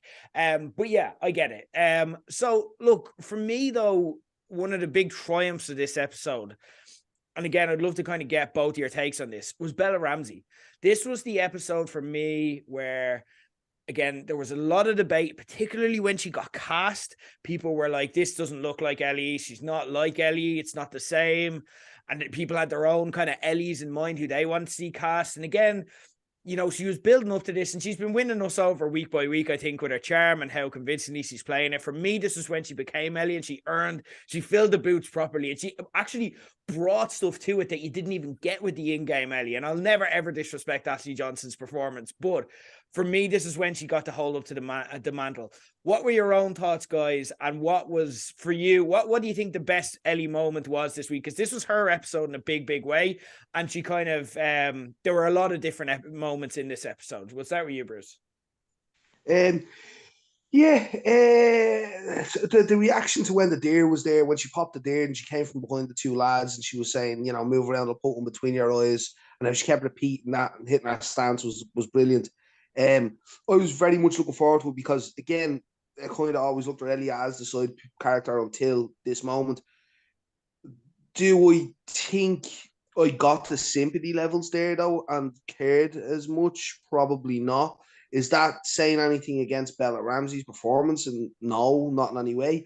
Maybe just because it was so rushed and action-packed and you knew Joe was coming and, you know, maybe that threw me off. Also, maybe the fact that I knew how it was going to finalize, you know, that way, that there's a good chance of that. Yeah. So I guess I didn't get the sympathy I felt the first time around, but again, I'm not watching it for the first time. You get me? So maybe that took away from it, you know. But overall, yeah, credit, she's done great. But she is Ellie, you know what I mean? She's done her own Ellie now. She is Ellie. That's great. Whether I have the same connections, that's my fault, probably. You know what I mean? Nothing on her performance or anything like it. It's also very hard to recreate that scene, like especially the end where she does take out David, because if you do compare it to the games, and I hate to constantly have this, but like if you do compare it, you are Ellie and you're actively playing while this is happening. So David's on top and you're struggling, you know what I mean? So you feel like that's happening to you, you know what I mean? So it's a very personal experience that you feel it. And I don't think there's any way the TV show could fully recreate that. But I think what they added in place, like with her reactions, like her reactions to this were incredible. And they made a conscious choice. And again, they spoke about in the HBO podcast about why they made this choice to not have Joel intervene. First off, they didn't want it to be seen at all like Joel saved Ellie. They're like, no, this is Ellie's moment and we want her to save herself. But also as well, they were like, there's practical things where you get involved. Like if Joel gets in, like why couldn't Ellie escape? Like why could, you know what I mean? And there was like practical sides of it where it just didn't make sense for Joel to come in and to meet her outside more than anything. But because she was left to be free, what they explained was she didn't get any direction. They just told her, just feel the moment and do what you want. And they let the camera linger on her. So you might have noticed the part where she stopped and then she started again. She like almost gets angry all over again and then goes back and starts laying into him all over. That was all her. That was all Bella Ramsey adding to it. So it's raw emotion that I think we could feel. And I don't feel that we got that necessarily in the game. So I think they made up for it in certain ways. If you think about our whole, like when we were joking about crippling that guy and all, you know what I mean? She has been quite a psychotic Ellie the whole way through. So there's no real shock to me that she had a breaking moment there and continued cutting the fucker up, you know? One thing though, just before we move on, or before you go to Kev, who injects a fucking syringe into a wound like that? It was horrific looking. Just a kid. I didn't know. You just avoid the wound. Go at the side of it. Don't directly stab me again, you fucking head. we've like given Ellie and Bella Ramsey a lot of credit on this show and on her recaps. One thing she is not is a doctor, and as previously seen, she's like, my hands are medicine, I'm going to wipe my blood on your you know, that's who we're talking about here. So that person is the person who Kev, your own thoughts on Bella Ramsey this week, and kind of if you had any particular favorite moment. I thought she was incredible this week. Yeah, she really just upped her game in this episode. My favorite moment is when she says her name to David. Yes. In the cage. After she kind of lulls him in by putting her hands on his, and then breaks his finger, and then says, "You tell them the little girl, or Ellie is the little girl that broke your fucking fingers." And you were like, "Fuck yeah!" And the way she delivered that line as well, blood. It was like Becky Lynch. Yes. With the blood down her face as well. Yes. It was like that, like fuck yes moment. And you're kind of just cheering at the TV when she did that, and I loved that scene. It was just brilliant. And then even just the moment then as well when she tells David she's infected too, and you're like, what a fucking genius move. If you've not played the game, you're like, holy shit, where did you pull that out of? Like, brilliant though. I absolutely loved that scene. But when she comes out of the cafe and sees Joel for the first time and grabs her, and then that reaction as well is just so heartbreaking and emotional. And like that's another part. I think I was more emotional watching that than I was playing the game when Joel saved her. It's just her reactions there are just so genuine, like as well. It hits differently just seeing it play out in real life. Do you know what I mean? There's just like, if someone plays that well, it's just going to hit you in a different way. In the same way a lot of the violence does, in the same way they've kind of taken a lot of the violence away from Joel, because they know if we see a real person do this to another person, we're going to feel like, unless like kind of, now we did see Joel get vicious in some stage in this episode, but we also were worried for Ellie. So like we morally kind of shrugged that off, like, because we felt kind of justified or worried. But yeah, there's something different to that. And what I loved, there's a couple of moments in this, there's three moments I won't say these are my favorite moments because that line delivery you spoke about as well was just like, oh my God, she's just reaching into something else there. And again, she's kind of, that's where she's making Ellie her own. And she's not just doing an Ashley Johnson impersonation. She's going like, no, how do I be the best Bella Ramsey version of Ellie? Yeah. And I'm all in with it. There were 3 different choices where and it was just a tiny thing she did. So the reaction when, David put his hand on her hand and she realized that there was a sexual element to this, and she kind of went, oh, and like it was both real, but it was brilliant because it's just that one told you so much. It was both realization but also her kind of playing into it, you know what I mean? Like she's improvising, she's thinking very quickly on her feet there, you know what I mean? Like where she's like saying because she needs to react because she's so surprised, but she's also saying it in a tone where it's almost like she's interested, you know what I mean? Because she knows she's now, you now know that she's got a plan for how she's going to use this, you know, and she's formulating that in her head. There was another one where David's on top of her and kind of all the what you call it, the fight that was in her beforehand in the other room kind of went out of her, and it was just replaced with a child being afraid where a man's on top of her, you know what I mean? And that was just that. I think that's what made it so terrifying, in that it was a much shorter version of that scene, thankfully, I think, than we got in the game, but that facial expression alone was enough. And again, the last one is just to speak on what you're saying when she saw Joel, because the instinct for that, like if you're just playing it on an easy level, the instinct for an actor is to have that be a happy reunion where she's delighted to see him. But that's not the lived experience that Ellie would have. She's traumatized. She's just like, she's looking at him and she's still ready to fight. She's going to fight anyone that comes near her because she's just that defensive and traumatized.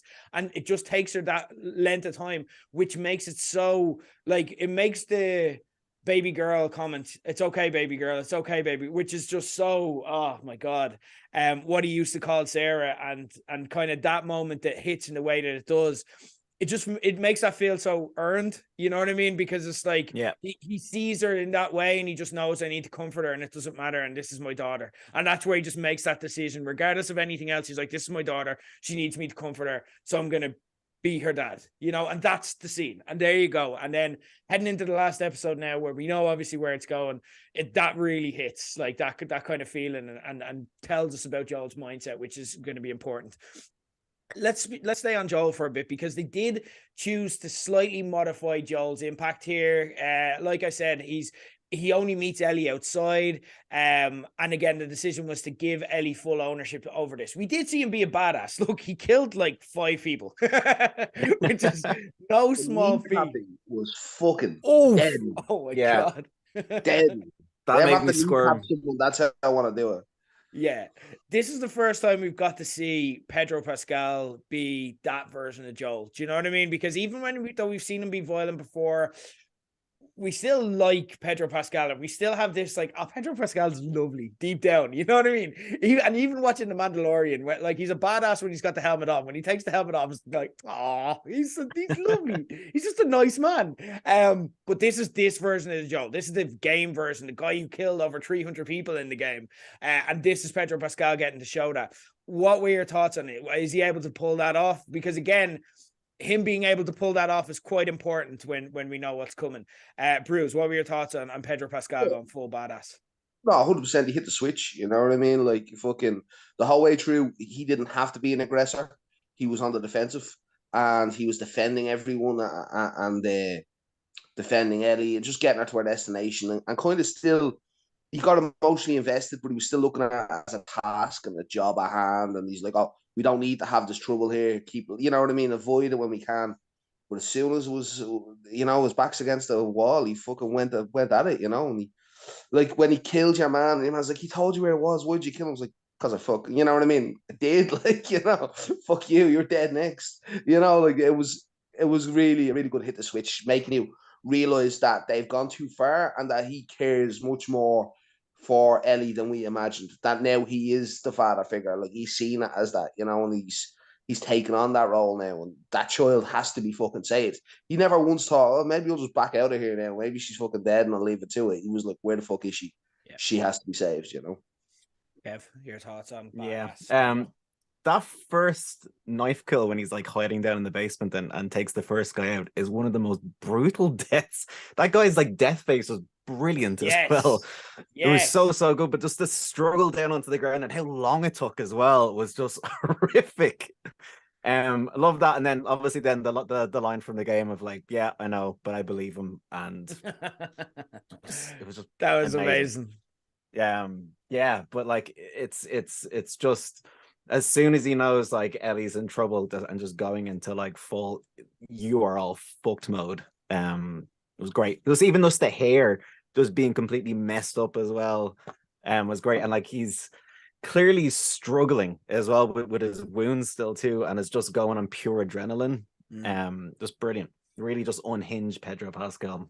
Yeah, I liked it as well because there is like kind of the game, if anything, felt like propaganda for the power of penicillin. Because again, he's just Superman after apparently Ellie, like what actually happened, because I don't think we saw the injection, but apparently like all Ellie did was just inject it directly into his wound. It's video game logic though, it's fine. Yeah, that's fair. Exactly. We don't mind in a video game because look, you want to be a badass at that stage. But like, yeah, I thought the way they did it as well was very convincing. You know what I mean? Because they didn't make him Superman. You know, he beat people by fighting smart. You know what I mean? He hit around the corner for that guy and he's like, I've got one shot, I need to get this knife into the neck. And then the other two guys he kind of used his stealth, which again, love seeing a bit of stealth. Great stuff. But yeah, so Scott Shepherd, who played David, had a big shoes to fill and he had a big job to do, because as you alluded to, Bruiser, David is kind of the big villain of The Last of Us. He really is. He's the heel. They added on the religious aspect. So, Kev, do you think he pulled this off? Do you think kind of he nailed David, or like again, we had all our expectations of what David needs to be. How do you think Scott Shepherd hit it? Do you think he got it, or? I think he's more charming in the game. But like it's the only thing is when with shows like this, as soon because the show opened with him doing Bible scripture and you're kind of like I know that's probably not a good sign, to be honest, when someone's opening with Bible scripture and like I think the book of Revelations as well. I don't know if I loved this version of David. He was okay. I'm not too sure about it, and I don't know what it is. Maybe I'm just comparing him to the game version too much, but like I don't think he was as charming as the game version, and kind of like lulling you into a much more false sense of security. There's something, I don't know, just a bit off about him from the get-go. There is a need in this show, and I think it's a deliberate need to kind of have shades of gray. Like we've spoken a lot about like people are good guys or bad guys often just depending on where you meet them and the context of what's happening. And if we saw them like a week beforehand, they'd probably be the good guy. You know, it just depends on what our main characters need to do, because they're very much the heroes in our mind.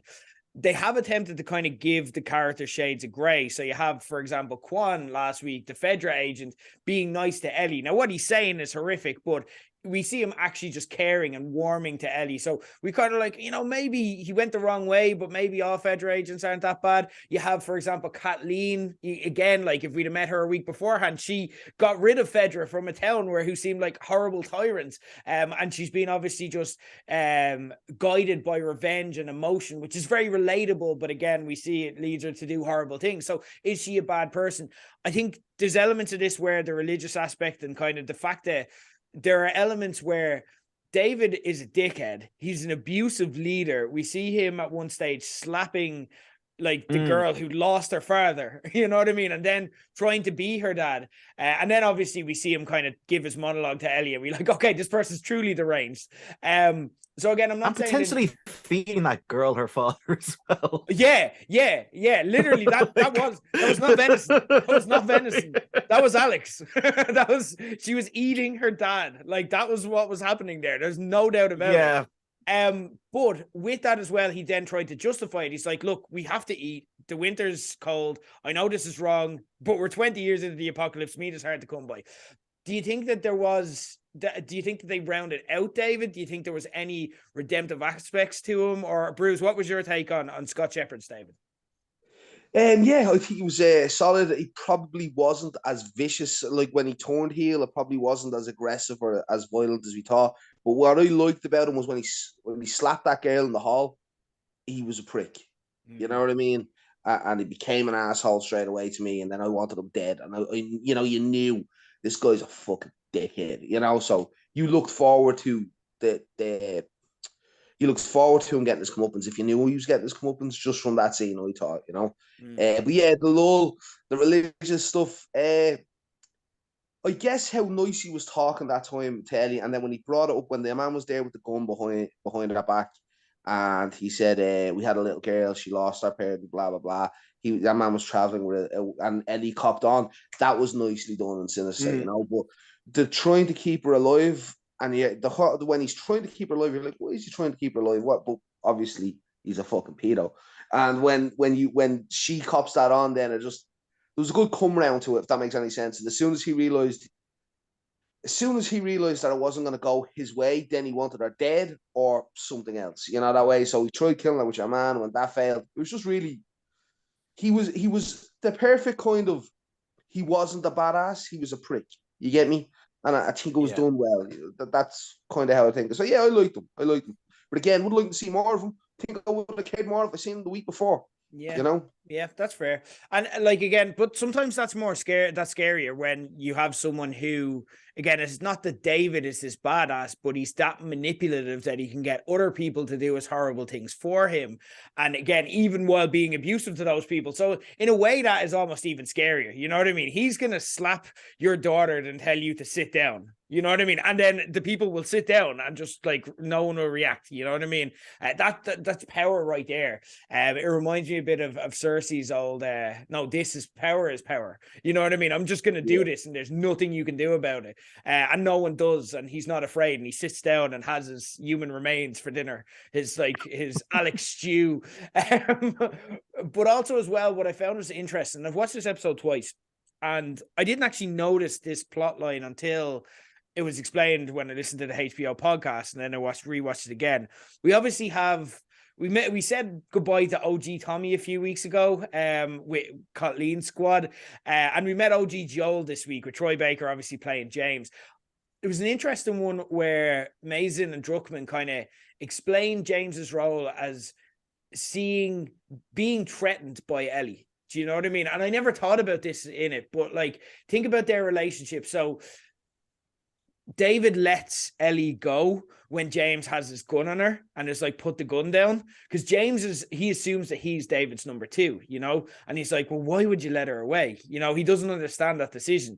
And again, it makes more sense in the game where they go back, but again, David just doesn't feel the need to explain it to James, and he doesn't get that kind of, so I can see James's frustration when you kind of watch it back with this in mind.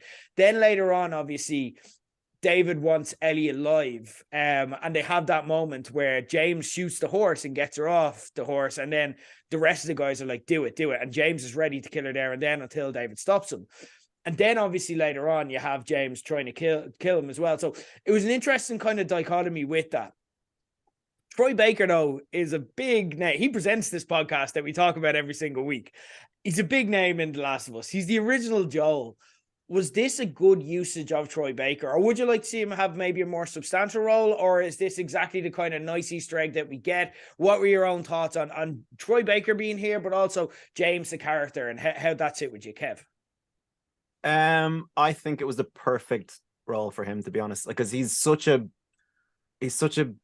charismatic person. I think he would have maybe taken it away from other people, I think, as well. It was nice to kind of give him this more subdued role, and he played it perfectly, as well. And they kind of they uglied him up a bit, because he's a hunky dude, so they kind of really uglied him up. And yeah, I thought he played the role kind of exactly like the game, essentially, as well. But that's a really good point, or it's just from the podcast they were saying, him being threatened as being the number 2 is a nice little kind of flourish they kind of put in his character there as well. That's great. I never even really noticed that first time watching it, but he's so charismatic. Normally, I think it was the perfect role, I think, for him, for not to take away from other characters.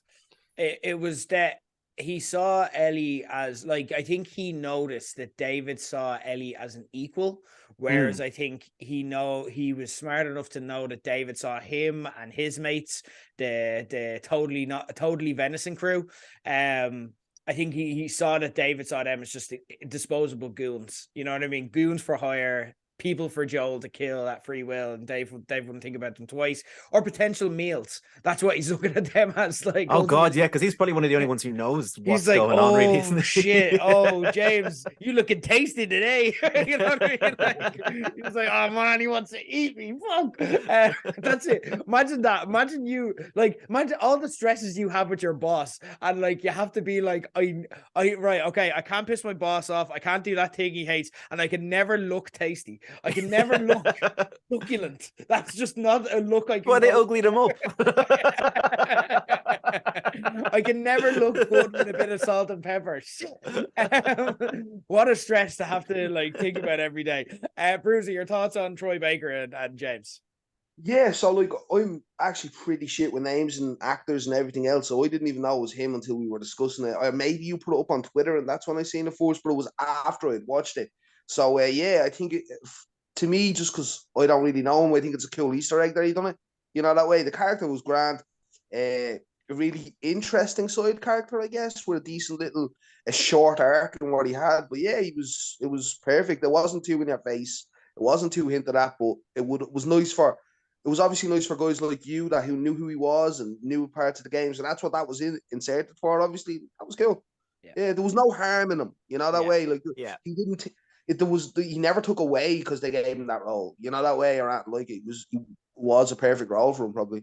Yeah, it's something that I like, because again, like, if you're not going to make him Joel, if you're not going to give him the actual role, and he could easily do it, but I'm happy with Pedro Pascal. Don't worry. I'm very happy with the casting. But like, if you're not going to give him Joel, you can't give him anything distracting. But he has to be someone there for the Leonardo DiCaprio meme, where you're just kind of like, oh, like that. That's what he's there for, and he has to kind of be there. So again, good for him, and he seemed absolutely delighted with it as well. So that's. I'm gonna rewatch this show with Nicola when it's over. And like, I'm gonna act like I knew that was him all along when I'm telling him. Like, you know who that is? This cool, all geeky as shit. This is why we have this conversation. We're here to give you guys listening some like nuggets that you can take to your friends, or that you can pass off as your own. And all we ask in return is just recommend us to them, like, eventually, you know what I mean? Drop it in. You should listen to that Page 180 pod. That's all we want. That's all we want. Guys, that's it. Well, like, for episode 8, unless anyone I have a question. Go for it. What happens to the rest of the people in that town now that David and a bunch of the lads are dead now? Are they like fucked? Yeah, like, they're gonna find because Joel found the humans. How did none of them find the humans? Yeah, Joel was there for like 10 minutes, and Joel's like, "There's all the humans that they're cutting up." So they're gonna find them, and they're gonna be like, "Oh yeah, he died for dinner last night." That's like a weird Christmas carol. Yeah, and then like the harsh snow, and like, I think they're just all dead now. Like, yeah, actually, look at them. Had they got much of a life? Like, they looked grim as fuck in that. All the steakhouse where they were having dinner. Oh, fucking, I'd sooner, as you said earlier, kiss one of the fucking mushrooms. Like, fuck that, like.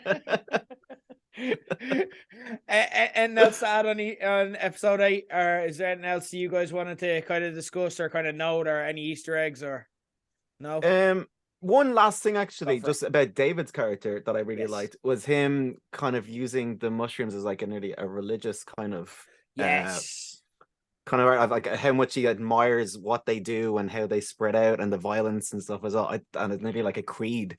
I loved that. That was a lovely little addition to that as well, to David's character actually as well, just to kind of get back to him as well. But yeah, I just really, really liked that little monologue he had. Yeah, that's very true. It makes it, but it also makes us think about cordyceps a different way. You know what I mean? And that it's like this living thing that they need to also as well, like, kind of a lot of Bible imagery. Do you know what I mean? Like, he was, there's this religious guy. Again, I listened to the Prestige TV podcast as well as one that I listened to. Van Lathan kind of broke it down, where it's like, Ellie was this virgin, and that's why he was interested in her. Do you know what I mean? And there was a lot of kind of imagery around that in there. So if you're interested in in kind of delving into that side of things, I really recommend giving that podcast a listen. Van Lathan and Charles Holmes, excellent breakdown. Not as good as us though. Not as good as us. Like, stay with us, because we'll just tell you what all the good analysis is. We'll just like collate it all and steal it for ourselves. Guys, what do you want from the finale? So 40 minutes next week. I'll tell you what I want. I want an hour and a half long episode. So I need to give us the director's fucking call. I want a movie. I was watching on Now TV. You can kind of just see the next episode and how long it is, and it's 42 minutes, I think it is. Oh, man. Yeah, devastated with that. Like I have a lot to pack. I'm staying up and watching it like after the Oscars, like on Sunday. So like, I suppose at 3 a.m. I might be appreciative of it, but apart from that, no. I want as much as I can get out of it. But it's threatening in particular. Obviously, we won't talk about particular plot points because we know the beats of what's to come. But it's threatening in particular you guys are looking for, or kind of you want to see kind of with the finale itself. I'd love, right? It's a little sidestep. Obviously, this doesn't happen in the game or whatever, but it'd be great if it opened up and it's a dark room, there's a clicker, and he's eating Tommy's face. They never refer back to it. They're just, it's like that's it. Yeah, it's just that happened. We all know he's dead now, and we can move on with the life in the show. Or even worse, they just have an inserted scene where we're just dubbed over. It's like, I must go back to my home planet now.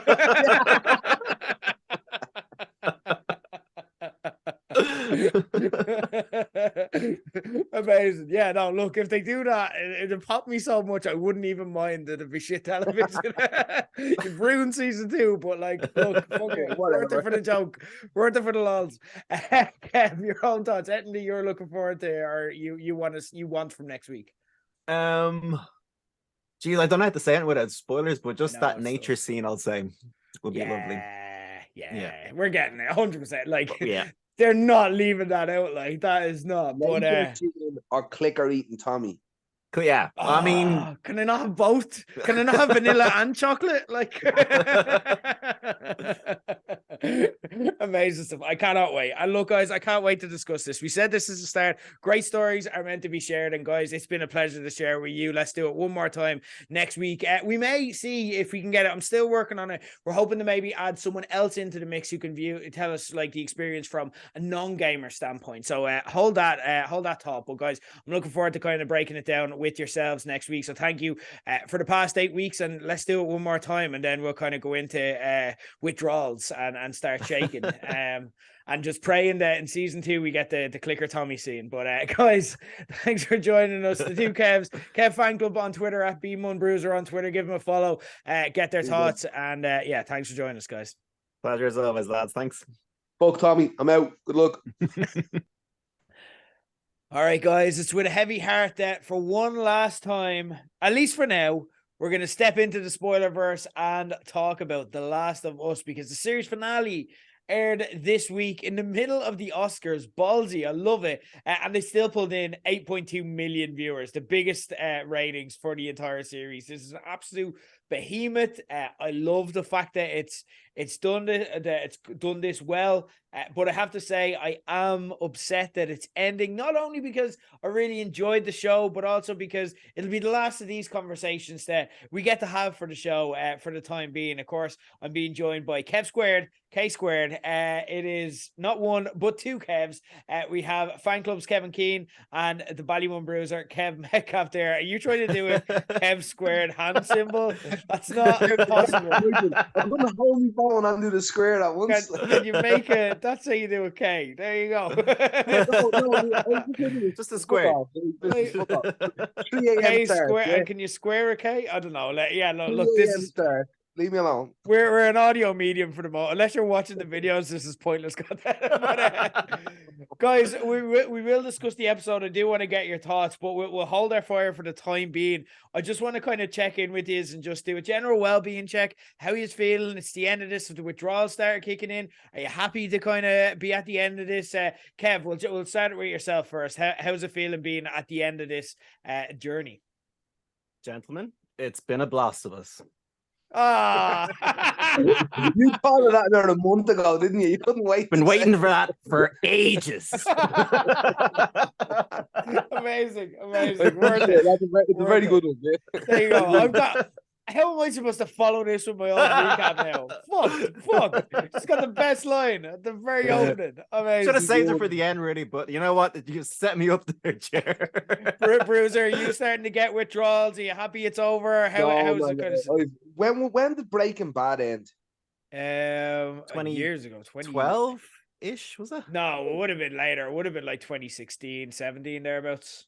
That was the last time I watched a weekly show. Yeah. It's been that painful to watch, so I'm kind of happy that like it was just so hard to make sure you could watch an episode a week. So part of me is relief that it's over. Okay. That makes any sense? Yeah. I enjoyed it, don't get me wrong, and it gave me a reason to watch it weekly. This conversation, the blast of us now that it's now known as. Nah, just at the end. Now you got to keep putting her over now, right? And then you don't mention it for 20 minutes, and then at the end you say it, a big pop. There you go. Who knows? Okay, well, look, we are at the end, and we will discuss it one more time. Just out of interest, Bruce, like, what is it about having the weekly? Is it not just being able to watch the next episode? Does the anticipation for the week kill you, or what is it? It's struggling to find 40 minutes or 50 minutes or whatever it is of that time in a row on a serious show. Okay. So don't get me wrong, like I could have several hours a day, but there could be a toddler running around, so there's a sitcom on in the background. You know what I mean? Like or something that's doesn't need to take up that much mind space with me, you know? Yeah. So it's just trying to fit that guaranteed spot in. Like you then have to make everything fit. Like I couldn't take a job. I have to do this. I have to, you know what I mean? Like so, it was just I just struggled to watch it. Then when I get 5 or 6 hours, I blast out a season of You or whatever. You know what I mean? Like when you get that time, but that time isn't weekly. You know that way. Okay, interesting. Right. Okay, it's just different perspective, and to be honest, different people watching TV. So I say there'll be a lot of people out there listening who that speaks to. So I just wanted to kind of get your perspective. That's really interesting, guys. We will discuss the finale and also as well what we're going to do now. Don't worry, you are safe to go. Spoiler rules are going to be slightly different for this one. Okay, for a start, if you watch the episode, you are safe, particularly for the first part of our conversation. So we're going to do our usual episode discussion. We will allude to the games. Now we finished, we're at the end of the first game as well. So we can talk about anything from the first game now, but we will allude to kind of differences or whatever. Not to spoil you, not to give away out plot wise, but just to kind of enhance your experience and kind of knowledge around it and so on, and kind of fill in the blanks for you. Now, this week, because it's the last episode, what we're going to do, and don't worry, we will give you loads of signal beforehand. We won't just come out and say anything. We won't ruin anything without loads of warning. You will know if you want to switch off, when to switch off. But at the end of the show, we're going to discuss parts of the second game to discuss season 2 and kind of do a bit of spoilery video game kind of discussion that we've been holding off. So we found it so difficult every week not to do. So we're going to give you a bit of that as well if you are a gamer and you've played part 2, or if you don't care about spoilers and you want to get involved. But don't worry, if you don't want to get spoiled on the plot, we will give you loads of warning beforehand. We're going to have sound effects and all, so don't worry. We will not ruin the second season for you. Anyway, guys, but before we get underway, what we're going to do, as we always do, for one last time, is we're going to talk about the show to kind of put ourselves back in the mindset and kind of frame our discussion. We're going to give my alt recap for episode 9 of The Last of Us. And we begin The Last of Us season 1 finale. Look for the light by meeting Anna, who's pregnant and sprinting towards an abandoned home, presumably away from infected. And you know what? Yeah, that's pretty tough and all when she's running away from an infected pregnant and all. But have you ever tried to run away from a zombie while getting kicked in the balls? It's pretty much the same thing, is all I'm saying. Like, I'm just throwing it out there. I'm sure it's just as painful. Anna is played by OG Ellie, Ashley Johnson. So of course she's an absolute badass, and she gives birth literally while killing the infected chasing her. Unfortunately, she gets bit along the way and convinces Marlene to take Ellie to find a home for her, which is actually a tactic the Bruiser once tried to pull on me. He's like, oh, you showed up late for babysitting, so now you have to raise this child as your own. I'm like, and Marlene is like me. She's like, I'm not sure it works works that way. But okay. Just don't let her get killed or chopped up in a hospital. We're all good. Like, you know. Yeah. Back in 2023, Joel was trying to cheer Ellie up for being such a dry shy, thinking about how a cannibal tried to rape and murder her, or as they call that in the Cordyceps apocalypse, Tuesday. That is until they encounter a tower of giraffes. Thank you, Google, for that actual collective noun, by the way. That's an amazing collective noun. A tower of giraffes.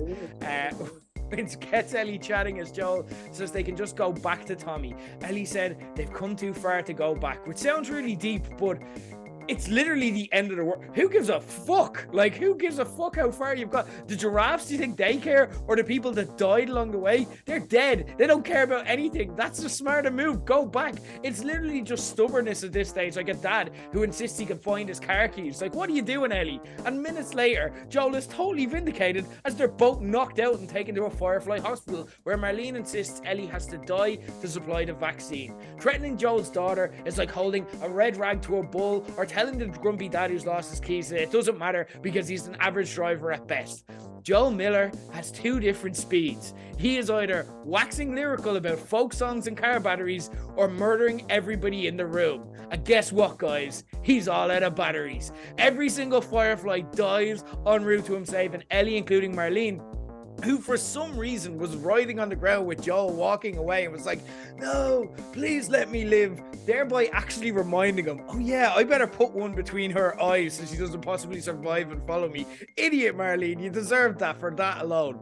Ellie wakes up in the car to Joel telling the worst parent lies, that when they fucked up and didn't get you what you wanted for Christmas, but tried to convince you that Booster was the really cool toy and that you really wanted anyway, not Radioactive Man. Ellie asks him if she's lying. He says no. She says okay. And Joel, I know it's been a couple of decades since you've been a girl dad, but when they say they are fine, you are uber fucked, pal. And that, ladies and gentlemen, was The Last of Us Season 1. Totes emote.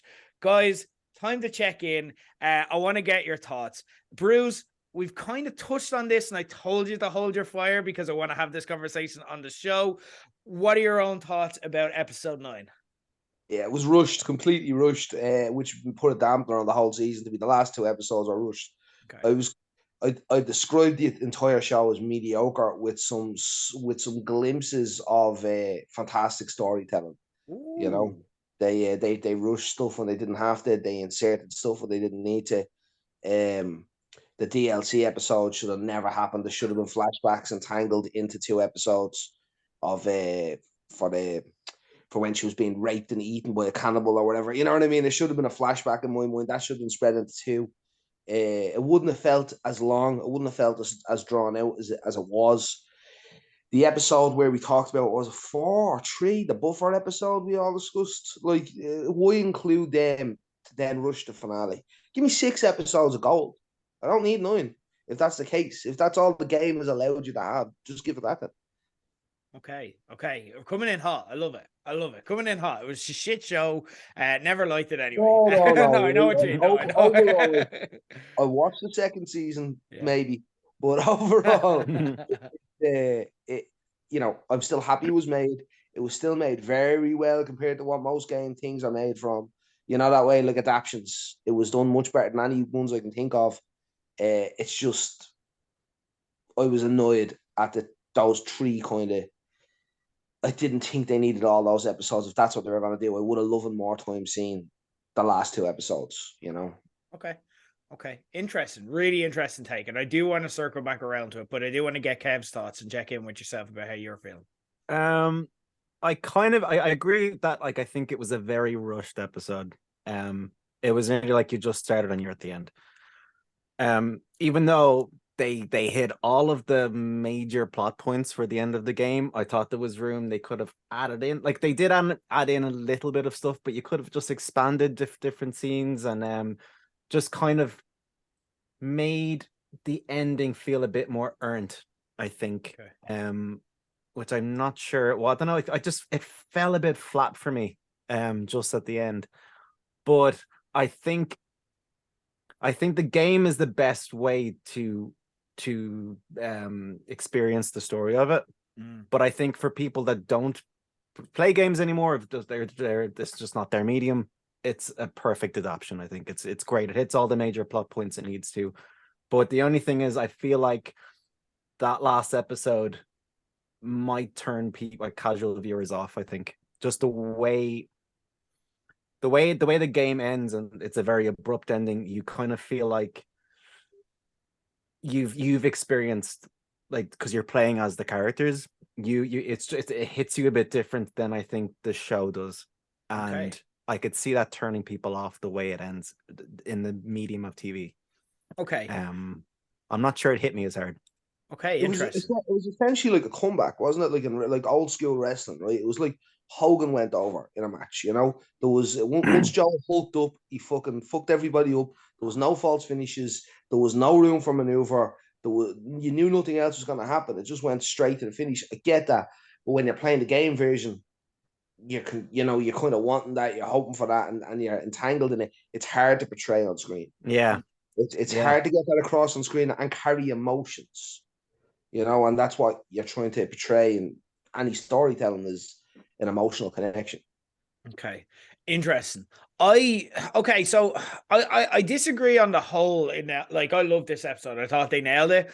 But I also like shared some of the feelings that you guys had. And there was a part of me, particularly at the start, I remember when they were just walking through, when Joel is kind of hyper and trying to, like, get Ellie back and trying to be like, all excited. And I was just like, do you know what? I wish I could just watch the two of these act out the game. And I was like, I just want to watch them do the game. I want to see all of it. I want to see everything.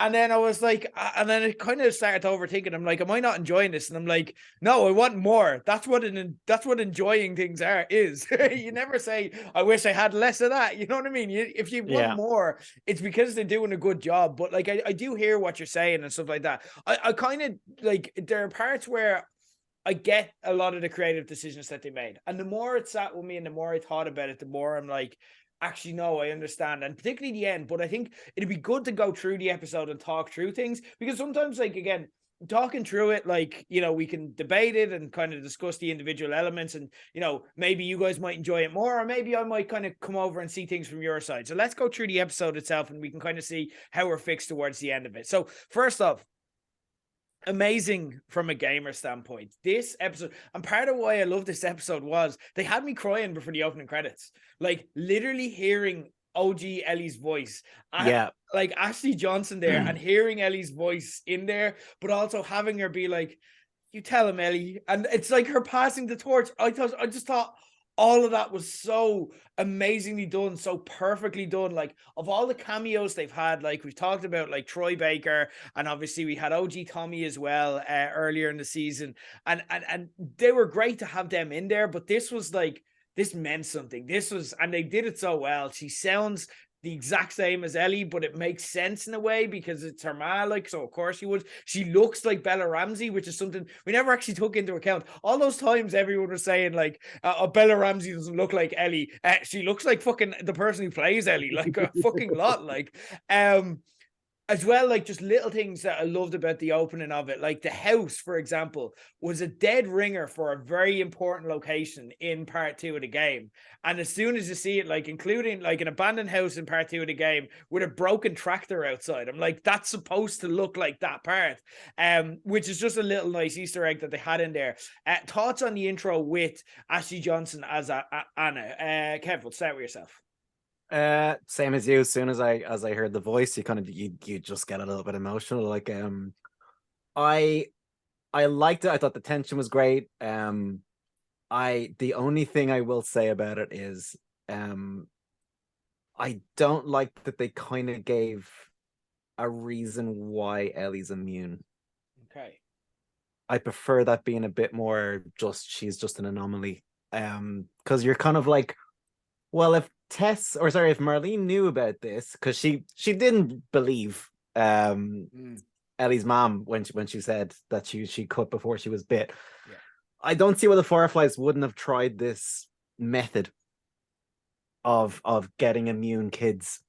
Have you thought about what it'd take though? Like for them to do it, you It's the literally Fireflies. I wouldn't put anything past them, to be you'd have honest. to kill a pregnant woman as she's giving birth To save the world, Jer.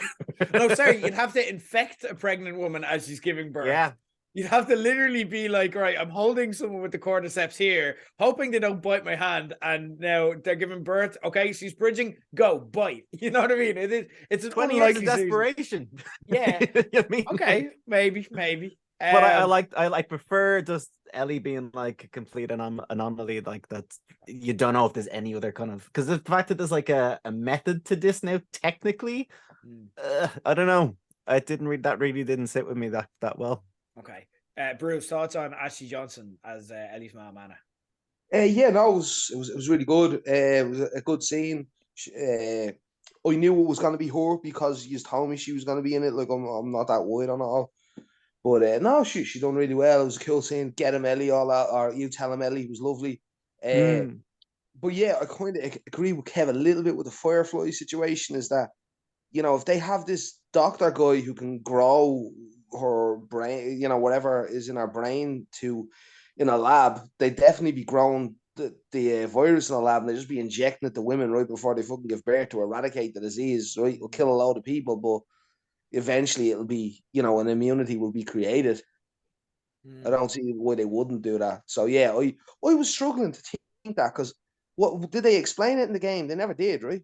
No, that was a totally new add-on. So yeah, I thought that when I hear that, I thought that, but yeah, it didn't make a whole lot of sense to me. But I also know that the 8.2 million people that watched it, and most of them probably didn't play the game, and they'll want some reasoning as to why she's fair. You know, so you got to think about the wider audience and how many is a repeat and how many is downloaded. Like how many fucking million have really watched it? They're gonna want to know every part and why and every detail. So. I also think as well, it's a nice thing to add, like, because again, kind of we're in this thing where we don't know what we want sometimes. Sometimes we're like, a few weeks ago, we were like, it was too like playing Left Behind. There was nothing new added on. And then last week, was shit. And then that was shit.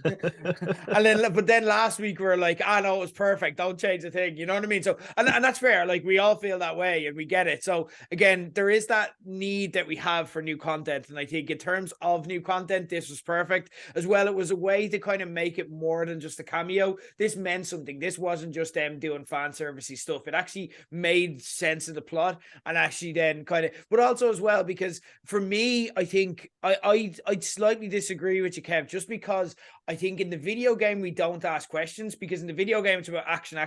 So we're kind of just given a premise and we just follow it. You know what I mean? When you're watching a story, you need to have context around it, because you're going to feel certain ways. You know, you'll know that if you're watching something passively rather than actively, you're going to notice plot holes easier because you're not in the mix. You know, so you're going to be like, well, why is she immune? Like, how are they going to operate? You're going to ask those questions if you're just watching it. So I think not only was it just for the audience, I think it needed to be kind of explained to a degree, you know, and without having something like, again, it's sci-fi in a way when we get into this, and again, kind of, I think it's always going to be bullshit at the end of it because it hasn't happened, you know.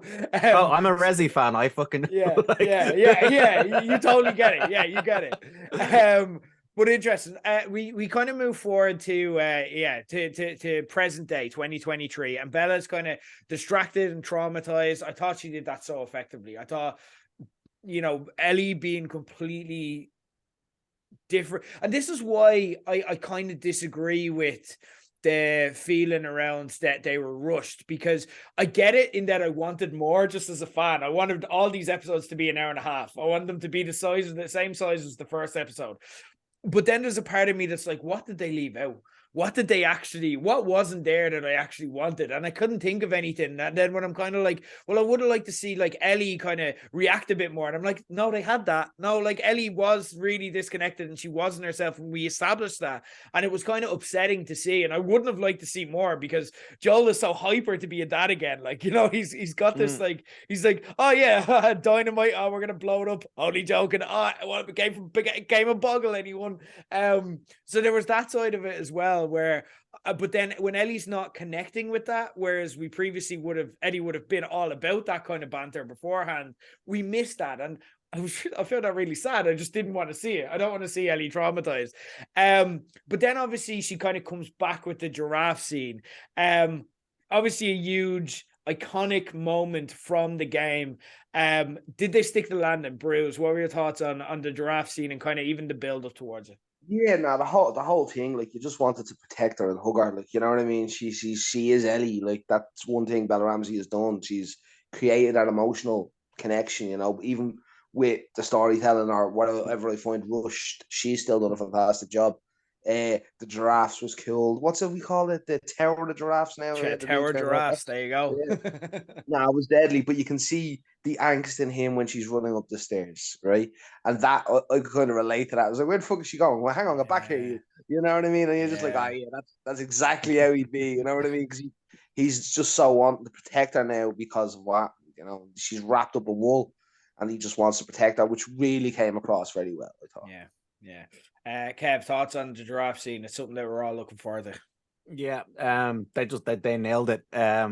Everything with the two of them chatting all the way up to that, to the ladder, the little Easter egg of the ladder as well that we finally got of boosting Ellie up to put the ladder down straight from the game as well. That was great. And then yeah, it was nearly like that scene in Jurassic Park where they see the brachiosaur for the first time. You get to see the giraffes, and it's just such a pivotal moment in the game. And they just nailed it. They just and it's one of those ones where they just completely just stuck to the game content and nailed it, and it's everything you wanted it to be. Like, yeah, so don't mess with perfection. The shout out as well, Gustavo Santalla's Vanishing Child is the song for that as well, which is just an awesome listen if you want. They had a bit of it in the Bill and Frank episode, but they had the kind of the really zen music for Ellie here, and that's actually the exact song that they have in the game as well. Is it real giraffes or are they CGI'd in? Real. Yeah, Okay. they got like several real giraffes. Yeah, they're just really I'm well trained. Like, it was really well. Like, I was like, but I couldn't tell the difference. You know what I mean? They were real giraffes. It was 5 a.m., man. You know what I mean? I'm like, what's happening here? I wanted it to be real giraffes, so really don't give me shit. Those giraffes are so well behaved, like Jesus. I suppose if there's any animal that you probably could work with, giraffes aren't going to fuck around. They're going to do exactly. Giraffes are fairly pleasant. So I don't know. It's a fair question. Get the job done, get the check and get out. Fucking pay me. Well, when I was watching it though, I was like, are they CGI or real? And it's only just that I saw an article today that they were real. I was like, oh, class, they were real. But like, were they real? Huh? Were the giraffes real? Yeah. Oh, see, fucking with me, Jer. Like, I'm nearly certain I read something today that they were real giraffes. No way. Hold on. Or at least a real giraffe. Holy shit, you're right. Smarter them. I've never been happier. Kev squared to the power squared. You are correct. Yeah, I see a variety here. We done it. Amazing. Fair play. No, that's a great fight. I love it. Well done. Class. They just really were. Okay, fair enough. We can't text about this. We knew that was the question. We got him. Like, what can we ask? I'll ask about the giraffes. Yeah. Fair play. Kev Square teaming up on me. I like it. Fair play. We then kind of got a few revelations again on stuff that, like, because like there are things that they added in here, but they also just confirmed kind of rumors or things that have been speculated about by fans. First off, being, you know, like Ashley Johnson as Anna. Obviously, there was a note that Anna in the game that Anna left Ellie, which kind of hinted that she did spend some time with her before she died. So that was just fleshing out that element of it, which fans have kind of speculated on. And it was actually a fan theory that Anna had gotten bitten wild. So again, like that wasn't completely thought up. Another thing that was kind of discussed by fans but never confirmed was, as Joel said, he was the man that shot and missed. And then he kind of spoke about how he attempted suicide, but obviously something went wrong and then he just decided against it. which adds so much to a line of video game dialogue. I don't know if you remember, and I think they copied it. I think they had this in the hotel scene in the show where they come across bodies, and Ellie just said, "Oh no, actually, I think it was in a home," and Ellie turns around and says, "Oh, they took the easy way out," and Joel goes, "Trust me, it ain't easy." So that's actually just enhancing that line from the game, which is a really, really excellent small touch. What were your thoughts on this, where they both kind of opened up to each other? And another line that I loved that was in this was Ellie turns around and it's just like, "Oh, I guess time heals all wounds." And then Joel turns around, it's like, "It wasn't time." I was like, "Oh, you're killing me, lads. You're killing the writing for this." Again, I can't hate this episode because they're just nailing lines like that. Thoughts on this discussion? That's my favorite scene in the episode. Oh, that was brilliant. Really, really well done. Of kind of them, because of the way the two of them are, not being able to say "I love you," but doing it in their own kind of way, I think, as well, was just brilliant. And like they've saved each other, and in just Pedro Pascal's delivery of that line is just brilliant. You can just see, and Bella, I think, has just stepped up again this week with just her reactions, I think, as well, just tell so much. And just that conversation was my favorite bit of the episode. It was brilliant. You can really, see really moving. in the two of them, there's like knowing looks now. There's a shared understanding. There's a shared language. There's something that, like, again, it's stuff where we haven't got to play the game with them. We do have to kind of pick highlights to jump in and out and infer a lot. And to do that, they need to nail this stuff down. They need to be able to like look at each other, and we feel the power of that look and the shared understanding that they have. And moments like this allowed us to do so. So I really love that. Kev, your thoughts on these revelations and that kind of the conversation and so on? Yeah, no, exactly how you hit it. Like, it was just solidifying their bond, right? Like, they've been through some shit. They're both badasses. They've had not that they've had no emotions, but they've kind of kept, they kept themselves hidden to a degree, like, that way, and just they're connecting and they're sharing without having to overshare and go into touchy and feelies and all. It was two badasses. Like, that's what they both are. But one thing about your man Pedro is that I think he's like one of my favorite actors now. Like, he's fucking deadly, right? Like, I've watched Mando and all, but I haven't appreciated him, I guess, because it's more the suit I enjoy. I get, Yeah. But like, fuck, guy's good. Got some skill. Yeah, he's deep, but and again, the thing with Joel is, you have a lot to do, but you also don't have a lot to play with. Joel isn't expressive. Joel is quiet. He keeps his thoughts to himself. You know what I mean? So you have to do a lot with a little, and Pedro just absolutely smashes that. It's amazing.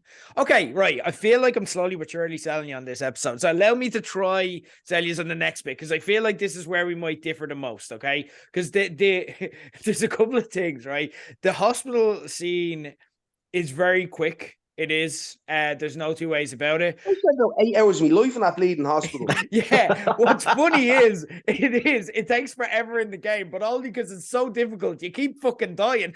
Yeah. That trick make it look so easy. You know what I mean? Why wasn't he hiding behind a fucking desk, hoping the guy walked past because he was sticking right in his neck, throwing a bomb and going, wrong move.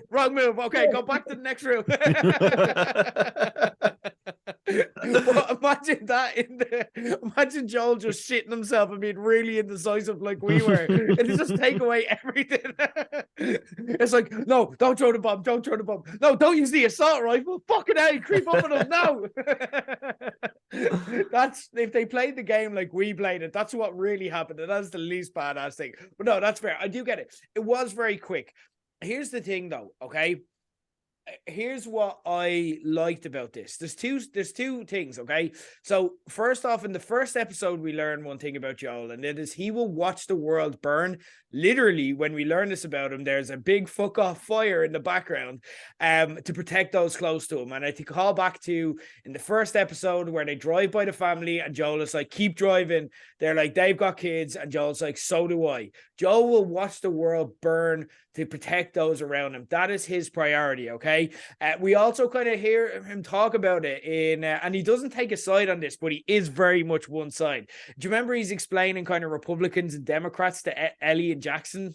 And he's like, there's one side that want to have keep everything for themselves, and there's one side that doesn't want anyone to have anything. I'm very much the one side. Like, he's the type of guy who, at the end of the day, he's like, I want to keep what I have. You know what I mean? Joel wants, he's that guy. And again, like, I don't hold it against him. It's a valid type of personality, but that's what we saw here. The lights go off again. And I think as well, the HBO podcast really kind of made me appreciate this, because they laid out rules for what happened here and what was going through his head. He wasn't just gunning down people. He had a rule in his head where, while he's going down the steps, and if you watch it back, which I did after listening to the podcast, you can kind of see this. He stops it a couple of times. Do you remember he stops a couple of times and the guys are like, what are you doing? No one told you to stop. Keep moving. You can see him formulating a plan here. And also you can kind of see him, like, at one stage he stops, but he stops because there's a sign on the wall that says surgery. Do you know what I mean? So he's taking notes of the little cues there so that when he goes back, what he does then is he manages to get into a position where he gets to drop on them. Then his rules are, okay, if they're in any he cannot leave anyone alive that could come back and find him, because he knows that he knows that, like, look, Ellie's fucked otherwise. But also as well, if they have a gun, they have to die, and there's no two ways about it. So while he's doing that walk with the guys, which is actually longer, because essentially as soon as Marlene leaves, Joel is like, nah, no deal, fuck that. Yeah. I'm gonna kill everybody. So they do a bit more build up to that. But again, the scene where he kills everyone is very shortened. What I liked about this scene, and I did enjoy it watching it kind of for the first time, and I enjoyed it more afterwards, is that, yeah, you see that whole, if they have a gun or if they're in any way a threat, they have to die and there's no two ways about it, which is also, like, it's psychopathic behavior, like, to just be able to flip the switch. But we know that Joel has that. What I liked about the way that they edited it was they had the noise be really muffled with that almost Game of Thrones like soundtrack remix of the Last of Us team. It reminded me of kind of like epic Game of Thrones scenes, like where they had the Light of the Seven, where Cersei blew up the Sept, or Jon Snow. Do you remember in the Battle of Winterfell where Jon Snow was trying to get around the dragon, and the build up to basically where Arya kills the Night King? That epic kind of score that they had in the background, they switched to that, but also the sound is muffled out as well, and that kind of suggests like a disconnect that Joel has. Like, it tells us about Joel's disconnect from the world. That's how he's hearing it. He's not connecting to the people, he's not connecting to the bodies that he's dropping, but they stop after the people die. They stop and they show us the corpse, they show us the blood, they show us the damage that Joel is doing here, and they want us to think about that. But in Joel's head, it's muffled because he's on a mission and he's not letting himself think about anything. He's not letting himself think about the fact that these are guys who are just trying to save the world. Ultimately, these are kids who are on shift for like what they do on a Tuesday. You know, they're not expecting a rampage here. They're not expecting a fight, and they're not posing a threat to him. The threat is self-imposed in Joel's head.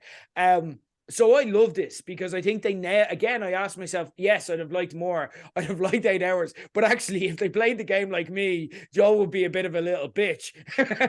Whereas this way, Joel was Terminator, which I feel that they did earn by not giving us Joel permanently be Terminator. We only saw Joel act this way once before. It was in the last episode where he had the two guys hostage. That's the only time we've seen it beforehand. I think now I appreciated it, and I was like, all right, I'm okay with this now because it's earned, and I feel there's enough context clues here for me to kind of get behind it. Kev or Bruiser, I know that obviously you felt very different, so we'll kind of get the flip side of that from your own perspective. Yeah, it was just rushed, right? It was like a speed runner running through an episode. Yeah, like there was no thought process, rhyme or reason. I enjoyed everything we just talked about. I enjoyed it all, but I would have loved to see so much more of the fight scene and so much more of the action and so much more of the trouble I felt I was in the hospital, and the fear and the rush and the panic, right? Like, you always kept thinking, geez, you got to get to Ellie, blah, blah, blah. Like, where he was just like, yeah, bang, bang, you're dead, fuck you. Now, he done the right thing. It was, he fucking hit the switch. It was great, but I had no connection to that then. I just felt like, I felt rather than them trying to say, look, he's Terminator, like you said, I felt it was like, okay, we got to blow through this real quick and rush through this. Because you said, I get your point that he had to work to become Terminator and blah, blah, blah. And he didn't just have it. Man, if he has those fucking types of skills from the start, why aren't we using them earlier on?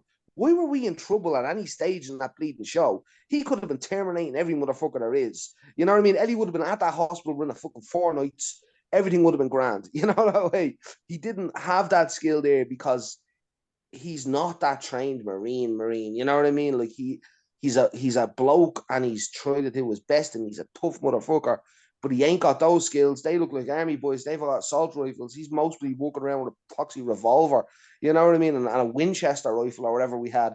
So I just felt a disconnect there from the Joel experience that I loved.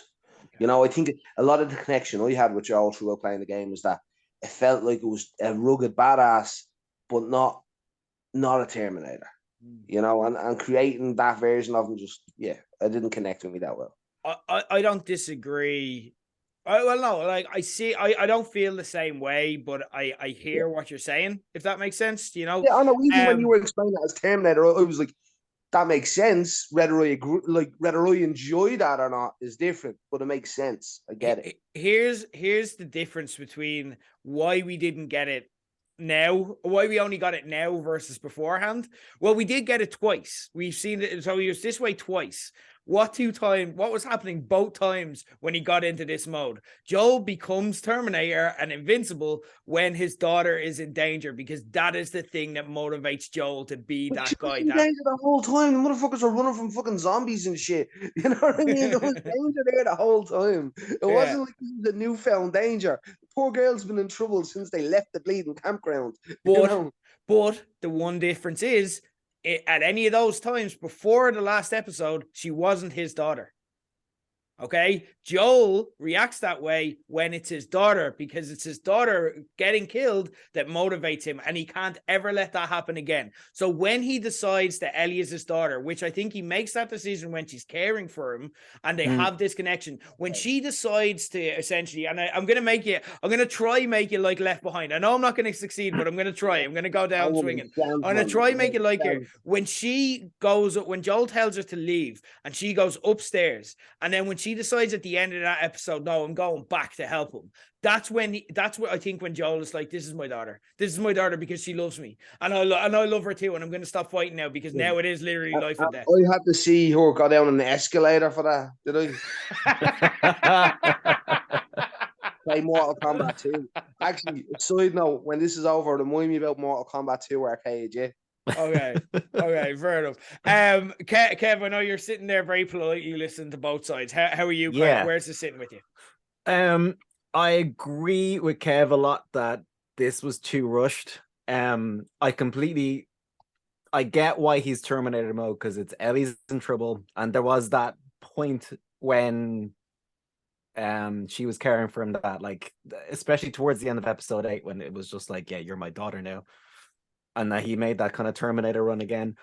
The only thing is, I would have much preferred if there was more of a struggle to him getting to Ellie. Like, if it was a bit more like the game where he overcomes the odds, but like it's a bit more of a struggle for him to do it. And I wish that fight scene would have been dragged out a little bit longer. Because it's not as fun watching someone in God mode. I want to see the struggle. I want to see like the moment earned when he gets into that surgery. That, like, I know it, like, he's supposed to be kind of fairly untouched by the time he kind of gets to Ellie, or even in the game cutscene he's quite untouched. But like, I wish he would have gotten a few licks in, maybe from one or two of the guards.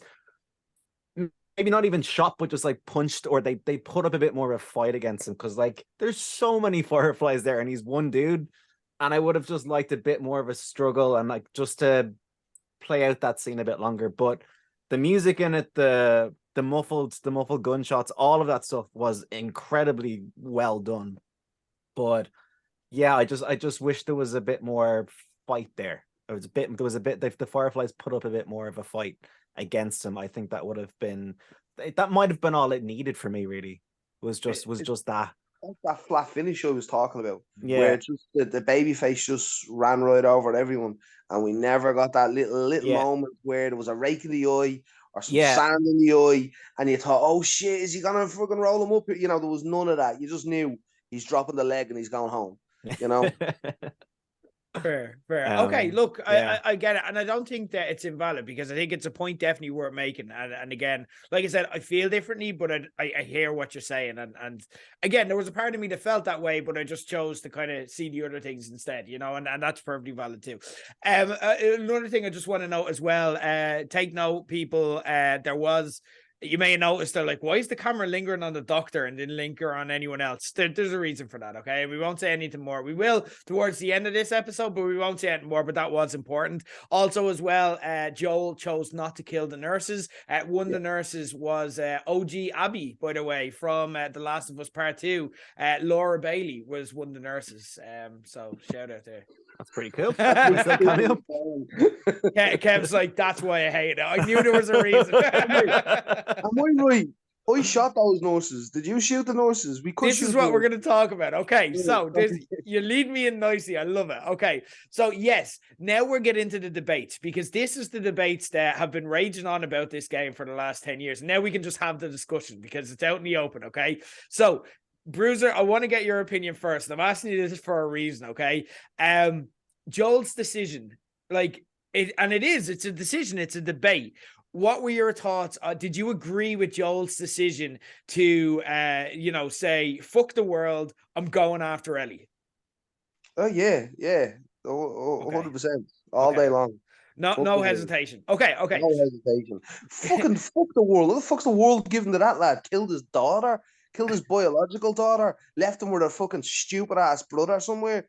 No, you know what I mean? He's got nothing else. He's only got Ellie. Go fucking kill everyone, blow everything up. Okay. Kev, your own thoughts. I mean, we've spent so much time with these two characters. It's hard not to agree with Joel, to be honest. Especially if as in the game, you're completely on Joel's side there. And I know there's the cure to save the world, but it's only a maybe as well. And it's his daughter all over again. And he just couldn't do that and go through all of that again. He's just gotten a daughter back in his life that he just cares for so much. And it's maybe in the show, it's a little bit more, did he do the right thing? In the game, for sure, because you are Joel in the game, but in the show, you're kind of like a bit this is interesting. Everybody dies. There's a reason that I asked it in that order as well. Okay, and this goes back to something that was spoken about on the HBO podcast, where Craig Mazin and Neil Druckmann discussed studies they did around Joel's decision when they made the game. Okay, and what they said was that non-parents were a bit, I don't know, it's in the middle and there's this and there's that. You can kind of see his point, but they were a bit 50-50. Parents were like, he did the right thing. I would 100% do the exact same thing. And that is exactly what's after happening here. Which I love. And again, but that's the thing. You have that kind of again, Kev's got this girl, he's bringing this girl, Bruce bringing this girl that energy to it. And he's like, yeah, okay, fuck them, kill everyone. Everybody dies. You know what I mean? There was a thing as well, so an extra, and this is a big part of it. And again, we won't speak about series 2, but again, this scene is pivotal towards that. And people who don't play the games and aren't going to play the games and are just going to follow the show for series 2, you may look at some of the motivations and go, that's the jumping off point for series 2. What I want to kind of do is give context to this, because one of the main things that you got after playing the first game was you played it and you went on with your life. You're like, la, la, la, really good game, blah, blah. And then someone's talking about The Last of Us to you and they turn around and go, did you kill the nurses? And you're like, yeah, you had to, and then they're like, no, you didn't. They just put their hands up. I just killed the doctor. You just get, aren't you just, look at me, I just killed the doctor. I'm pretty sure I put a bullet in them before the doctor. It's literally and then you're left with the whole thing of going, I'm a monster. I killed people that didn't need to be killed. Who am I? unless you're Bruiser and you're like, I regret nothing. I killed him now. Even though Bruiser replays it and just goes back and does it for the crack anyway. Leave the doctor alone. It is interesting. Let's talk as well about Ellie's okay. So at the end of it, Ellie says, swear to me that you were telling the truth, basically, about the fireflies. But it's like, again, I think the one thing we'll all agree on is I don't think she buys what Joel is selling there when he's like, oh yeah, I swear, yeah, totally true, yeah, this is how I always speak, it's fine. What do we think Ellie meant by that okay, though? Was she convinced that he told the truth? Did she just accept the lie? Or is this like, our relationship has changed forever, I think you're a monster now? How did that okay kind of sit with you? Because that's how we end the show. So Bruce, what are your own thoughts on the okay? I think she's a very intelligent woman, and she understands that Joel brought her there because she wanted it, even though he didn't want it, and that whatever happened for her own good. You know what I mean? And she's just gonna accept the fact that, like, it was a lesser of two evils. It must have been for Joel to be taking me back. Okay, that's how I'd say it. Like, she's not naive. You know, look at the shit she's been through. She's at no stage in the show that she seemed naive. You know, that way. Like, so no, I think she knows the crack. Yeah. Do you think that Ellie would have agreed with his decision when you consider that he suggests just going back to Tommy's, where he suggests the outcome that they end up in, and she's like, no, I don't want to do that. I want my life to mean something. No, I think she wanted to try it. She said, I'll go anywhere with you afterwards once we tried it. They tried it. It wasn't going to work. So they bailed on. That, you know what I mean? That's the picture I'm taking off for and how I'm interpreting her actions to be. You know then why lie? Is an interesting. What am I going to do? Listen, I murdered everyone, right? Killed the doctor, 2 nurses. Yeah, the nurses might not have had weapons. I can't really remember. There was a scalpel. Killed everyone. Shot that woman that, like, took you off your man. You know, the woman that had you as a child. Yeah, she's dead as well. Shot her twice. Once to the stomach, once to the face. Let's one shot Tommy. You know what I mean? Like, yeah. Yeah, that's fair. Kev, how do you read the okay? I don't think she buys it for like a second. Yeah. When he says, and it's just the look on Pedro's face there, Pedro's nailed. Even just him saying, I swear, and like direct eye contact, and you're like, you are full of shit. Like, as a viewer, you realize, like, for fuck's sake, Ellie absolutely doesn't buy it. And I think it's their relationship's done, because conversation where he was talking about suicide and she opens up about her friend in the mall then as well, she's got like survivor's guilt, and I think she really wanted to be the one for her life to mean something, like you said as well. And I'd say it's just the fact that, like, we don't know if she was told or not that she might die from this thing. I presume she wasn't. No. So because they put her out beforehand, and that's what Joel's contention was, where it's like, she deserves a say. But Marlene made a good point where she's like, well, you're not giving her a say. You just wanted to be what you want, and I wanted to be what I want. And no one gave her a say in this. I agree with a lot of what you're saying there. I don't think it's as open and shut as Bruce. I think she's got survivor's guilt here, and she needs to justify why she's still alive and Riley isn't in her head, and Tess isn't, and that's why she goes back and names all those people, and Joel's like, stop talking. Yeah, because he's felt that survivor's guilt as well. He's got that about his daughter. He's like, why am I here and why she's not? Like any parent would be, you know. So that's why so he gets survivor's guilt, and he's trying to reassure her. He's just taken away her meaning of life. I think there's massive damage, and obviously we know more than we let on around this because it's not the end of this discussion, but like, I think there is huge damage done here because he's just taken away her opportunity to have meaning, which made like them just going back to Jackson. The reason she doesn't want that is because then Riley's death, it means nothing. You know what I mean? So that's what Joel is now taken away from her. And again, she doesn't know. So there's two things going on. I think, don't get me wrong, I think there's a side of her that loves Joel wants him to be her dad and wants that normal life. So she's just going, I don't know, and I could push this, but then I'm going to hear something that I can't take back. So I'm just going to go with it. You know what I mean? But also she knows, and that's not going to sit. You know what I mean? It's like, I don't know. I this is a weird example, but like, if you've ever had someone who's just lied to you about something, and you're just like, you're just like, I'm gonna just choose to believe you, but I know you're lying, and it just doesn't sit with you. And the more it doesn't sit with you, the worse and worse it gets.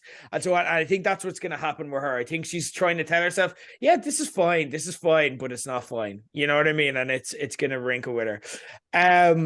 Anyway, look, anything else that we haven't kind of discussed on the episode, or we get into more kind of general chat? That saved her life. Okay. That was nice. Yeah. No, Tommy, that was good. No, Tommy is always a plus. It's always a plus. You're gonna hate season 2, and you were gonna hate it anyway. But let's talk about favorite episode of the season. Ooh. Do you know what I keep going back to as a really good episode is the one where they're in the I think it's the second episode where they're in the museum. With the clicker, the 2 clickers stalking them. I loved that episode. It was brilliant, and the tension in that as well. And I just miss seeing the amount. Like there was not that much clicker action really in the series overall. And just I remember the tension in that scene was brilliant, and the way they had the clickers and their movements. I think that might be one of my favorite episodes now, and it's kind of one that kind of maybe got overshadowed by episode 3. But it's a great episode, though. Okay, awesome. Bruce. Yeah, episode 2 is really good. The clickers I really enjoyed. Surprisingly enough, I'm an episode 1 guy. The Joel's daughter getting to go off and do her day that day, and then still I take it back to that creepy ass scene with the neighbor in the chair. Yes. Fucking changed that created something that stuck with me. And when I go, what did I really enjoy about The Last of Us? I'm still seeing that woman in the chair. Yeah. You know, I enjoyed the shit ton, don't get me wrong, but that scene was strong, you know, that way. Yeah. I loved it. There's something about the start of an outbreak that's just really fun in those kind of the opening to this or to one of the Resident Evil outbreaks and stuff as well. Seeing how everything's kind of just starting is always just really way more fascinating till like you're like 20 years into it. Like, yeah. I agree. I love that as well. Yeah, just the part where it breaks down. And again, we've lived a much less extreme version of that as well. So there's pangs of that as we're watching it. You know what I mean? Kind of thinking about even just the little things that we were looking at. I remember talking about like the couple in the shop where we're like, that shit happened. Like, you know what I mean? Where people are like, go home now, and it's like, oh shit. So yeah, the first one's really good. Second one's really good as well. One of my favorite moments from the entire series was the start of the second one. Bomb. I'm just like, holy shit. Yeah. Like they were just so good at making those little moments that just could like carry so much weight. You know what I mean? Really like the Henry and Sam episode. David episode I thought was fantastic. I thought they absolutely knocked that out of the park. I do get like kind of discussed, like we did fantasy book it a little bit, but and I liked our fantasy booking and how we would have done it. But I think even if you just kind of judge it on its merits as an episode of television, it's fantastic. That's going to be up there. I'm still going to say episode 3 is the one that I'm going to be thinking about 10 years from now. Just how much they inverted like that story with Bill and Frank and made it into something, you know what I mean? I'm still thinking about like I'm gonna love you a long time. I'm still that song's still in my head all these weeks later, and I just think about like scenes from that as well. It's like an individual like bottle episode TV show. Just it's like a mini movie just unto itself, and it's absolutely phenomenal. It's fantastic. I think that's going to be the legacy of this, and that's also where I'm like, oh my God, they've got this show so right as well. I've just enjoyed it ever since. I know obviously kind of we're coming in and there's mixed feelings about the last few episodes, but I'm going to just throw this out there anyway. Can we think of a TV show that has had a better first season than this? Like you got to say, you know, great TV shows, you're talking like Game of Thrones. For me, no, because Game of Thrones is all about building up to the second last episode and then it becomes great. The Sopranos is definitely up there. Sopranos, I don't know if it's tough to beat. What I was thinking of, yeah. The Wire, I don't know. I liked other seasons of The Wire better. Breaking Bad again, I thought they were better seasons. Mad Men, no, there are better seasons. This the is only one that like, popped in my head was Sopranos, really. yeah. That I would argue Game of Thrones is still up there, though, to be fair, in terms of like the first episode with a kid being thrown out of like the Yeah. tower to one of like the most kind of controversial and like, holy fuck, I can't believe they did that moments in episode 9. Yeah. Like that was because when I at that stage I hadn't read the books, and so all of this was just kind of brand new stuff to me. And yeah, episode 9 like fucked me up bad in Game That's of a Thrones. good show. Yeah. But then again, I've also got like, I had this kind of argument. We didn't have the podcast around it, but like I had this argument where I'm like, I'm not sure Game of Thrones is the best first season in a Game of Thrones TV show. Because I think I liked House of Dragon season 1 better than I like Game of Thrones season 1 on balance. Interesting take. But I don't think House of Dragon is one of the best first series ever. I just don't think Game of Thrones is one of the best. Here's one for you that's up there as well. It's a new recent one, Andor. I'll put that up there as one of the best first seasons ever because that is fucking fantastic. Let's put that up there as one of the best Star Wars things ever. Yeah, do yourself a favor, Bruce. Yeah, do yourself a favor because you can binge it. You don't have to watch it weekly. You're all good. Yeah, phenomenal but show. it's fantastic. Yeah. But yeah, no, I think I'm going to be honest. I think this deserves a place in the table. I think this is they've nailed this. They've knocked this out of the park. We can nitpick to death all we like, but again, there is some stuff. Okay, guys, we're getting to that moment. Okay.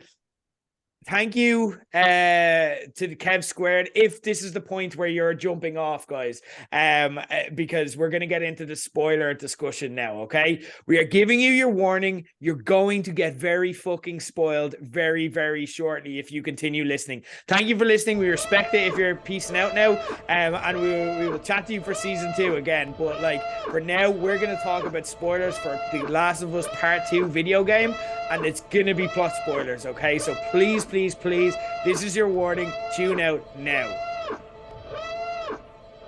Joel dies. I'm just saying. I literally warned you. Like, I warned you.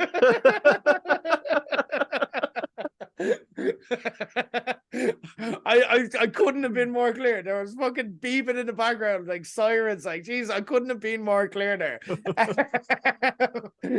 So, season 2, obviously, yeah. Look, that's the headline of it. Okay, Bruce. The Last of Us Part 2. Okay, we've been trying not to have this conversation so we can have this conversation now. You hate it. You can't forgive it for. Yeah, so it's well, no, it's one thing. It's how can we talk about this openly now? Yeah, no, we're. I've said the thing. Yeah. Okay. So first of all, the game came out what, like June 2020 or something like that. 2020, because it was the weird way that I dealt with the pandemic was by dealing with another pandemic. Oh, Briz, you're muted. No. That's what you get for saying part 2. Phone call, I couldn't hear a thing. Oh, you're all good. You're back. Yeah. Sorry. Yeah. What we saying there? Fucking June 2020. Sorry, yeah, June 2020. Right. So like, I was off work and all because of the pandemic. Yeah. And I remember like going, when am I gonna get back to work? And then I realized like that's out in 2 weeks' time. I was like, oh shit, okay, well maybe if I can just get 2 more weeks and then I get to play this. But I was really looking forward to it. I seen people freak out online because something got spoiled, but I didn't bother checking out what it was or anything like it. So I went in fresh faced and was kicked in the fucking head. Literally like Joel. Yeah, true. Like Joel. That's fine. I get that. You want to change things around, fine. But don't make me play as that fucking bitch, right? Don't do it, yeah? I want to chase her. I want to kill her. I want to stab her. I let her die so many times. Yeah, a lot of people did. Over and over again. Like, I just watched her die over and over. I hated her. Yeah. Like, that's my annoying part of it all. I'm fine with Ellie becoming the hero. I'm fine with Joel dying. It was awful, but I can deal with it. But I am not fine with making me become Hitler. She's not Hitler. Fuck you, okay. Lego. Okay, so Kev, your own thoughts on that. on that moment. So I got a loan of that, I think, in the end of 2020, and it's been sitting on the shelf till this show came out. I didn't get spoiled on Joel's death at all. I don't know. That's amazing. I don't know how. I knew there was controversy in the game, but I wasn't sure what it was about. And about 2 weeks ago, I fired it up, started playing it, and got absolutely kicked in the nuts over and over and over again with a golf club. Yeah, tough. That was tough, yeah. And I didn't expect it, but I thought it was I don't know, it was just a really bold move to do, and I was kind of okay. But then you're playing as Abby a bit at the start, and then when it turns out like she's the one that kills him, you're like, oh fuck, what have I done? These hands. But I'm only about a bit into the game now. I actually haven't gotten back to it in a while, so I don't mind. I know one spoiler of it, other spoiler, but I don't mind hearing other spoilers though from it as well. I'm just gonna go in and enjoy it no matter what anyway, I think, because it's a fun game to play. I've heard dogs are pretty hard to kill though. Yeah, in terms of like, oh shit, no, I don't want to do this. Yeah, you don't want to either, but they put you in spots like, but also as well, like they do that where there'll be little things like when you play as Ellie, you kill dogs, but when you play as Abby is a dog lover, and so you can kind of infer some things that they do Abby there. What's that? Abby is a dog. Jesus, not a fan of Abby, but anyways, no. So here's kind of a question that I want to ask, because they're in a very different proposition now. Okay, they're in television, things are different, there are stars that are done here. Okay, this is not just like, do you kill Joel? This is, do you kill off Pedro Pascal? That is a very different proposition, because it becomes a very different show. But the entire story is about everyone reacting to this seminal moment that's so important. So the question I ask is there a chance that this is where HBO intervene and say, maybe he's in a coma instead, and maybe there's a bit of suspense there, or do they have to do this? They got it. Has to be killed. It's a Red Wedding moment, or it's a Ned Stark moment. It's you have to do it, and you do it in like episode 1 or 2 as well. You shock people with this. Episode 1 or 2. Well, see, that's the thing. Like, so they've said that they have to split it up. It's very difficult, because they said that they've got to split it up into 2 different halves. Okay, so it's not going to be just one season, and that makes sense because it's a huge game. It's like 20 hours long. Just like if you play story mode like alone, 20 hours you're looking at. No, sorry, more. It's around 30 hours. Sorry. So it's a huge game, loads of story, but it's tough because I don't see where you split it. You know what I mean? There is a natural halfway point, but what they go for in the game is, okay, I'm going to say something that is a little bit of a spoiler, but it's not, but it is, but it's not. Okay. Because it's just something that you feel, but it's not a plot point that happens. Okay. Like there's a little bit of a double turn here. You know what I mean? In it. And it's not to say that like Abby is amazing and Ellie's evil. You know what I mean? It's not like that. It's more subtle than that, you know? But there's a little bit where they mess with you, where they kind of go, and Bruce, I'm going to put it to you. Joel deserved to die. Like Joel did deserve to die. Like I love Joel, but he deserved to die. Like he did. He like at the end of this episode, like you saw him just kill a doctor. He deserved to die. And 2 nurses, and he was right.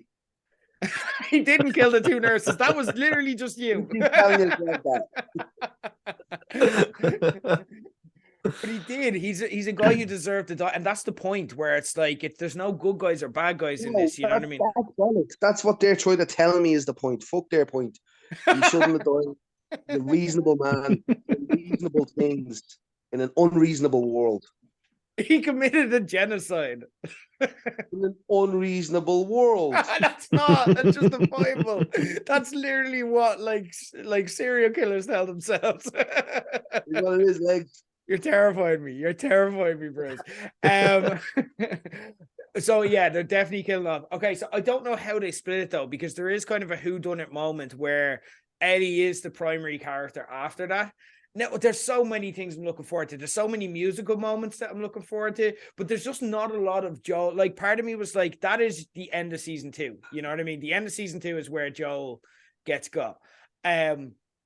but I've no idea how they build up to that because there's not a lot of tension. It is very early into the game, you know. Yeah, that's what I was thinking of, like episode 1 or 2, because not Yeah, that like you're not really not that much into the game when that happens. Like, I'd say they do episode 1, a 90-minute episode, and just like the daughter, he dies at the end.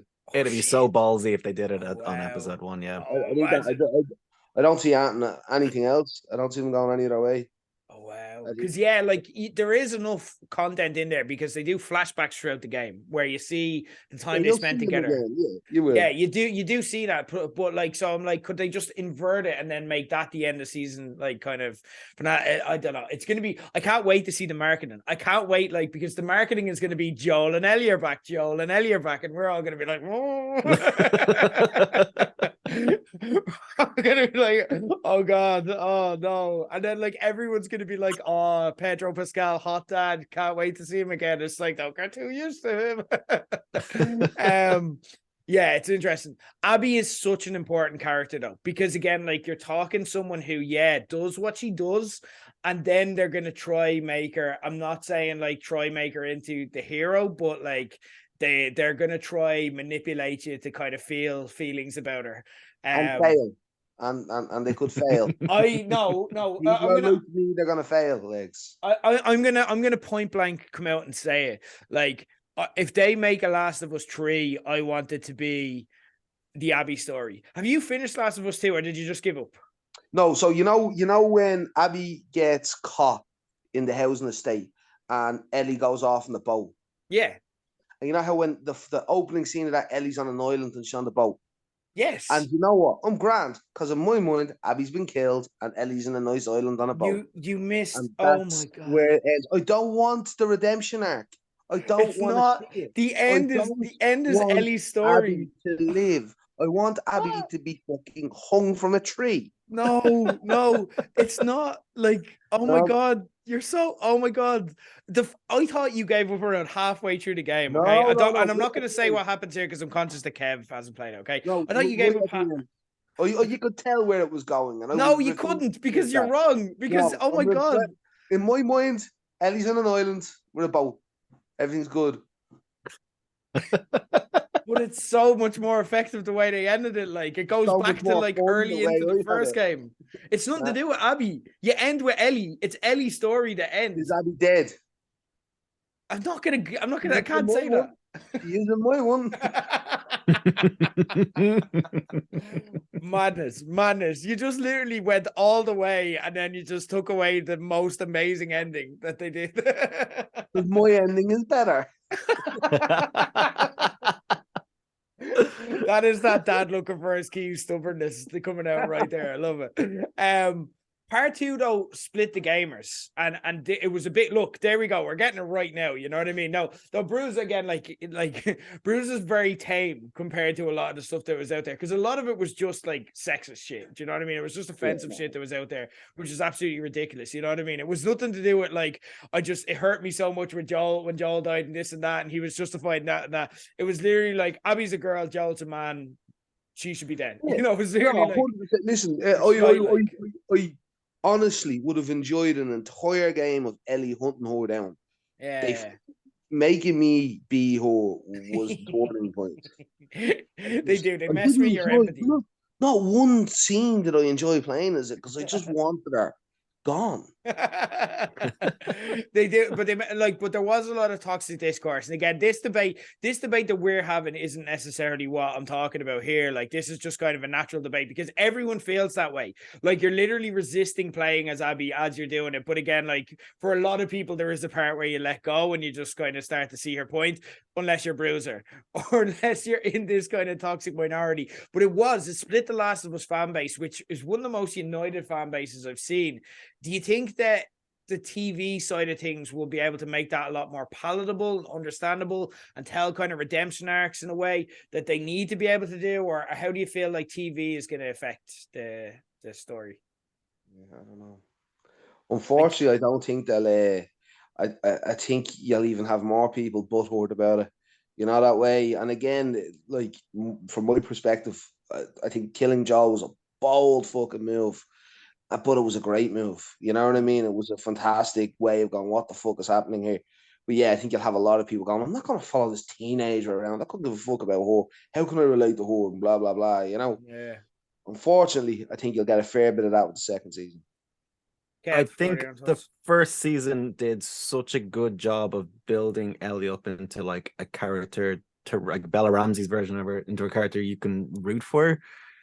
I think Joel's death is going to be way more devastating on TV than it is in the game, I think, as well, for people too, because he's essentially having this Keanu Reeves in 2019 moment right now, where everybody fucking loves Pedro Pascal, and I think it's going to make it even worse when he dies as Joel on the TV show, and that's what people are going to be, I think, the most annoyed about, rather than anything else, is like, there's no more Pedro Pascal in my show anymore. Yeah, it's. I think that's a great shout. Like, I think it is. So I literally, because I was checking something here, and I went on to the Last of Us IMDb page, and Pedro Pascal's face is the first thing I see, and I had a little moment where I'm like, oh no. But kind of here's what I'd say where I'm at. I agree kind of with what you're saying about the toxic discourse, Bruiser. But here's kind of to that point, if anything, there's evidence of it. Apart from, and you'll be happy to hear this, the lowest rated episode of season 1 is Left Behind. The second lowest rated episode is episode 3. That's sad. Wow, okay. Fucking ridiculous, because gay people. And we know why that is. But that gives us that fear, right, going into season 2, that it's automatically taken like that. You know what I mean? That, to me, I cannot wait to see a hardened Bella Ramsey on her own, going through what's that fucking, the monks, the weird ass religious fuckers, like all that, like that's just gonna be fucking deadly, you know, that way. But I just think a lot of people are gonna be like, not gonna buy it, you know. They're not gonna.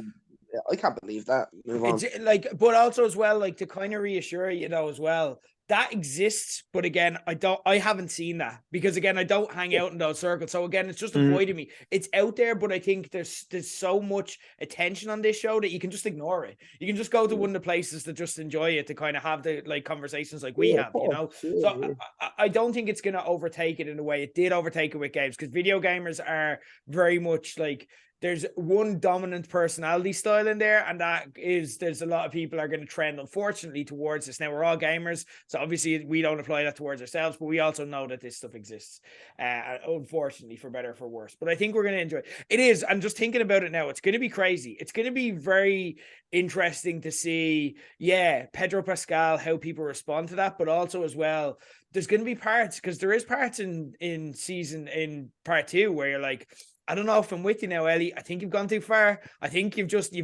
not the Ellie that Bruiser nodding his head or shaking his head. But no, I think there's parts of it where you're like, no, Ellie, I just want you to be happy, and you're just going down a dark. You're going into a dark place, and that's very difficult. That's going to be very difficult. It was difficult seeing Bella Ramsey be a bit quiet in this episode. So imagine her like going into a dark place that she can never come back from, when happiness is right there to just. I think it's gonna be fucking class. Yeah, that's like I think the only good thing about Joel's death is how much it fucks Ellie and how sinister she becomes. It's like I'm just like passionate about revenge. I don't know, maybe I'm a petty man, and I would like feel I would also be the similar, like I would want this revenge taken, like, you know what I mean? I'd like to do it, like, you know. So maybe before Bruiser was married, his Tinder bio was passionate about revenge. Look, I'm excited. I can't wait to see it. Unfortunately, we've got to wait like 2 years. But guys, as well, I've absolutely loved these conversations with you guys every week, and thank you so much for joining me and enhancing my experience, regardless, even the times that we didn't enjoy it or things could have been better as well. Like, I knew that I could have the conversations with you guys, and it'd make me appreciate this, if not, which is exactly what I wanted when I started this show. So it's been an absolute pleasure for myself, and I know obviously our listeners will always, anyone I'm talking to says this is kind of what they listen for as well, the main thing. So thank you. And look, if you guys are into anything, please shout me out, because I'll have you back on the heartbeat, just so we can have excuses to catch up again. Kev Squared, Kev Fangclub on Twitter, at Ballymun Bruiser on Twitter. Thank you so much for joining us and sharing The Last of Us with myself and all of our listeners. Thanks, Legs. Thank you. Fuck Tommy, guys. Good luck. It's been a blast of us again. Yo, we weren't expecting that. You win. I like it. Brilliant.